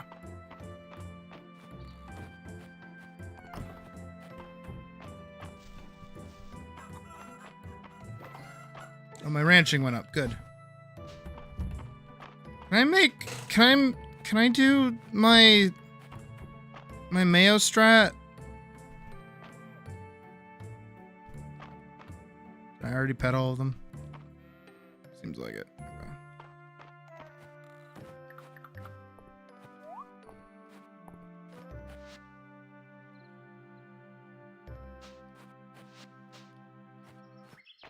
Do I need to use the mill?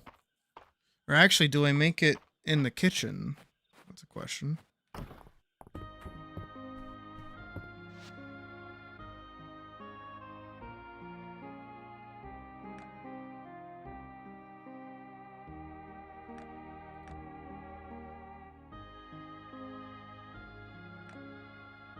Can make a hard-boiled egg. Can I not make mayonnaise?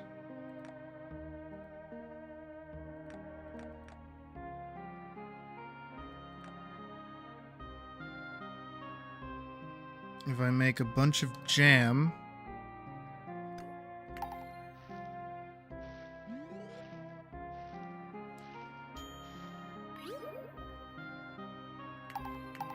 I made likable wild berry jam.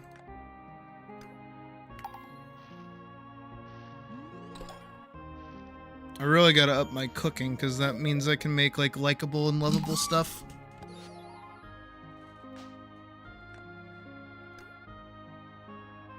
Hang on to those.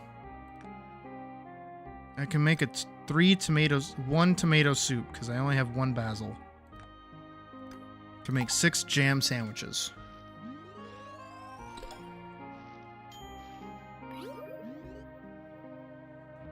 Four jam sandwiches. 1 speedy, 1 restorative.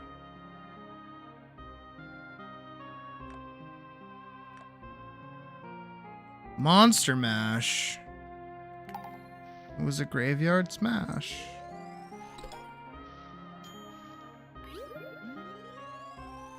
Restorative monster mash. Okay. It was a zombie hand job.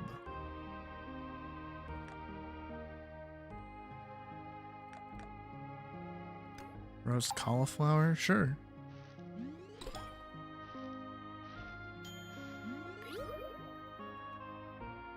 Restorative, speedy, roasted. Fuck.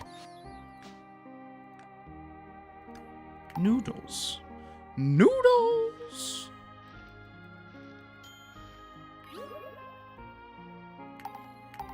I just make speedy noodles.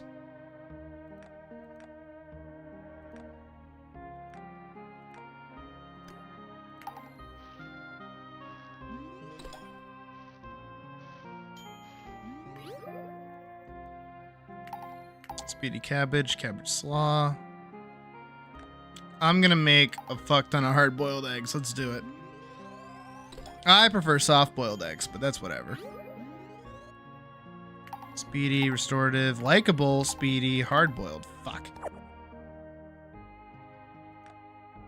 Sliced turnips. None of this is passing any amount of time, though, which is kind of nice.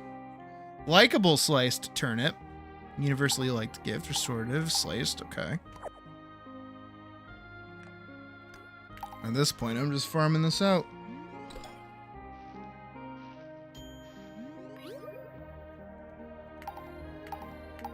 Hopefully nobody needs any of these things. Doubt it.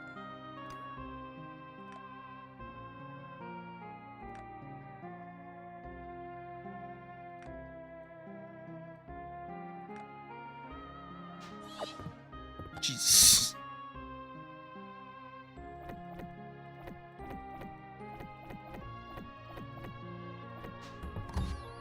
Oh my god.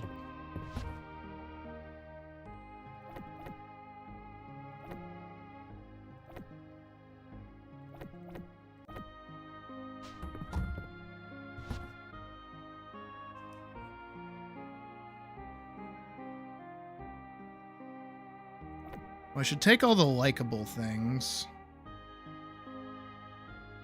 Which are these. The little gifts next to them. And leave behind anything that is not.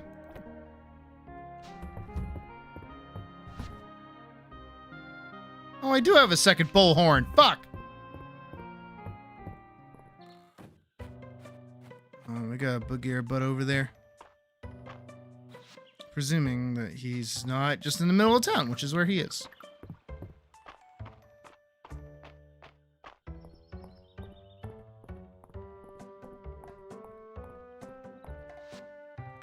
There we go.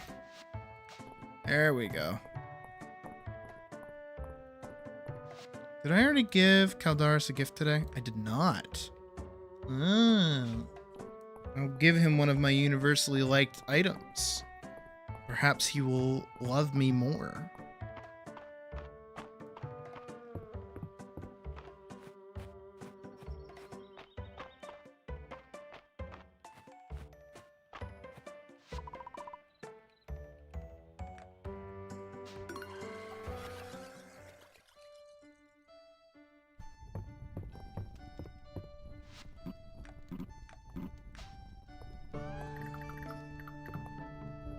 Here you go.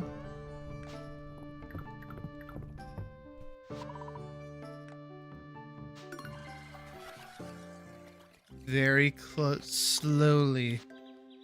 Slowlier. Oh, damn. I really hope that's not as slow as it's gonna go for the other two.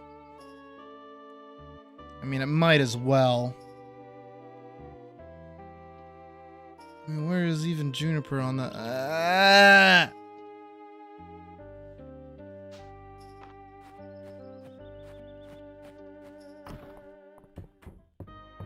Alright, let me order food. What should I get for food?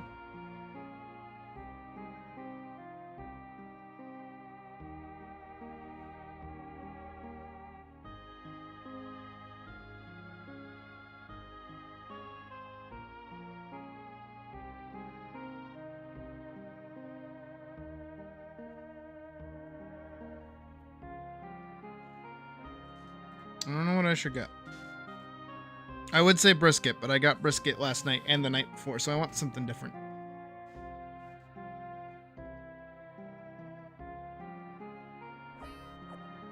Oh. Thank you, Noki. As I say, I don't want brisket. At least you read my mind. Guys, with the brisket. Come on. Guys, please. I can get something else, right? Come on. I'm testing if my eyebrows fuck with this game, and apparently they don't. Some kind of chicken as I'm eyeing down Popeyes and remembering how they fucked me over.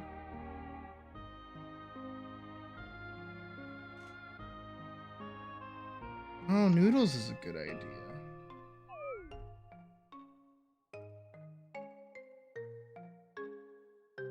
Wait, no, I don't want to ride.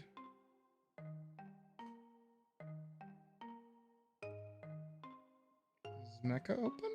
No, they're closed. Damn. No, I don't think any quesadilla. Quesadilla wouldn't be too bad.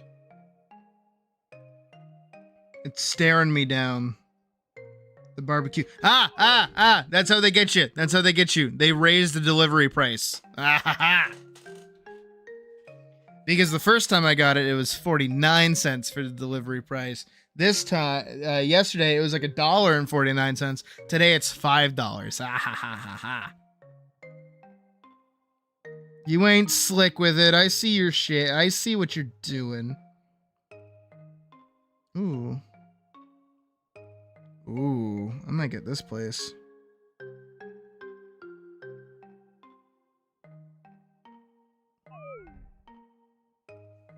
Oh, yeah, let me lay down. This place looks pretty good. Apple pudding cake? What is that?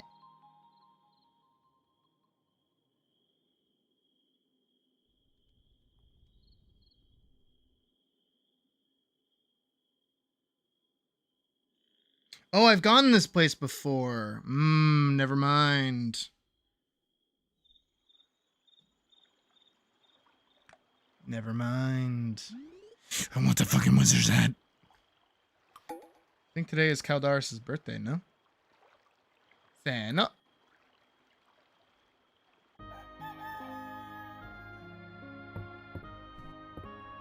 Hang on 1 sec.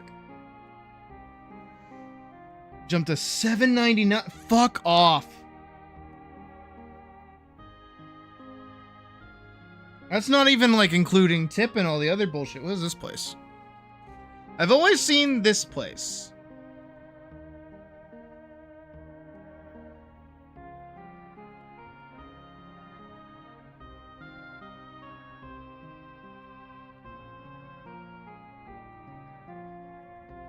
This place looks interesting. What is this?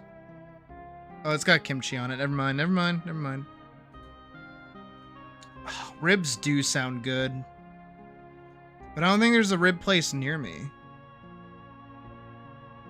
What is this? Stop putting kimchi in shit!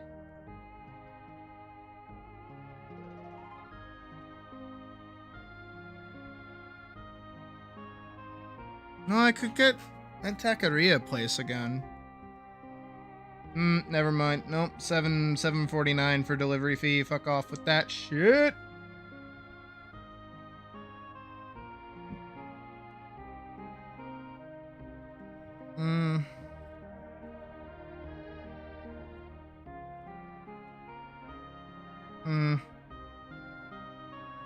Let me try something. Hello? App?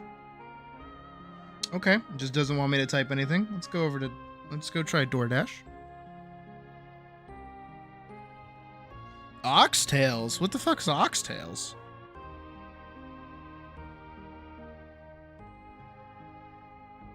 What was I gonna look up? Oh, tavern fries. There's tavern in the square, which is like 6 miles away. Shake Shack. There's that place, Fries Before Guys.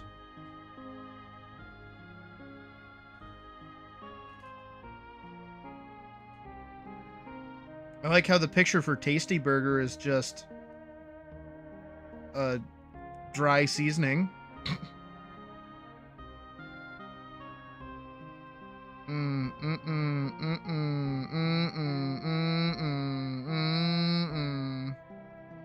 I see Outback Steakhouse, but I know it wouldn't be good when it gets here.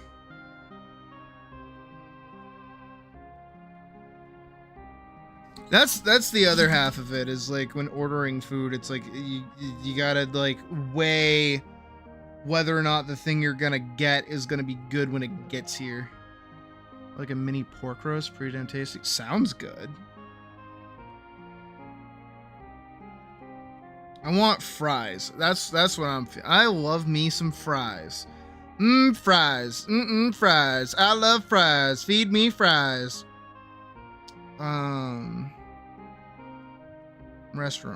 Restaurants. Under 30 minutes.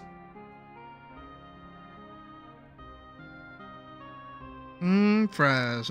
Fries. Give me some fries. I want fries. Where's some fries? None of these places have fries. What the fuck? Give me fucking ass fries, you goofballs. A potato wedge is not a fry. It's a completely different thing.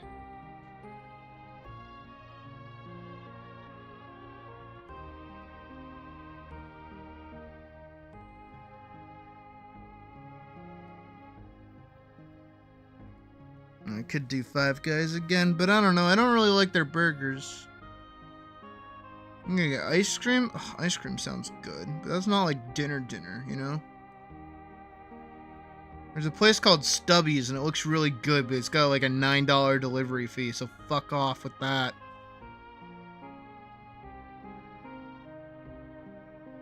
There's that barbecue chicken place again. That place ain't half bad, but it's like, it's a lot.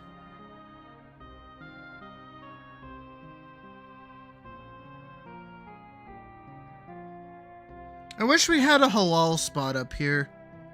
The one that was back where I used to live was like really, really good. They had like these like halal fries that had like some kind of spicy sauce on them. You wanted a Chick-fil-A and you just said a large fry. Fuck yeah, dude. Like, fuck yeah. I love me a good fry. Nothing better than a fry. Smash Shack Burger Bar. That place sounds phenomenal, but $10 delivery fee. Fuck off.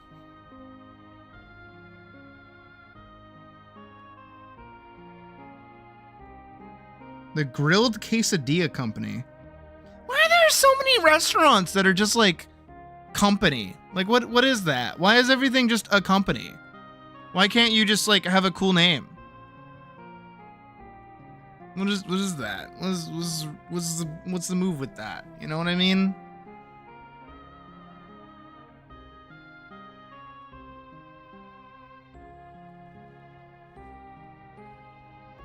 Dude, how hard is it to find a place that has fucking fries?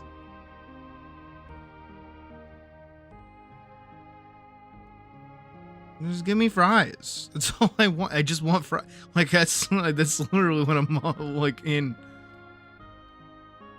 I've also never had Chick-fil-A, to be fair. I've only had their sauce. Their sauce is really good.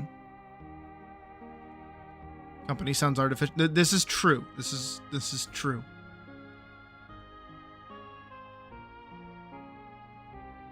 That place looks good. What is this place? This is a barbecue place. What is this place? Oh no, 1 minute till closing? Alright, fuck off, I guess. Why don't you show me that place earlier? There is a McDonald's. There is a McDonald's. But like I don't want a McDonald's. I don't want to hate myself. You got what? Wait, watermelon specifically just a regular watermelon? Watermelon? What am I fucking from Massachusetts? Yeah.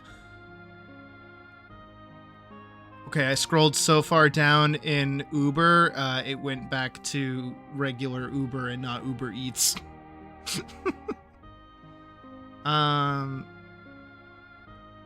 that even count?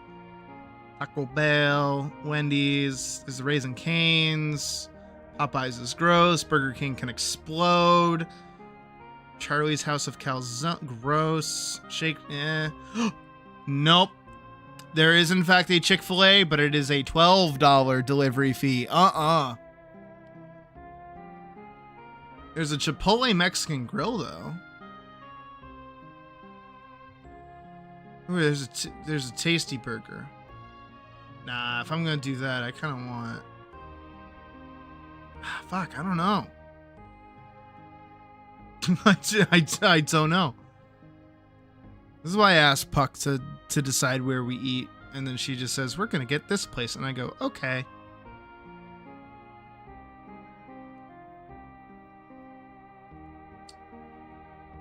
Big Daddy's 2. Wait, it was so good they made a second one. There's literally a place called Big Daddy's 2.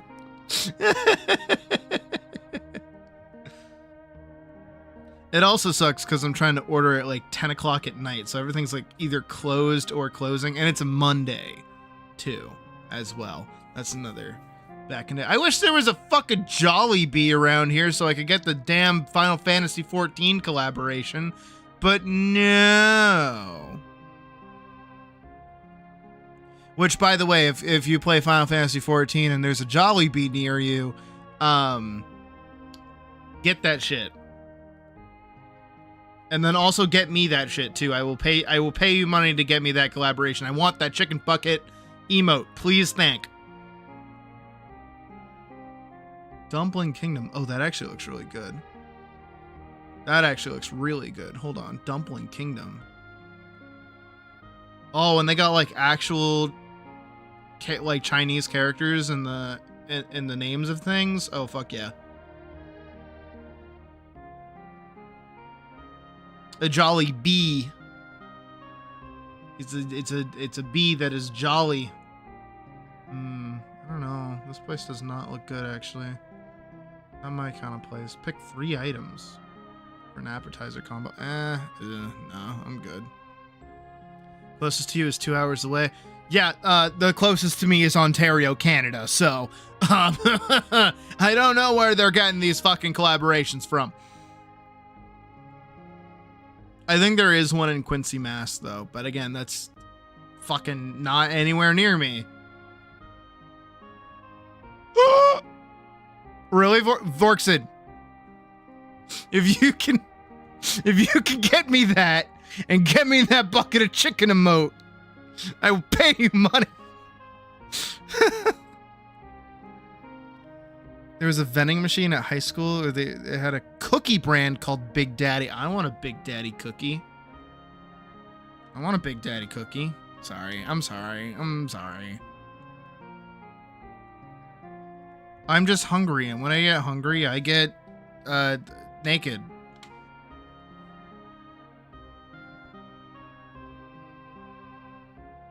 Dude, there is just like nothing. Oh, those burgers look so sad. Oh my goodness.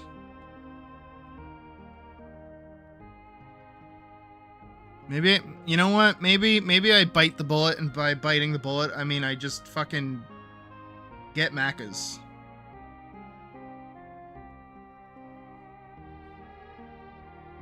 I'll at least eat a Macca's burger.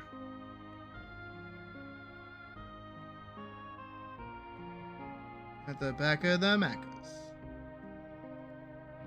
There's like nothing. There's like literally nothing.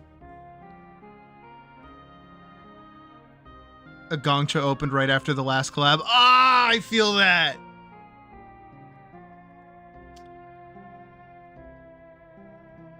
Then the 14 collab, and don't even know if a free trial can get the emote. The code should still be good. If you can get like a code, you should be fine. Codes don't expire as far as I know. And I don't see why you can't, as long as you have a Mog Station account. No, I will literally give you money to go do that. As long as you also include me in getting that, please thank. Now where the fuck is McDonald's?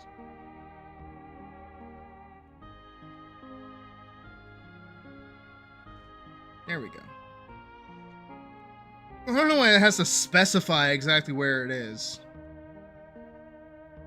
What do I want? I want fries, I know that much.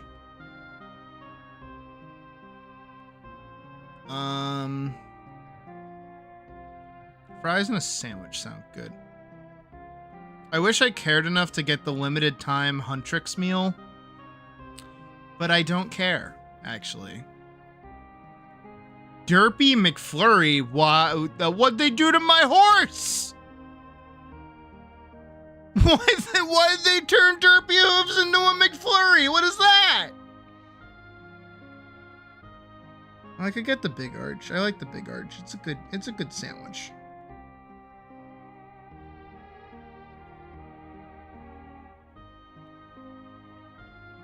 And some chicken you've had. No, actually from the promotional images that I've seen of it, it actually looks really good.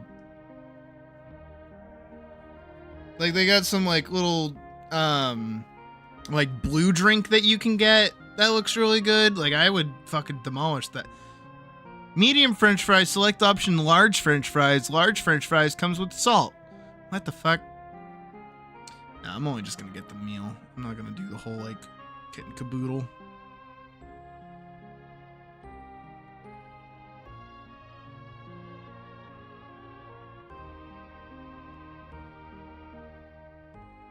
What kind of fries do I like?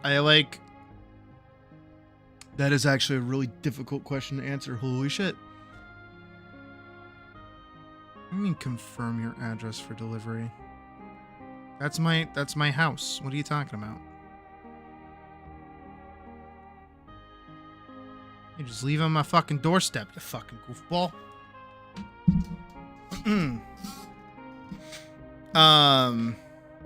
Yeah, yikes. That's actually like a hefty question.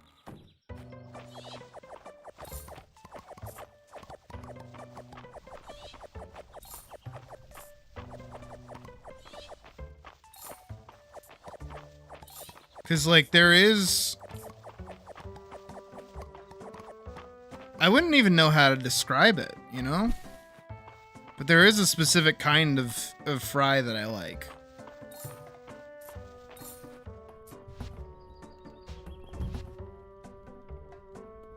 Yes, get me that bucket of chicken. Bucket of chicken emote. Hell yeah. Add it to my list of stupid shit that I've done for emotes in that dumb fucking game.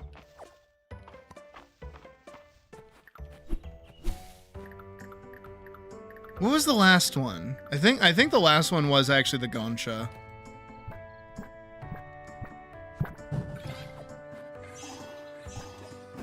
Which was annoying.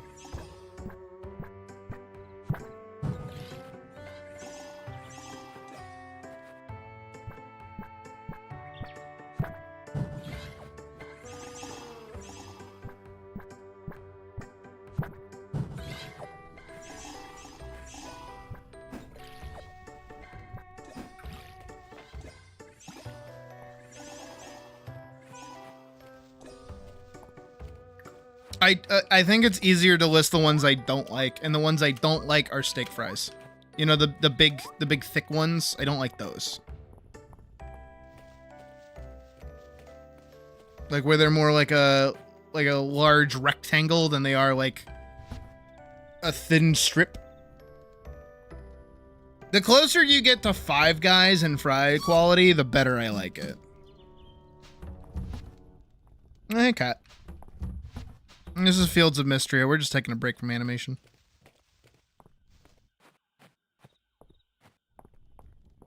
No, literally. That's what I'm doing, Vorks. Exactly. See, you get it. Good. They're not mad at me. They still have food, apparently.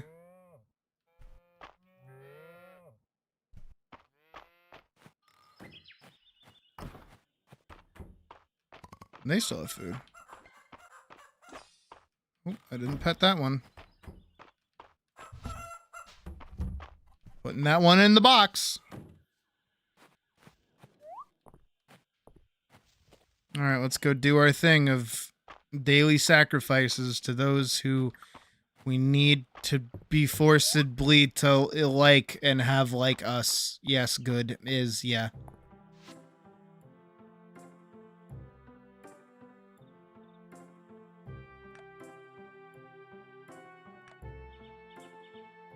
Hey, where the fuck is she going? She can't be leaving. I need to give her her crystal-y thingy. The fuck? I will say, that is like my biggest gripe about Fields in general, is like... It honestly took the wind out of my sails that now I am forced to socialize with people that I do not care about. Purely to get to the person that I do care about. I would be pissed if fucking Stardew did that. Stardew doesn't do that. Buy both meals at separate times, as you can only get one code per transaction. Oh. Well, I will also give you gas money, I guess. Hopefully you like it the first time. Otherwise, I'm gonna feel bad.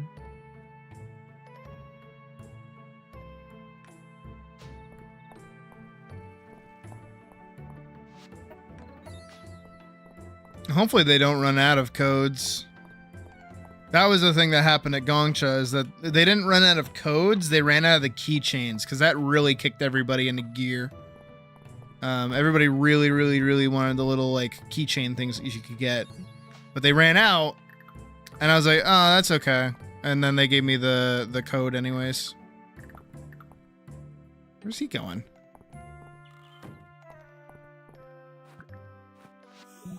I was just thinking it's treat time. Not that it's something I do regularly. I don't care what you do regularly, dude.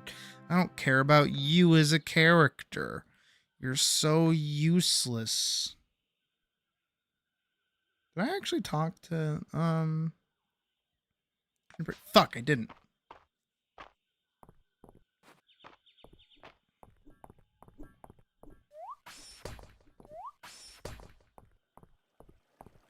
You're gonna wait in the car for 5 to 10 minutes with a change of clothes. Oh, it's such a good move. It's such a Peter Griffin thing to do.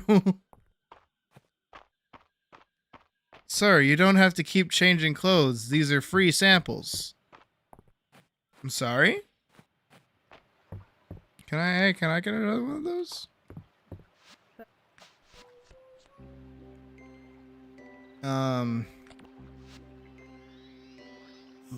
Brilliant. He likes hot chocolate.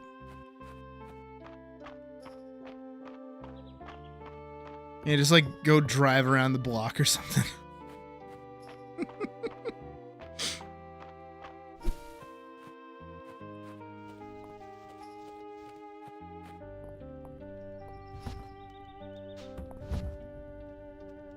Near one of your mom's friend's house? Oh, there you go.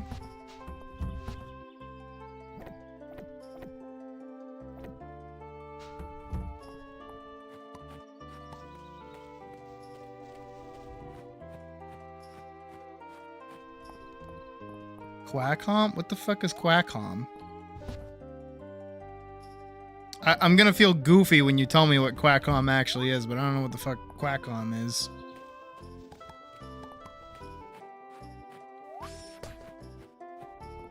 No, but I will say, I know that these Final Fantasy XIV collaborations are really, really popular. And there's like, what is it? It's like a really good uptick of like business for whatever company. Oh, Cloudy with a Chance of Meatball. Oh, right. I know what you're talking about now. Oh, the fucking kid in the background. Yeah. All right. Have a good night, Hollow. Thanks for hanging out today. Maybe I'll see you on 14 later if you do play 14. Yeah. At the same time, you should probably play it when I'm not around so I don't distract you like I did last night.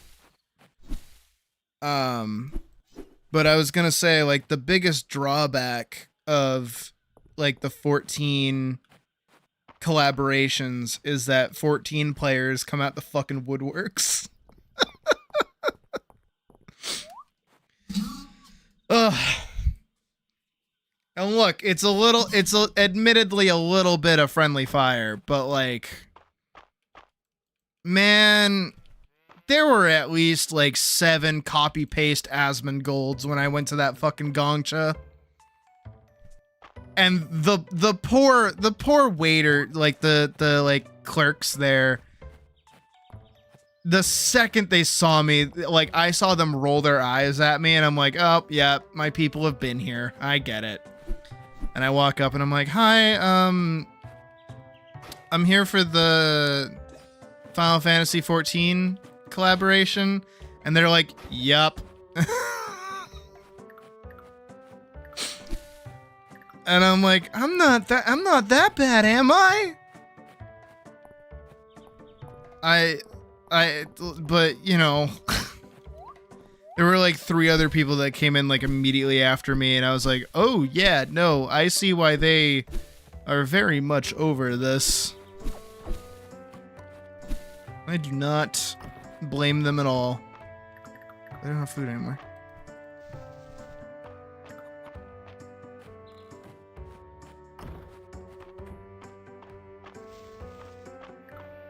Plus, I also like, I still actually have the cup. Hold on.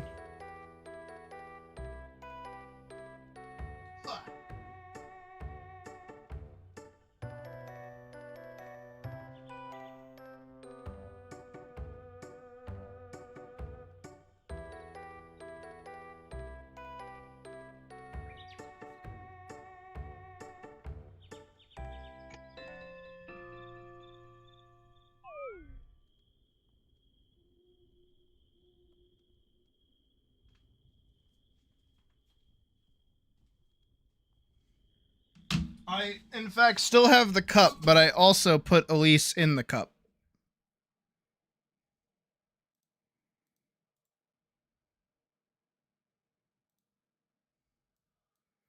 Elise is, in fact, in the cup.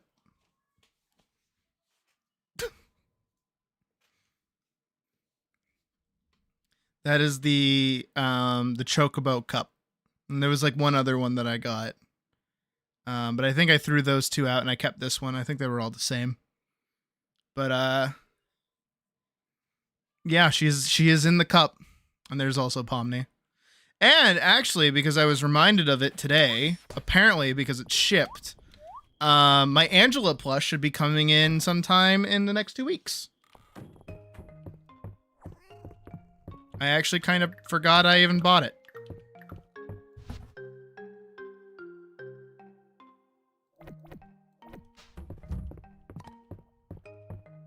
Do I need to give one of the... Yes, I do.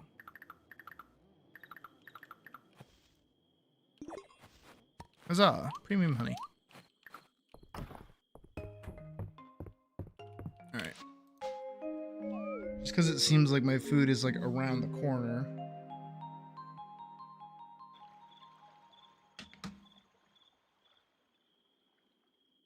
I think we can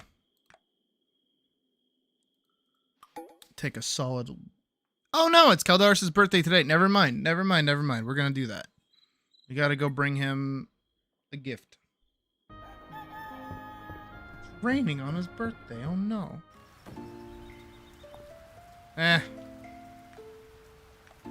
it's whatever. Let's watch a video. Boop, boop. Boop, boop.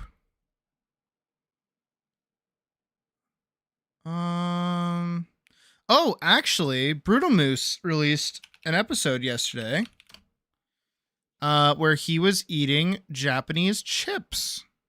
Japan. So a let's country watch. made Let's give this a famous little for having watch. People that live there, and also the stuff and things that those people that live there do. But did you know that chips live in Japan as well? Wet chips, dry chips, tall chips, small chips. In No, this I did video, not. I will be talking all about 19 different crunchy Japanese snacks. Ooh. I thought about doing 20.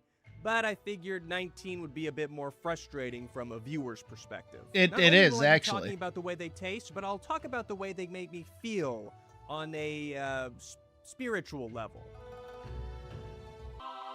My name is Chef Ian Brutal Foods, and I am a self-certified expert of taste. And now I'm going to make that Japan's problem. Oh boy.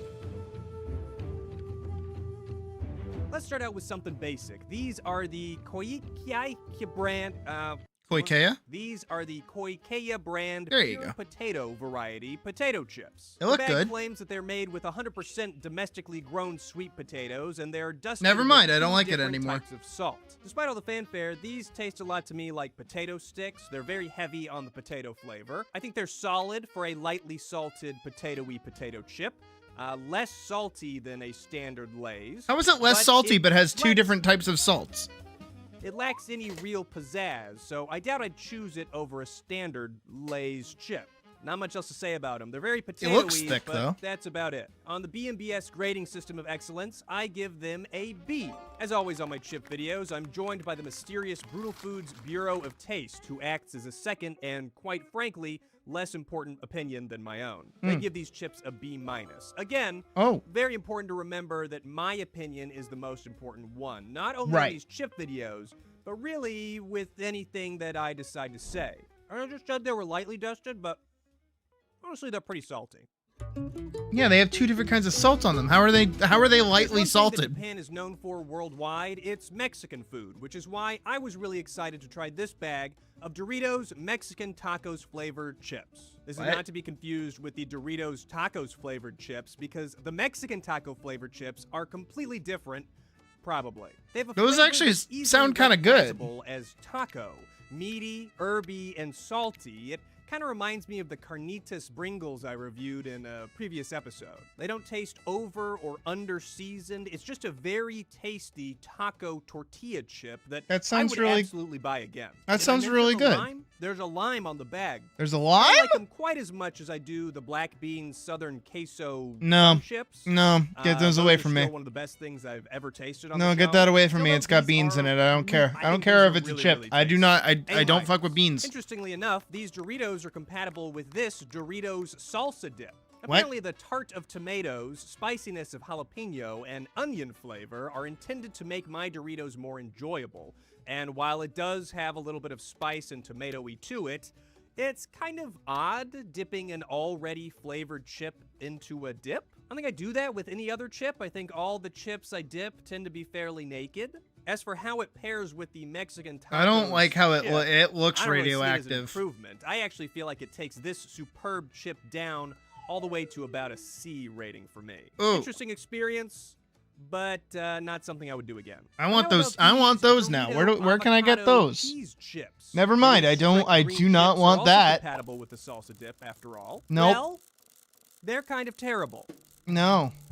On their own, I find them vaguely sweet, No. bad, Uh, earthy, stinky, y- and yeah. completely unlike any avocado I've ever eaten. I don't Can't even say I like taste avocado, at all so in you're here, good. actually. If it's green, honestly I don't way eat more it cheese unless than it's taco, lettuce. Then and even then, it's kind a of white real more than stinky green. cheese, the bad kind of stink, not the good kind. It's Ugh. important that I clarify that there are two different Yeah, kinds of that's stink, and both one of those is ladies are my actually face right enough. now. I I'm just a little can't bit get of past a. the stinkiness of the cheese, dude. The whole thing ends up being like a sweet. Who puts stinky mess, avocado and with I hope I cheese? never have Also, to who eat one ever who again. do that? That sounds not Of course, great. I still had to try it with the salsa dip, especially because the claim is that my Doritos will become more delicious and enjoyable. Nope. But I found the pairing to taste like literal vomit. No, It was completely brilliant. Terrible. So I got to give it an F. This kind of reminds Damn. me of those jalapeno cheddar chips that I tried before, but like with a really, really stinky chip. After, am I saying stinky too much already? No, I That's feel like you're. chip number I feel 4. like he's selling It's the like chip number stink. 3. This is Calbee's Sapporo potato chicken and beef. Taste the meat. This is a barbecue flavored chip from one Ooh. of Japan's most known producers of potato chips, Calbee. These That- chips are light and Ooh. fluffy, and they Ooh. kind of melt into a soup in my mouth as I What, eat them. It really does just taste like a fluffy, dry ramen. It's strange. It smells more flavorful than it actually tastes, but how it tastes is okay. It's just very, very mild. Look at it, date. The Yeah, red no, those taste did that not my look good. tongue views as Those soy look like how saucy rather than Takis look when barbecue-y, they're so in much date. so that the name kind of feels like a lie. But I suppose barbecue might just be more soy saucy over in the mystical land of Japan. That's How am I true. supposed to even know that? Research? Reading? C+. These chips are inoffensive and somewhat satisfying, but I wouldn't go out of my way for them. But you know what I would go out of my way for? A brand deal so that I can make money. Ah. Today's sponsor is Upside, and here to tell you all about it is me. Gas, groceries, eating out, even on the tightest budget, there's no escaping it. But with Upside, you can get cash back when you fill up, hit the grocery store, or go out to eat. Just open the app, claim an offer, and pay with your credit card like normal, then rack up some cash back. You can cash out whenever you want, either directly to your bank account, or you can receive your cash back as a gift card as well. Upside partners with businesses to offer these cash back. Why does it got like? Why does it got like a yellow hand? Why is it got? Why does it got like a gloved hand? What is that? This is the gloved hand. It's still in the frame. It's still there. So I don't drive enough to earn much cash back from the gas station offers, but there's a surprising amount of restaurant participation for me to take advantage of. Seems like a great excuse to try out some new places too, since you can go there knowing you're gonna get a little cash back out of the deal, or the meal. The meal deal. Upside is giving back Who $1 is that billion guy? to its users. To find out how much you could earn, download the free Upside app and use promo code BrutalMoose to get an extra 25 cents back for every gallon on your first tank of gas. I don't drive. I don't have a car anymore. Every gallon on your first tank of gas using promo code And it's so BrutalMoose. freeing. It's so Alright. oddly freeing Nice. not having a car. Kind of interrupted the flow of the video, but okay. All right, back to the chips. These are the YBC Yamazaki Biscuit Company Biscuit. brand salt flavor. Oh, Bisnit. No, he's right. No. Aerial variety chips. I thought that it might taste like a mountain, but I think that No, maybe has something to those do with, actually look kind of cool. cascading chips. I don't know. I would eat that. I can hear Maybe Puck because screaming the in the mountains other are room, up by in the the way. air. I don't know. Mountains. It's not mountain flavor. It's salt. Oh, These that's guys taste straight that's- up like original bugles. Oh. They're lighter and fluffier than a bugle, and you can't stick them on I your don't like fingers, how they but the look. taste They is look a almost little exactly the same to me. suspicious. Salty, corny, very satisfying, and I really Really like this aerial satisfies. style of potato chip because I'm someone who will like eat multiple chips at I the don't same like the time way to it looks. enhance the I crunch. just With I this chip I shape, I can't however, get can behind the the way it same looks. kind of crunch without shoving fistfuls Sorry. of crispy potato into my mouth. In theory, it looks I'm not great. really Then you sure look if I at it from prefer the this side, to and a it's just bugle like, or not, because I oh. really like donning those cones atop my palm growths. But these are still pretty good. I'm gonna give them a Oh, B+. yep, there it goes again. Yeah. These are the Calbee brand yuzu and pepper flavored chips. And my initial thought on tasting them was, wow. They're very vegetal and slightly spicy. It tastes so much like eating a plant. It's like you're chewing on a leaf with a strong kick of pepper and a hint of potato in there. Is that bad or is that like good? Bitter plant-like taste. It's very odd. Not my favorite flavor, but it's still kind of impressive how plant-like the taste is. Kind of tastes like okra or something to me. Oh. Interesting to try, but I'd never actually buy these for pleasure, so I will give them a D+. It's so bitter. It's so bitter. It's crazy bitter. Blech. And while the Taste Bureau agrees with my assessment of the taste being plant-like and bitter, they give them a B and say that it's like when you go on a summer walk and it tastes like plants outside. What? Whatever the fuck that means. Another Calbee entry for you. This is the consomme flavor. Who's consume the chip Consomme? flavor. That's probably what it is. It's like a soup, I think. This one is kind of like a denser Pringle. Holy that's shit. vaguely Lady in the other room is meat-ish or losing her possibly mind. soup-y. Even after trying it, I'm not totally sure what the flavor is supposed to be, but whatever it is very light. Speaking of light, this is apparently the flavor of chip that Light Yagami eats in one of the most dramatic moments in the cartoon Death Note. I love this show, and Light is indisputably the best character on it, so I really wanted more out of the chip that he seems to like so much. But, nah. They're okay-ish. C-. Not a lot to really say about them. It's just kind of... I'll take a potato chip. They really just don't And taste like eat much. it! Like, I can't even really taste the potato of the chip. It's just kind of crunchy, but nothing. Meh. And now, introducing the Koikeya brand roasted corn with soy sauce flavored chip. The number one... something. The number one something. Number one chip? Maybe?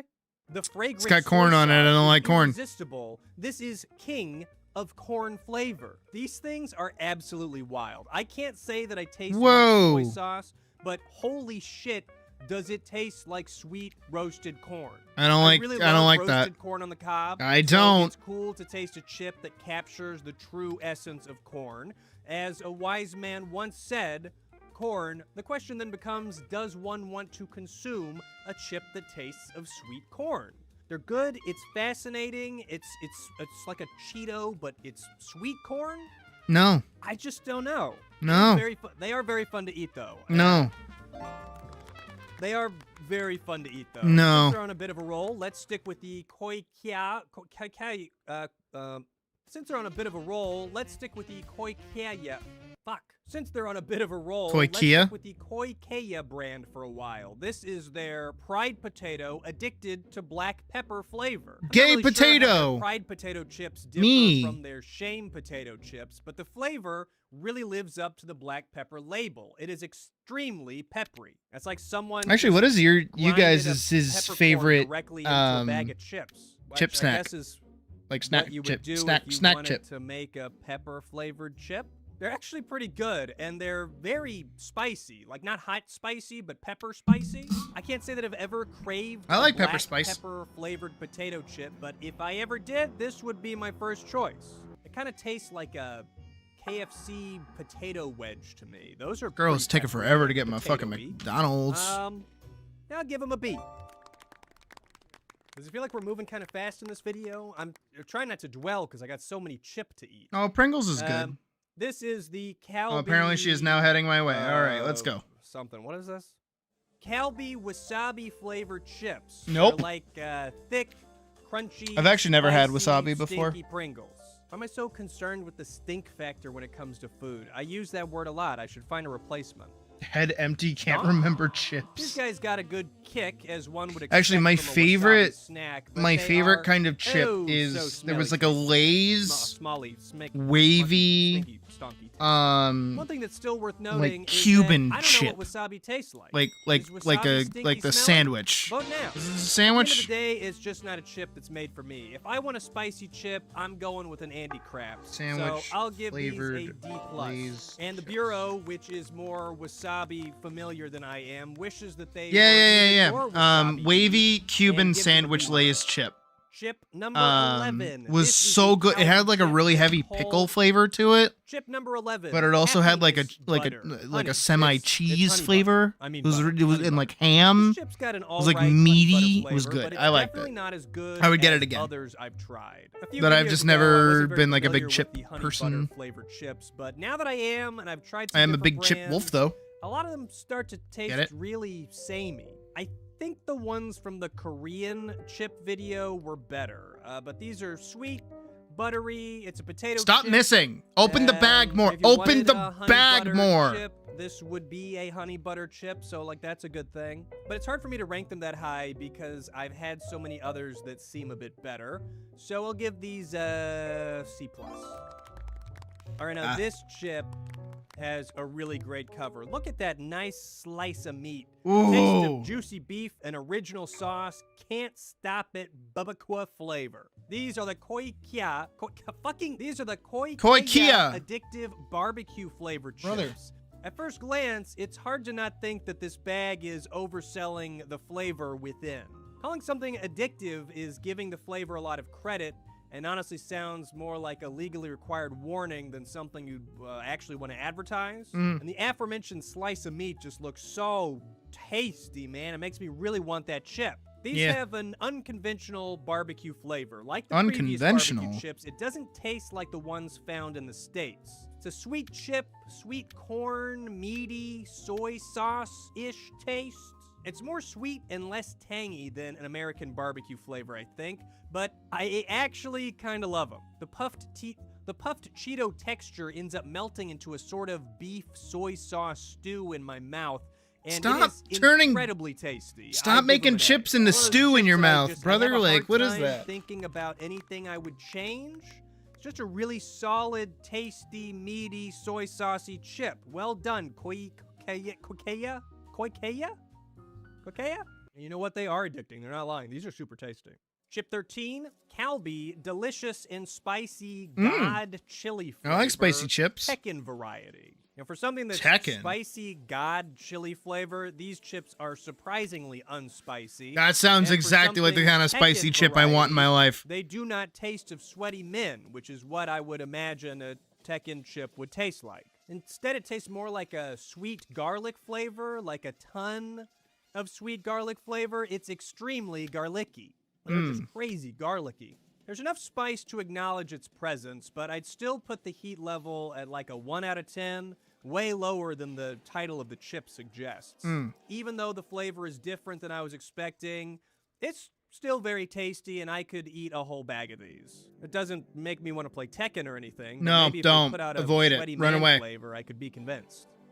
B+. Are you prepared for Calbee's blissful winter potato chip? The fucking what? Yeah, I am, I guess. I feel like the bag really oversells this chip. Limited edition, thickly sliced potato. The potato's not even that thick. It also claims to have 3 types of cheese and a truffle flavor, but I tasted no truffle at all, which is shocking because truffle is a very noticeable, strong, and pungent flavor. Once again, I find these chips to be very sweet. A lot of these chips feel sweet in a way that most American chips aren't, which sometimes make them a little too sweet for my palate. That's There's my a mouth. bit of a pleasing aftertaste truffle stink with these, but not enough for me. It's like 0 truffle. I love truffle. Don't promise me truffle if there's no truffle. D-. I don't even know what Ignore truffle the fact tastes that there's like, no truffle. so I just don't like the taste. I know it's a mushroom. Another I would never Calbee have. I chip. would never These eat a guys mushroom are like wild. a Just how many truffle, chips can probably. one company really produce? These are the limited edition sweet potato snacks that claim to have a gentle sweetness to them. I don't like sweet And they potatoes appear either. to have I won just do some not sort like of Japan. Get the Food sweetness Selection out of my Award potato. in Give me normal 2024. potato. I was just talking about how the Japanese chips have been more sweet than average, so I'm not sure that I'd call the sweetness of this chip gentle per se. It's pretty aggressive to the point where it almost tastes like a dry cereal. Not something I'd actually put milk on, but it does taste like a dessert chip. They're also Oh. very soft and airy to like to the point where when I start chewing them, they immediately dissolve and vanish within my mouth. So it's like a fluffy, weightless, potatoey, sweet dessert chip, if that makes sense. C+. The Taste Bureau enjoys that the texture is like a packing peanut that turns into a mashed potato in your mouth. That's So an that image. gives you an idea of where their priorities are. Yeah, no, yeah, all right, yeah. Now, these chips are chips that demand your attention.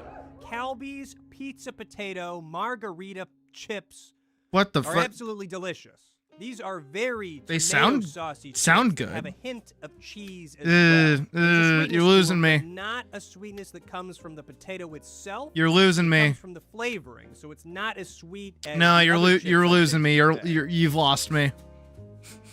Oh man, it does actually taste like a heavily tomato. You didn't taste it. You just pizza. sniffed it. And it does actually taste like a heavily tomatoes margarita pizza. The chips that have this extra cheese or whatever this is on them are extra good too. Honestly, my only Oh. complaint is that there aren't enough in the bag. These are extremely addicting. I've already eaten all of them, and I wish I had another bag. It's got a Ruffles texture. get another which I bag like then. with my flavored chips. Forehead? And it makes it feel very flavorful and oily, which is also what I like about Ruffle chips. I would down another bag of these. You know, without I even like thinking wavy about it. chips the I best. give 'em an A, I don't like the normal and like I would Lay's buy chips. them I like again in a wavy chips. heartbeat. If you like pizza chips, I like getting you to gotta try break these them chips out. like Very, in my very mouth. tasty. I'm weird. I'm very Holy weird. shit, it's Calbee. Have you heard of this brand before? It's a pretty niche underground chip manufacturer in Japan, actually. I know a lot about it because I'm very smart. And this is their grilled oyster and butter flavor. No, And right out the gate, I know I'm gonna no. hate this one. Yeah, Plus seafood ew. is disgusting. I No, think we I- can all agree about that. No, I like I'd fish. rather eat like a I like fish. I cow like or a pig or I like fish and I chicken like or shellfish. Something that walks on the earth as I do, rather than something that swims around in Earth's giant toilet. What does an oyster even taste like? I've never had an oyster. They seem disgusting and just concept alone. I feel like this chip tastes just as I expected it to. It tastes it gross? like Is it walking bad? through an aquarium. Ew. There's a disgusting stench to it of seafood that No, some people seem no. to enjoy the taste of, but I can't really No, understand. I don't like oysters. I hate oysters. I hate oysters. I hate oysters. I hate mussels. I hate anything that comes in like a salty, But hey, if sandy you like shell. disgusting fish things, you might like Also, this my food chip, is here, so I'll give be it a right back. try. I will give it a D. God, they really do smell bad, dude. Really smell bad. There's a guy in the corner of this bag here. He's like, "Oh, excuse me, sir. I'd like to give you this fine potato." We are at chip number 18 of 19. We're nearly at the end of our journey. And I preemptively want to thank you for going on it with me. It's been so enlightening.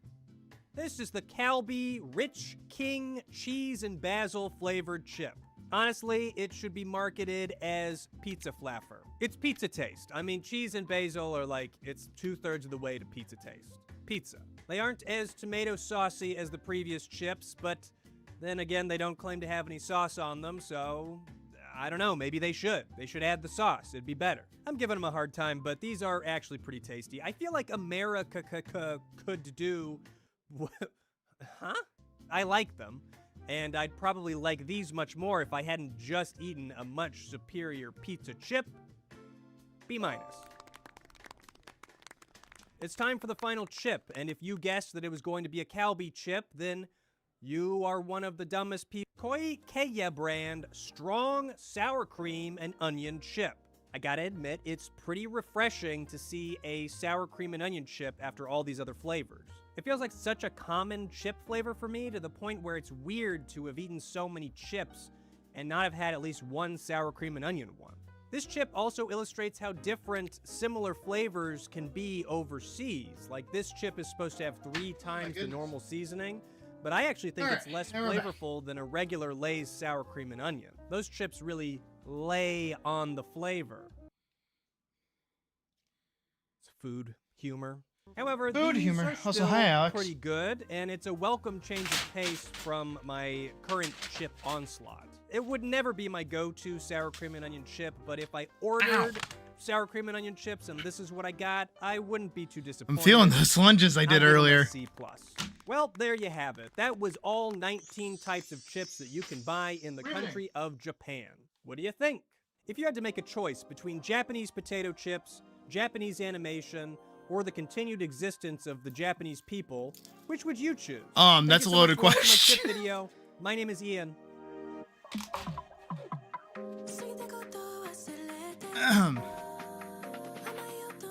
Let's do the mystery tapes. I like these. Episode is sponsored by Magic Spoon. Was it Magic Spoon like bullshit? End of the broadcast. VHS was once the dominant format for consumer home video. It was. I had a whole bunch when I was a kid. Millions upon billions of blank tapes were purchased by STD, humans what from the all fuck? walks of life. They were used in camcorders to preserve memories or in VCRs to record live TV for future consumption. Now, in the year 20XX, these tapes sit dormant in attics, basements, crawl spaces, and thrift stores around the globe. Hi everyone, it's me again, Ian McMystery, and today we're cracking into a fresh case of mystery tapes.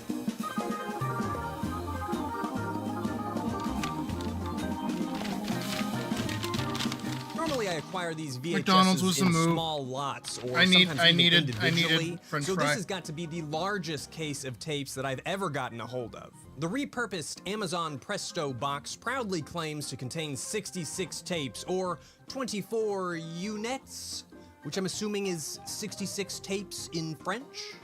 The biggest fear when acquiring large lots of tapes like this is that every tape is going to contain the same thing, especially if that thing is movies duplicated from other VHS tapes. Now, I'm not here to talk about feature-length movies. I'm here in search of archived oddities that might otherwise be lost to time. The good news is that when I get a tape that's just a film recorded onto it, it's usually clearly labeled. Most of these tapes, which shall be Price of referred to $10 a from box. here on out as the Presto tapes, are a mixed bag. Some are clearly labeled, like Eat this cornflakes for awesome-looking dinner. Oh. Super HG Gold Master video cassette, Anne of Green Gables, The Sequel. Despite the dubious spelling, I think we can all pretty safely assume we know what's on that one. Anne of Green Gables is back. No longer an awkward girl, but a mature young woman. Now, there are some tapes that are completely unlabeled, as well as some with labels That was refer downright to what I'm diabolical assuming fucking are editing. shows with which I'm simply unfamiliar. But the most interesting thing about this Presto lot is that the majority of the tapes are labeled with names. Clinton, which I'm assuming refers to Old Bill. Nancy, which, if we're gonna stick with the political angle, could refer to Nancy Reagan. But the largest stack by far is a pile of tapes labeled Martha.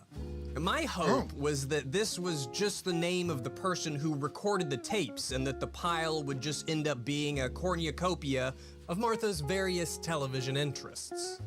That's, unfortunately not the case. Today I'm going to be talking about 6 different tapes from the Presto lot, and I think it's fitting that we start with a Martha tape. Martha 15 to be exact.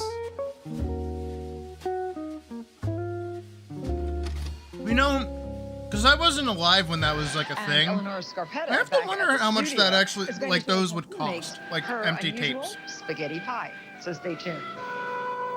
Well, if you This? guessed Martha Stewart, then congratulations, you're today's Oh. big winner. This tape, and I'm assuming all of the other tapes labeled Martha, is packed reel to reel with segments from Martha Stewart living. How many times have you been stuck with a big bowl of leftover cooked pasta? Never. Well, the Italians have a solution for this problem. Voila, throw it in. And you want to toss it? So you could use your fingers for this. You actually could. Should I? You can. Okay.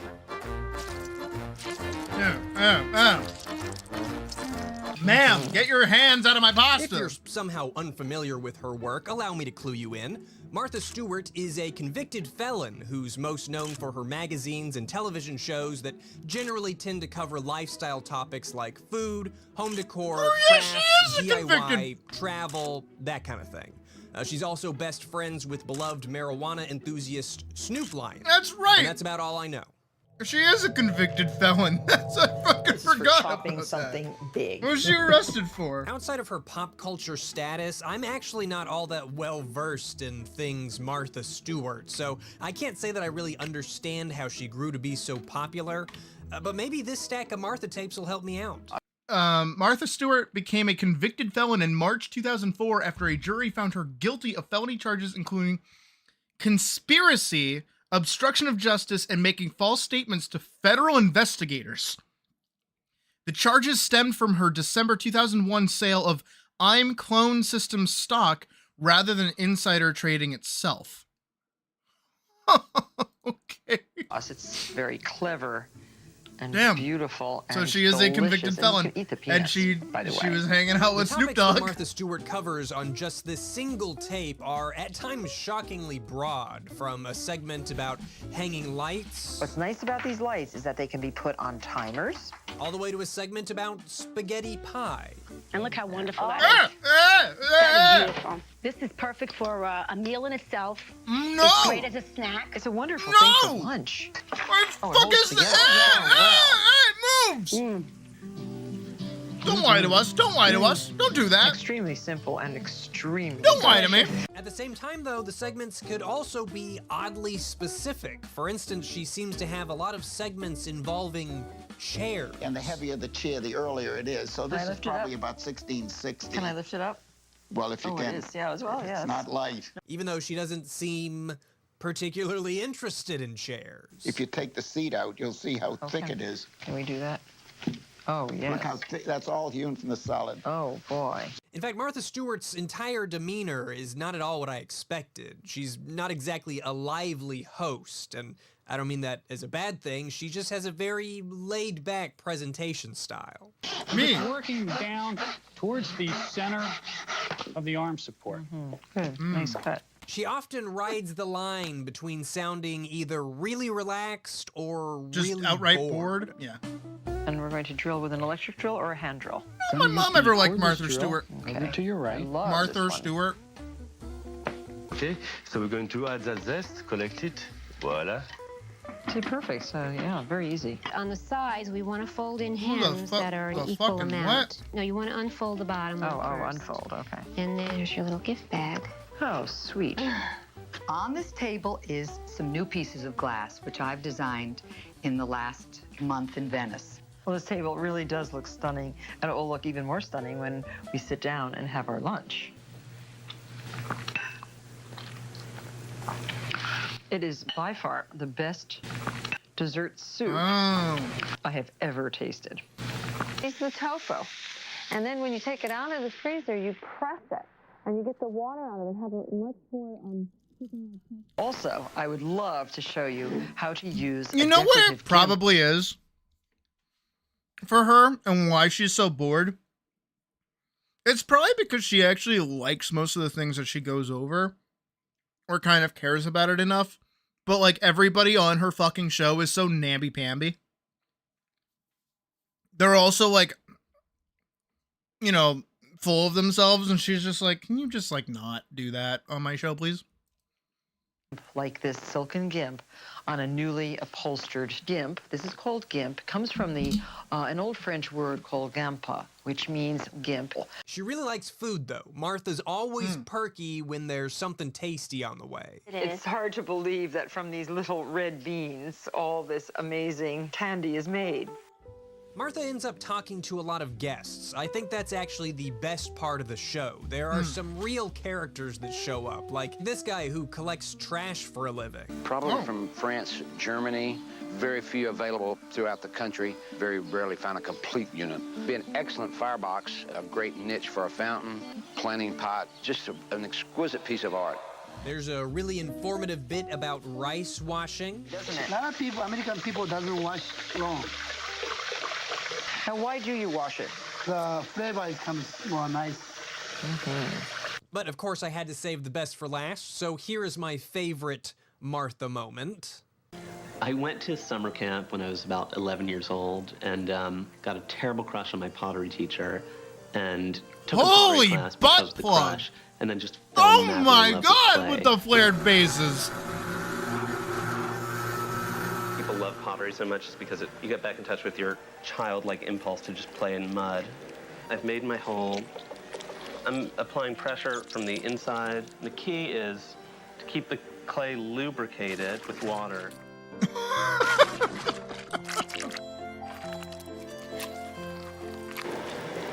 So now the walls are very thin. And if you'll see, my arms oh my God, are always braced because I really want to be like a machine, making sure that I rule the clay and that the clay does not rule me. I found also that the P-touch works really, really well. My parents came to visit on Parents' Weekend expecting to find a vital young athlete and instead found a pasty, pottery-obsessed camper.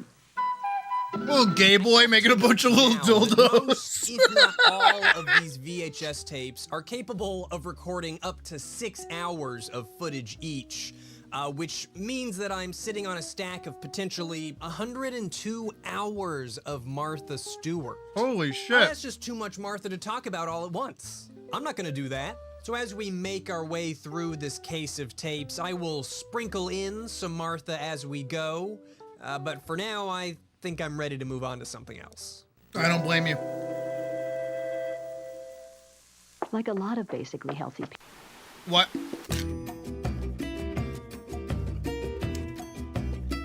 Like a lot of basically healthy people incontinence?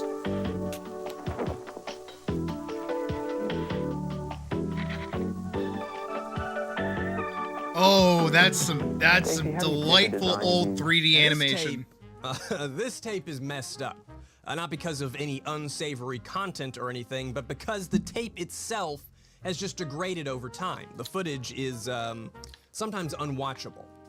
This tape starts off with a show called Michael Hooligan's Your New House, and immediately, without any further research, I could tell that this series originated in Texas. A slab is the most common type of foundation. It's the easiest to do. Accents aside, these houses are just straight out of the fancy Texas neighborhoods that I used to envy in my youth.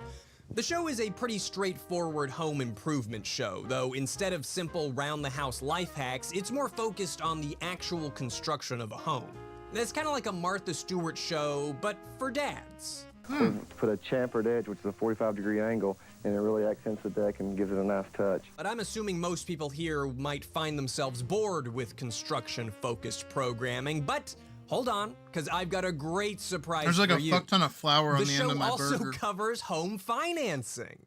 The lender will use a front ratio of 33% to determine how much monthly payment you can afford. The back ratio is higher. On a conventional loan, it's 36%. Whichever ratio is lower, the front ratio... This is just not my cup of joe, but I can imagine my dad sitting down and watching something like this after a long day on the job, so that's kind of cool.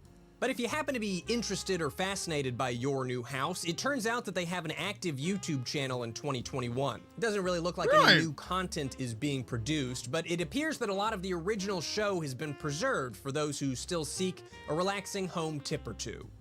Try placing a small piece of silly putty under the wobbly leg. Push down hard on the table, and your problem goes away.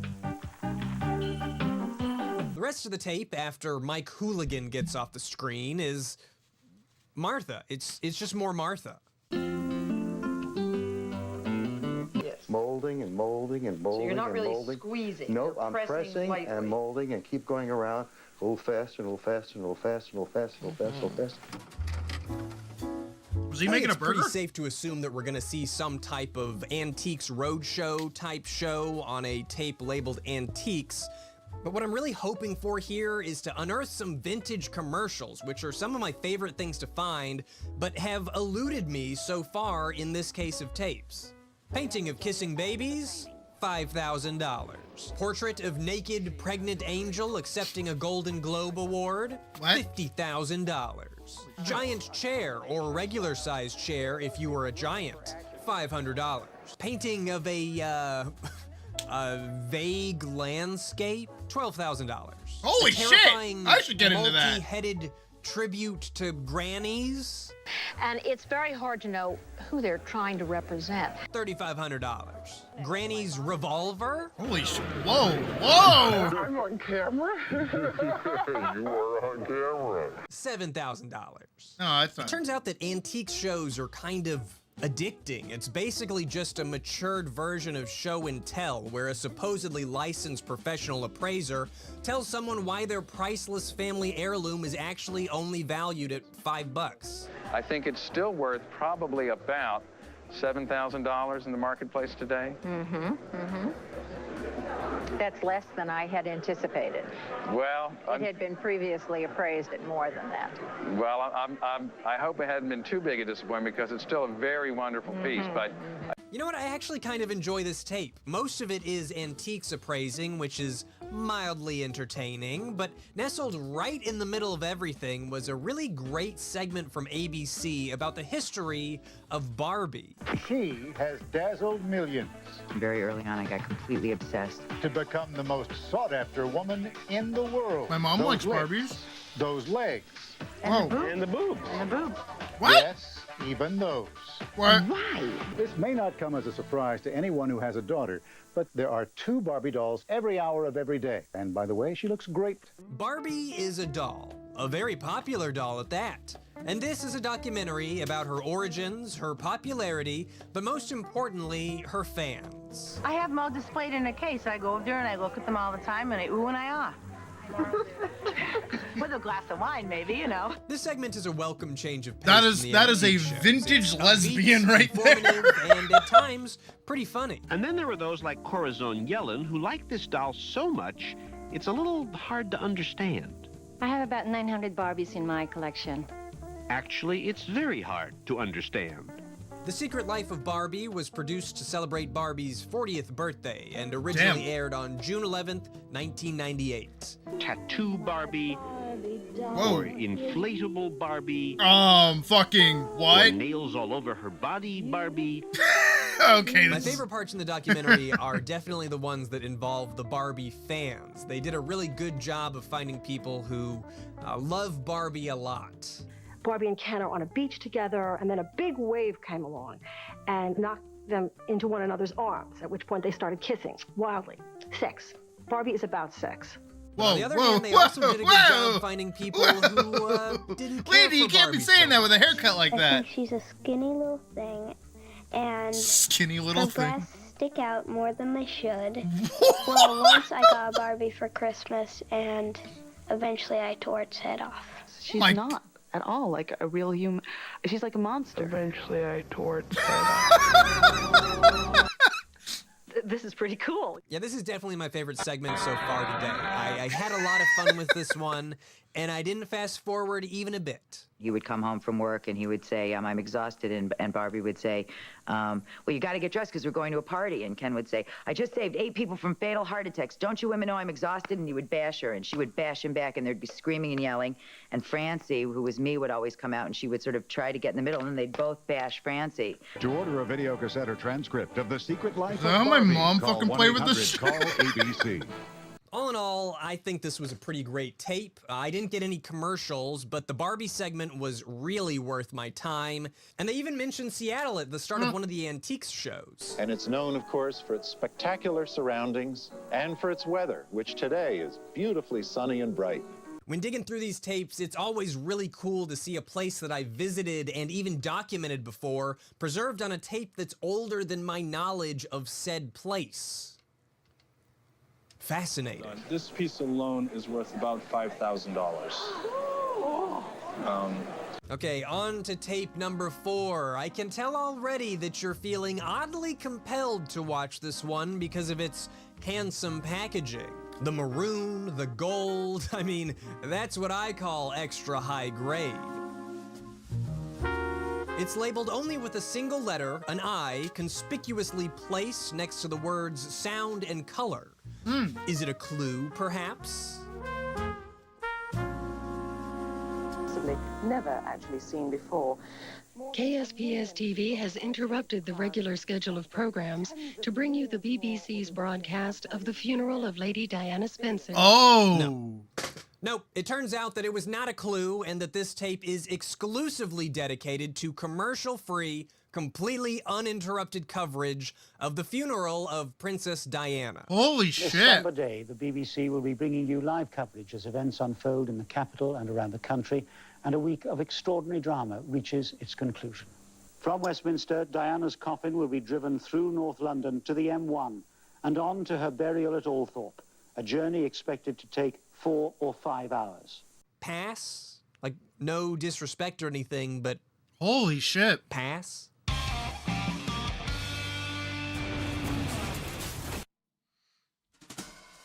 All right, it's time for tape 5 and tape 6. I'm going to talk about these last two together because while their covers may look completely different, their contents are strikingly similar. There you go. Very nice. Is it fucking more Martha Stewart? I love this. Gotta have one of you in my kitchen. Okay. Home improvement continues to be an ongoing theme, and I'll admit that I'm growing increasingly concerned that these tapes are going to be exclusively home improvement themed. Makes me wonder what the house is like that originated these tapes. Is it well kept and spotless like Martha Stewart's? Or is every square inch just covered with VHS tapes of Martha Stewart? Either way, some of these smaller home improvement shows make me realize that Martha's success wasn't just a case of right time, right place. She's also just a pretty good host and facilitates an interesting discussion, regardless of if she actually seems interested in the topic. Meatloaf in a pumpkin. Right. It's a wonderful recipe, normally made in a 9-inch pumpkin, but we made this in a gourd. We made it in the butternut squash. Or you can make it in zucchini squash. That's exactly right. Anything that you'd like. Okay, Very wonderful over here. recipe. On the other Jesus hand, Christ, these women were so fucking bored back in the day. Give them a job. And it's driving me up a fucking wall. And this is Maggie or Magi. Right. And this is what the contestant... right. Doris Thomas, who created this she actually used. Right. But if you can't find this, you know what? Right. Teriyaki sauce, soy sauce. That'll add the best flavor. Just the same. No problem. Right, so we can add these. We can add the eggs now. Right. But these tapes do have commercials. I'm not gonna say that they're the best commercials I've ever seen exactly. Leaving isn't an easy answer. Oh my god. My kids need a daddy. But there are some in here that I think are worth sharing, so let's go for it. Lighting. For the bathroom. One trip to Eagle. For the light that leads the way home to the bathroom. I noticed a trend of vaguely romantic commercials on these tapes. Like, I don't know if it's the music or the soft lighting, but I'm pretty sure this guy wants to bone his dog. Love doesn't come in a box. What? It's not about how much you spend. Maxine and I? Hey, look, not to call anybody out, but I know several people who want to bang a dog, so, like, I get it. I take her to PetSmart. What? You see, PetSmart's not about money. It's about love. And that's how we are. It's about love. Keep it to yourself, man. Save that shit for Hey, the dark web. I'm gonna call Puck and be like, hey, baby, want to go on a sweet, sexy date over to PetSmart? And it's a halfway joke because God knows if I actually asked her, she'd be like, yeah, that'd be cool. We can go look at the fish. I particularly enjoy how they freeze the windshield with their ice-cold breath. I feel like I could watch that on loop all day. Why are they looking at me like that? But the best of the romantic commercials has to be this hair color commercial. Natural, real. I want to look the way I feel. I'm a Grecian man. Sold. I'm sold. I want to be a Grecian man. You've convinced me. Grecian man, no time for gray. A new generation, a whole new day. Hell yeah. It's gonna be in my head all day. That was actually a pretty smooth jazz. And is violence in the movies producing violence in the schools? 60 Minutes, Sunday. Monday, after an all-new Cosby. I saw commercials that featured some pretty cool visual effects. I definitely think this is one of my favorite eras of VFX. I could watch this shit all day. There were commercials that featured interesting inventions. I can't decide whether the sun tunnel is genius or just stupid, really strange. Watertight, energy efficient, and affordable for as little as $300. Either way, it doesn't seem to work What? very well according to these pictures. Shit looks dark. Let the sun shine in wherever you want it. There were a lot of commercials that I laughed at, but there were also some that made me really stop and think. Maybe at the end of the day, what we want is to get to the truth from a few different angles. We hold these truths to be self-evident, that all men are created equal. On the other hand, maybe we just want to bake a pie. I think that the local commercials are always going to be my favorite. There's a really great advertisement for an Idaho restaurant. Chef Cricket announces exciting new Oh my God. Your choice of 4 steak and seafood dinners, just $14.95. Steak and Australian lobster. Steak and scampi. Steak and Australian lobster. Or steak and steaks. And then you got, you know, a creepy clown. $14.95? That's not Hey, Jingles the Clown great, returns actually. Here, celebrating Spokane Children's Theater's 50th birthday. Wait till you see what we've got in store for you this season. First up, travel to Never Never Land. I'm not traveling anywhere with Jingles the Clown. No. Are these kids okay? Is Jingles gonna let him out of this empty void What at the some fuck point? was that? Oh, I'm Jingles. Oh my God. Imagine, this man has only 1 week to practice identifying 30 different flavors of ice cream. What? Then, in front of millions and his family, he has to do it live. I'm ready. You can do it. Go! To win $25,000. Could you do it? This is just No. one of the big moments you'll see ABC Saturday 8, 7 Central. I thought that this promo What? was equal parts hilarious and fascinating, so I had to do some additional research. The Big Moment is a show that aired in 1999 and is hosted by Brad Sherwood from Whose Line Is It Anyway? Brad Oh! Sherwood! Oh shit! It is Brad! Welcome back. And just real quickly, it becomes apparent why the format didn't work. The show is an hour long, and before we even got to the ice cream, I had to sit and watch this guy do, I don't really Whatever the understand fuck what that he's doing, is. honestly.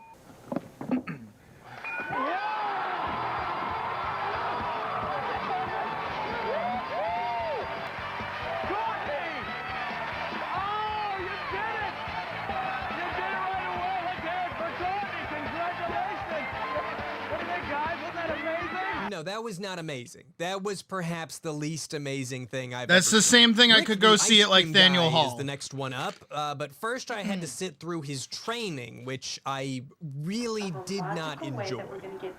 Yum, yum. What is he doing? It's like Henry eating soup. Enjoy all the textures. You got I hate this. Look at the house. Once he gets finished eating all that ice cream, huh, Dad? Oh my God. Finally, after 22 minutes of waiting, it's time for the big moment. I'm great. I don't need that in my life.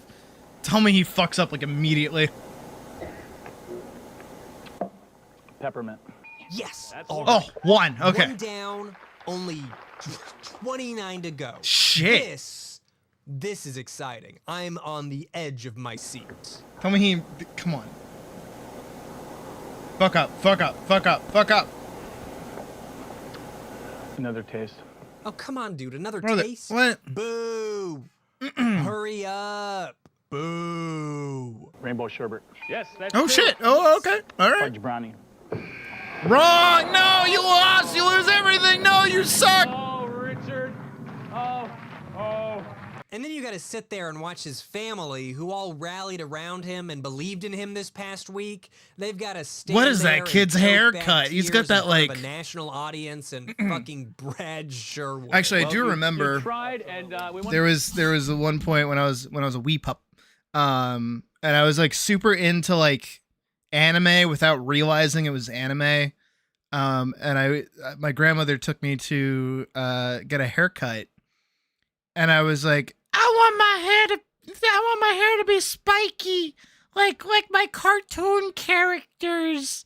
And you know, in my head, I'm thinking of like fucking Inuyasha or like Yu Yu Hakusho, or oh god, there's like another one I used to watch. Fuck, what was it? Not Sailor Moon. Or Naruto, actually. I watched Naruto when I was a kid. Or like Goku's hair, right? And I was like, yeah, that's what I want. And then they like did it and they buzzed my fucking head, which already pissed me off. I liked having long hair when I was a kid. I still do. I still have long hair, but still. They buzzed my fucking head. And they gave me those little, like, spindly little spikes. And I'm like, this isn't what I wanted at all. Actually, this pisses me. I look horrible now.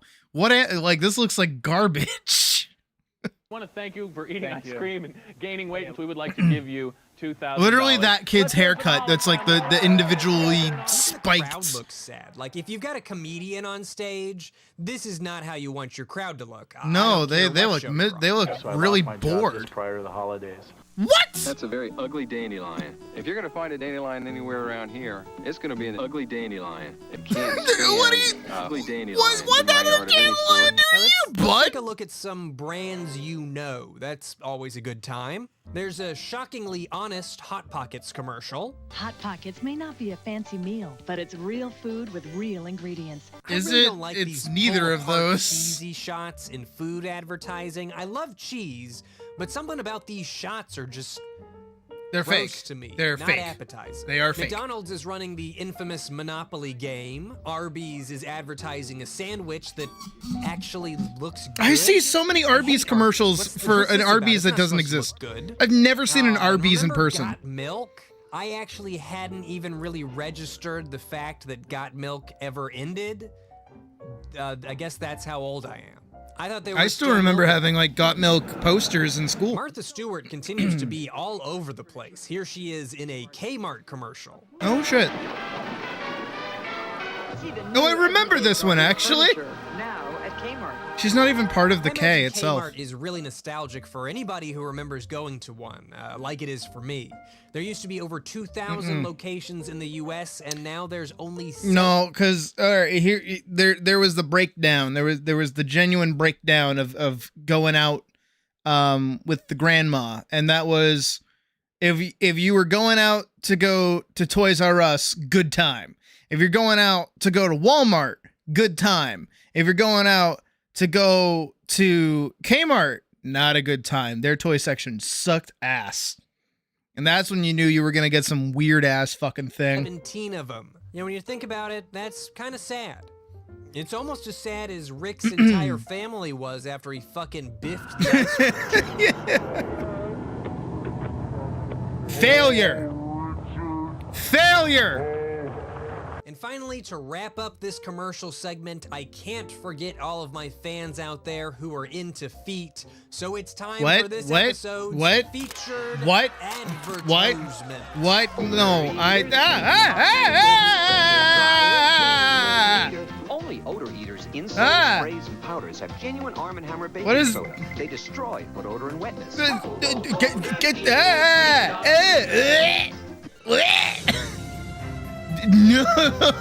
Well, that's our show for Oh today. my I god, hope that you lady had better get fun. paid fucking The plan extra for for next that shit. episode Oh is my to check out some goodness, more of the holy fuck. Presto tapes, but if they all end up being home improvement tapes, I might just end up having to do something else. We'll have to see. Thank you so much for watching, Okay. and remember, I love you all, and I love your feet. No. No. Commencing FTC disclosure. This video is sponsored by Magic Spoon. FTC disclosure complete. Why is it like a... It's me again. Oh. Yummy Milk Ian. What? As a milk carton Also man, punching my my microphone entire over and over purpose again. for existing is to turn slightly sideways and pour my yummy white milk on whatever happens to be beneath me. And boy, oh boy, do I love splashing my milky whites on some Magic Spoon cereal. Magic Spoon Why? is a line of healthy and delicious cereal whose taste evokes the nostalgia of Oh childhood. god, look at I will that. now Look recite at to you the health those benefits of consuming the corporate aforementioned Google cereal. covers. 13 to 14 grams of protein. It's got fucking protein in it. Why does everything need protein in it? Only 140 calories per serving. Okay, that's actually not bad. Health benefits portion of the advertisement. It is now time for the personal endorsement section of the advertisement. My favorite flavor is actually the blueberry. I like it as a breakfast. I like it as a nice sweet dessert. I could actually sit here and discuss the taste with you for many Great savings inbound. It's Oh, Black brilliant. Friday and Cyber Monday, and Magic Spoon is having their best offer yet. You can build your very own 4-pack box and use my code They're gonna get 'em. BF for 20% off. And Magic Spoon is so confident in their product, it's backed with a 100% happiness guarantee. So if you don't like it for whatever Oh, they're reason, flanking him. they'll Oh, refund no. your money, no questions asked. So click the link below and use code BrutalMooseBF for 20% off, or go to magicspoon.com/BrutalMooseBF to get their best offer yet. This offer isn't going to get any better before it ends on Cyber Monday, so make sure you try some Magic Spoon now. Also, for my Canadian and British fans, Magic Spoon is now shipping to Canada and the UK, governor. Thank you, Magic Spoon, for the delicious sponsorship. The advertisement is now complete.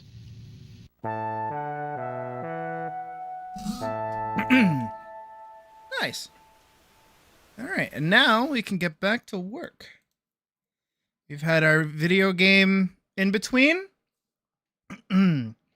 We've had our snacking time to eat some food. And now I will don the late night bunny suit because I want to wear it. I worked hard on this. And we shall continue working on what we got to work on.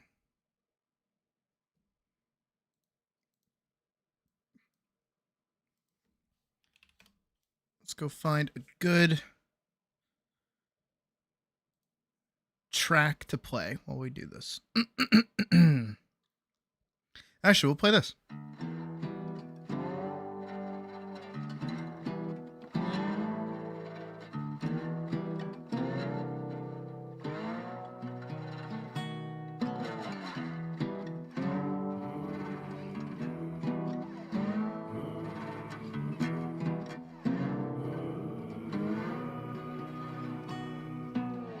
Two roads with no beginning, cross where the water's low. The ground isn't dry, but it holds up just fine under tow. Don't mind me, I'm leaving soon. Wish I could say the same. I just want to see this little section here. Isn't it nice here by the lagoon? It's never too late to take in the view.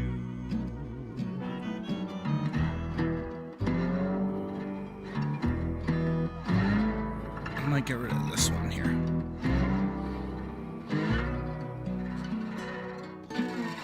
Now what's that No, gliding it needs the one. in the water? Wish it didn't, but it does. Blank eyes drifting above. If you see any of that little alligator smile, good luck. I mean, just one thing before I go. I know there's a place just down the road. It could be nice there, a place to unwind, far from living so close to die.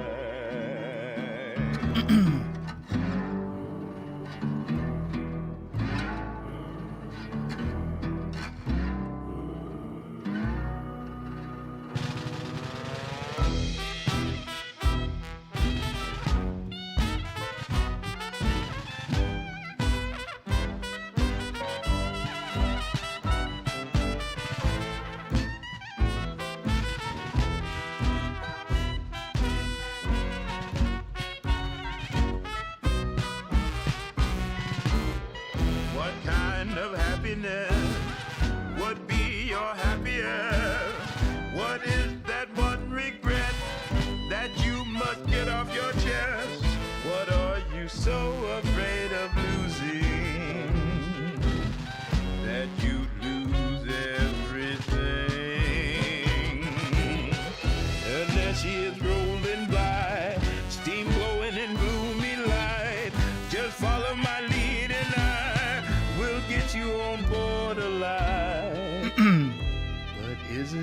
guys here.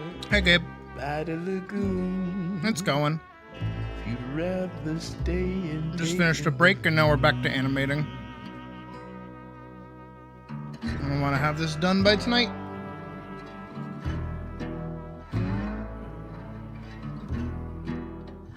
Ooh, I like that snap he does.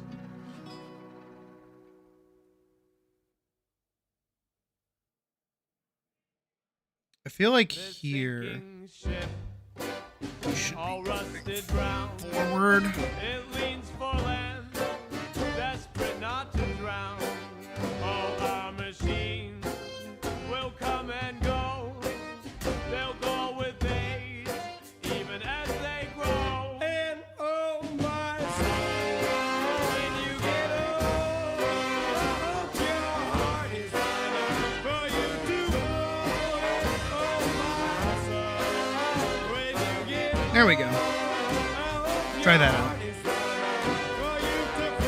Uncork the wine. We'll draw it in. Yeah, actually looks really good. You cut the lines. We'll spread them thin. It kind of has like this swoosh, swoosh effect to it, which I like. Most much too fast. Some far too slow. And oh my son, when you get old, I hope your heart is lining for you to glow. Oh my son, when you get old, I hope your heart is lining for you to flow.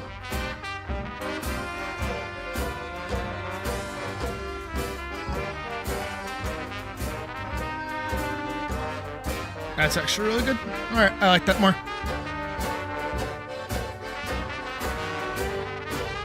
It's better than having him turn like fully sideways.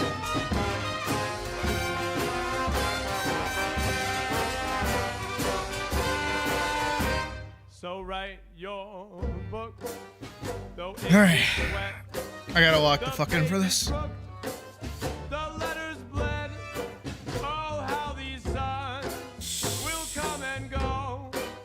But there's just one that's close enough to dry this boat. And oh, that sun will come and go. And when it's gone, it darkens everything we know. And oh, my son, when you get old, I hope your heart's still light enough for you to flow. And oh, my son, when you are old, I hope your heart is light enough for you to flow. And oh, my son, when you get old, I hope your heart is light enough for you to flow. Oh, my son, when you get old, I hope your wind is right up for you to slow.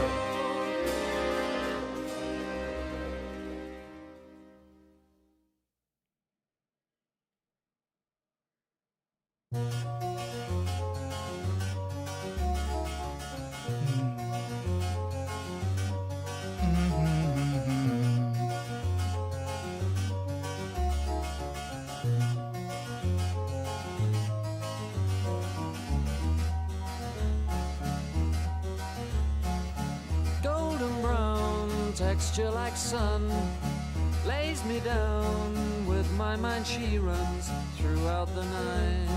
No need to fight, never a frown. With golden brown. Every time, just like the last, on her ship, tied to the mast. To distant lands, takes both my hands, never a frown, with golden brown.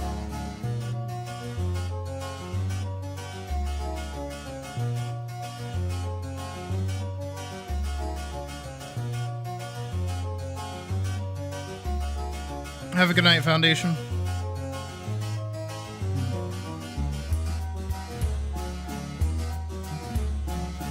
Golden brown, fine a temptress. Through the ages she's heading west. From far away, stays for a day. Never a frown, with golden brown.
Song's called Golden Brown by the Strangers? Stranglers, that's it. There you go. Fuck.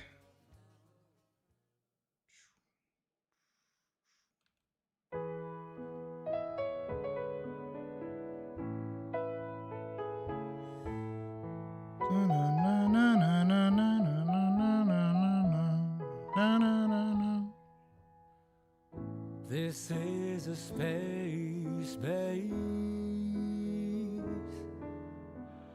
This is a space base. Can you hear me? Air's enough. No need to worry. At least enough for two.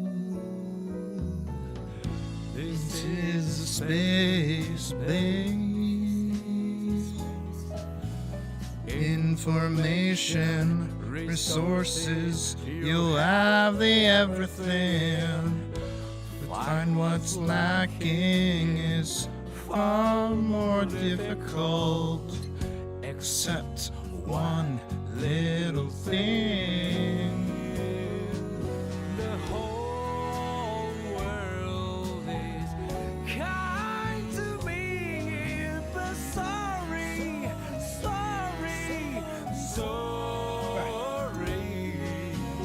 Wearing a fine suit, pay my He's so shoddily drawn. It's bugging the hell out of me.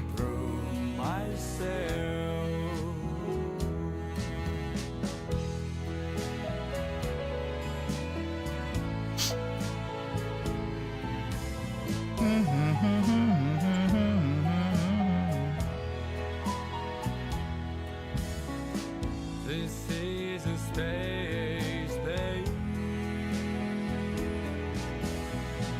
This is a space base. Can you hear me? The world may crumble down when just one piece missing. The whole world is kind to me, but sorry.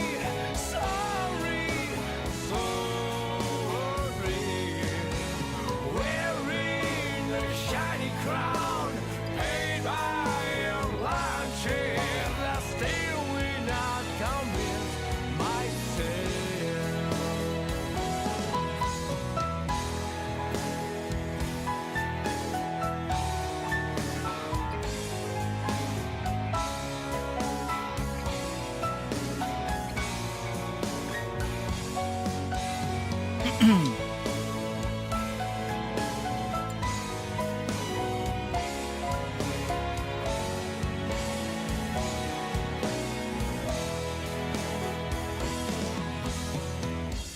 This the center of the universe, but without a her, I'm not here. Looks so bad.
Gonna learn from what I did with Elise, and I'm just gonna give him like a proper cross guard sitting like right in there. A hilt rather. And that way I don't really have to worry about it later.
Ow.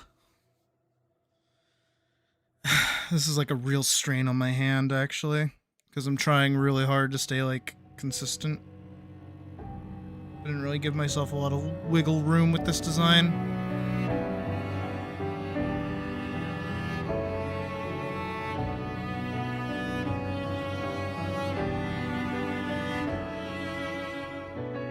But hopefully that just means it'll look good when it's done.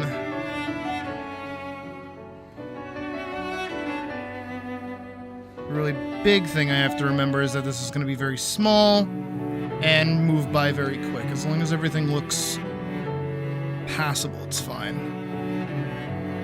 It's actually why I call all the other animations more difficult than these.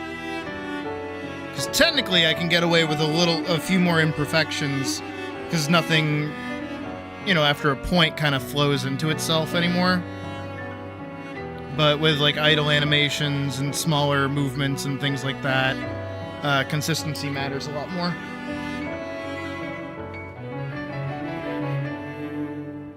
This, as long as I get kind of the basic shapes down and basic colors and everything, it shouldn't matter too much.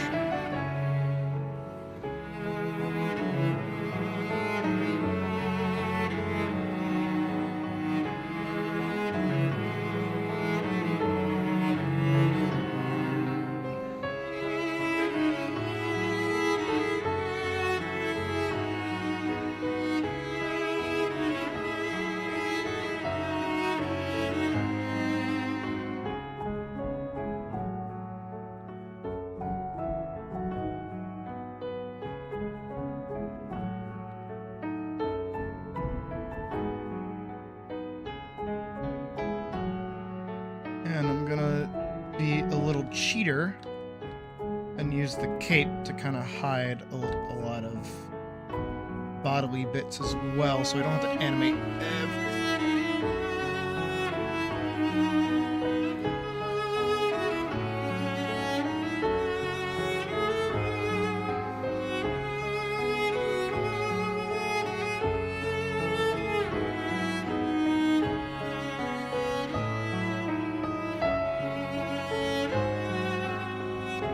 Don't need those.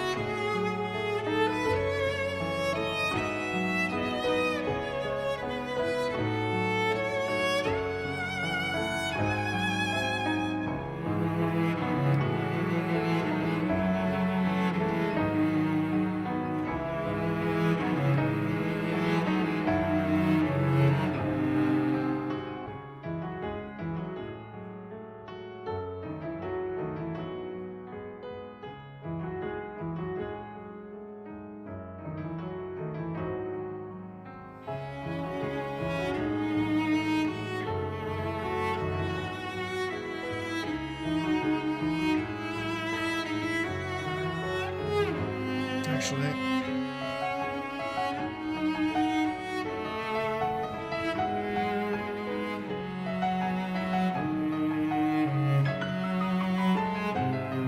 should be moved a lot closer, because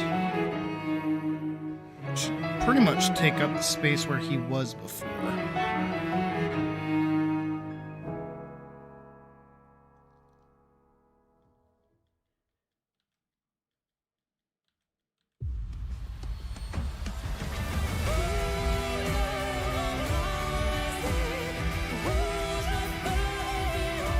That.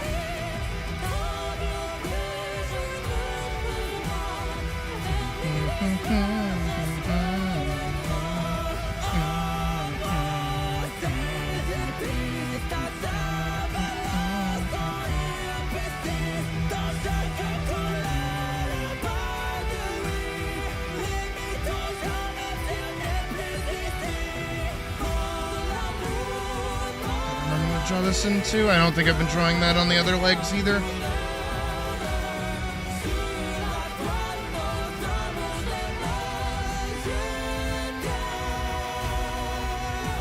Yeah, I did.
I need like sticky notes on the ends of my tablet again so it's not sliding around on my table when I try to do big marks like this.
I'm gonna just kind of worry about drawing his cape for right now.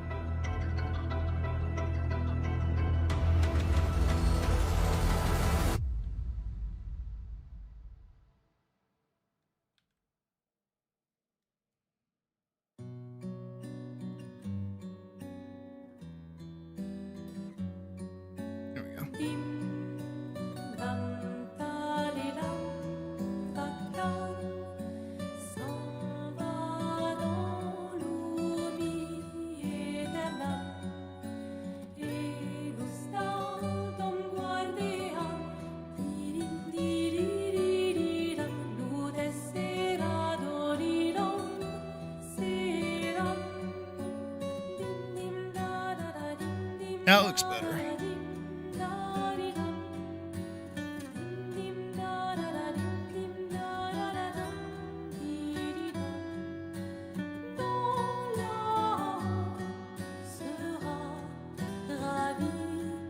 See it without the underside.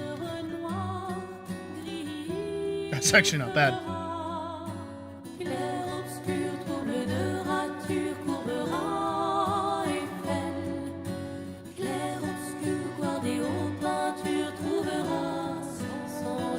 It kind of has like a whoop whoop because he's like leaning forward into the lunge, but it's okay.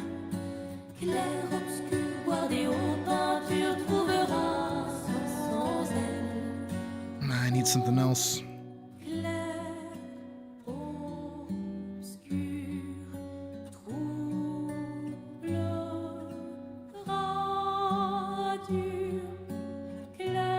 Here, let's do this.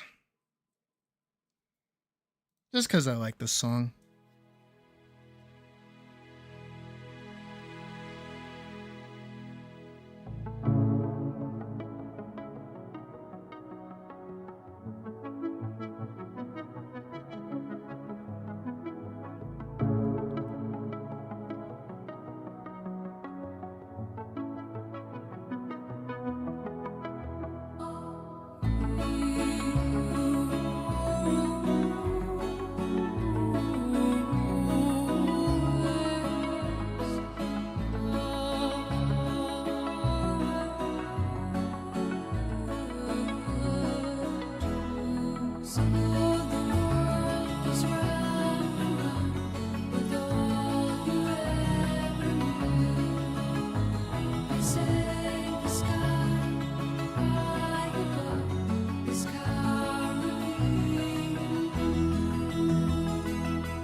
Come on, Conehead, let's go.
And then we do. Among the fields of straw and stover, clocked in till the work day's over. I miss fall. Time's a gentle stream, longer than it seems. Patient is the night. How long to see her face now? Her starry moonlit gaze now. I know she's never late, still anxiously I read. Patient is the night.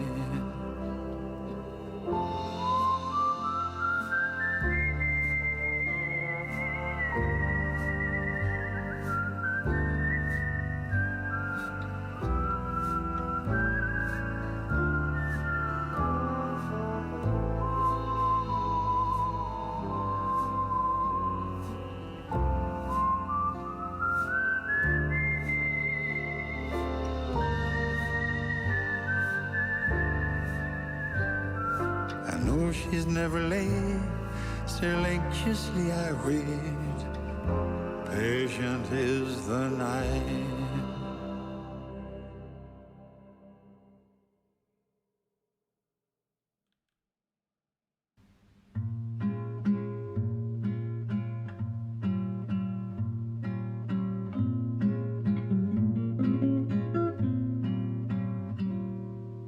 Days seem sometimes as if they'll never end.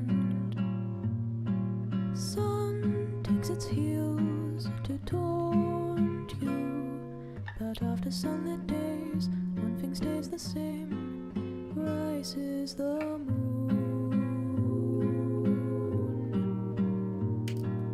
Days fade into a watercolor blur. Memories swim and haunt you, but look into the lake, shimmering like smoke. Rises the moon.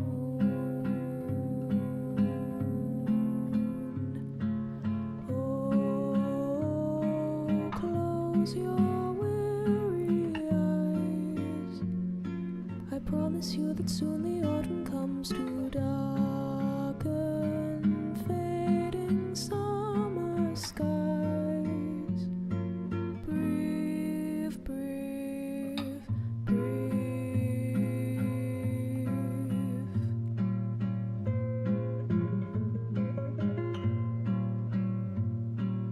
Days pull you down just like a sinking ship. Floating is getting harder, but tread the water, child, and know that meanwhile rises the moon. Days pull you up just like a daffodil, uprooted from its garden. They'll tell you what you owe, but no, even so rises the moon. You'll be visited by sleep. I promise you that soon the autumn comes to steal away each dream you keep. Breathe, breathe,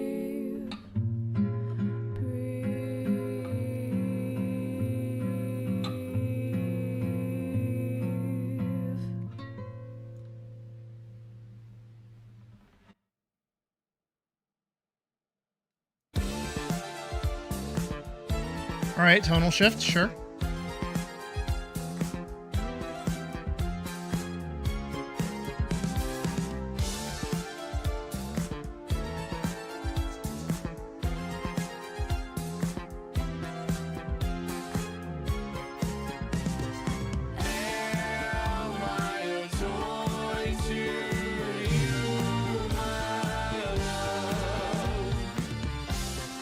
Just a thing to play and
look so far.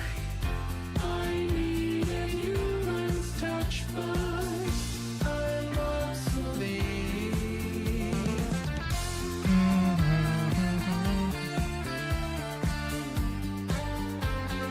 Actually, not bad.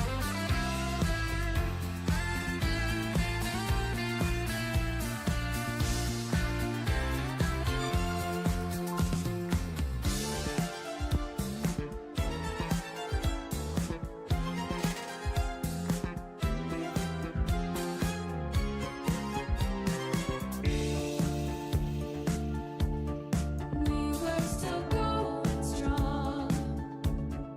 I never did you wrong until the new me came on. I actually want a different song. It was just you and me.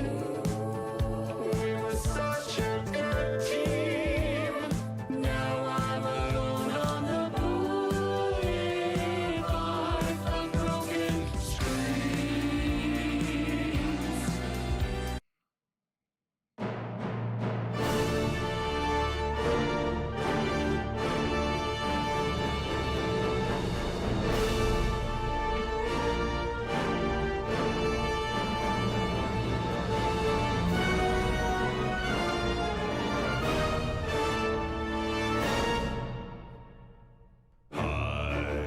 High I stand, gazing down to see the endless garden awaiting me. Red bloom with the rose of conviction.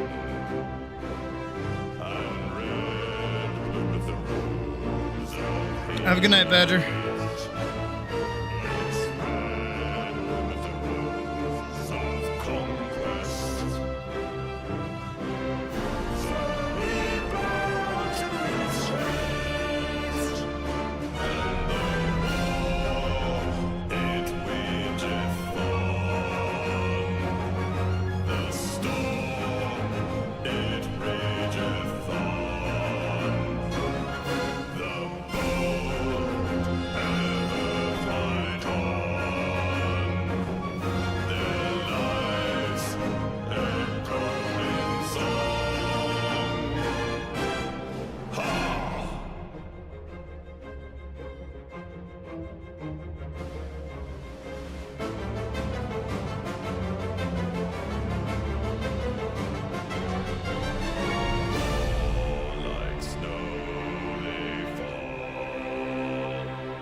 gave him Elise's boot by accident.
on the cusp of cracking 8 hours, but I think we're good. I think we're good here.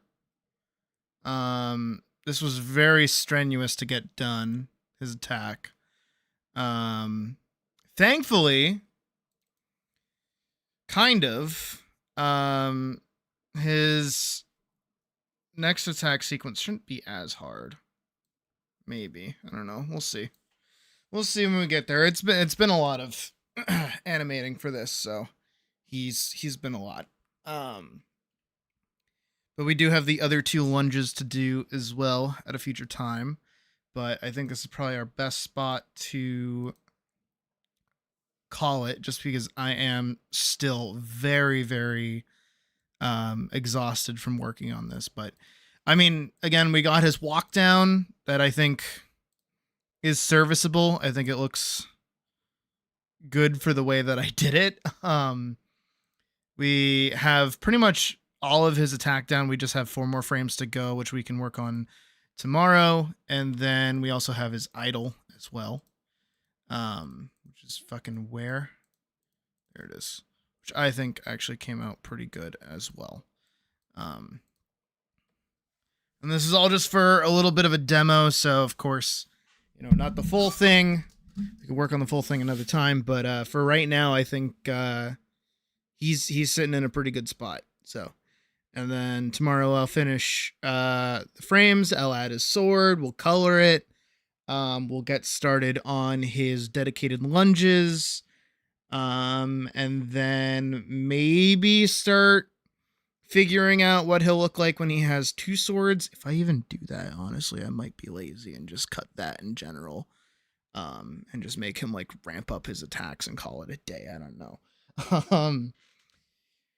I don't know. I feel like just like adding too much is a bit too much, if you know what I mean. And especially where this is supposed to be like a mirror match, I think it's fine that he doesn't draw 2 swords, especially because, like, you know, if I start adding too many things that Elise has to deal with immediately, it kind of takes away from stuff that we can throw in later. Yeah, no, I'm pretty happy with the way he came out, and I like this. This I'm very happy with. The fact that they are in fact like opposites of each other. I think he looks really cool. I think Al looks great. I'm excited to have them like clash swords and see how I can kind of maximize out letting her actually survive. We'll figure that out another time, but I think he looks very comic accurate, which makes me pretty happy. And I'm glad that doing these little what is it, the reflection on his armor isn't too much of a fucking hassle. So we'll be back to this more tomorrow, of course, and probably again put the finishing touches on him and be ready to start working towards actually making a little chunk of the film. So that'll be cool. Anyways, as always, I hope you guys have a good rest of your night. This is where we're going to start calling it here. Give me a second to pull up the usual. There it goes. We'll be back tomorrow with more animation and more other stuff. I'm probably just going to play Final Fantasy during breaks going forward, because, you know, I gotta take some time in on that and gotta wean people back into me playing it as well. So hopefully we can do that.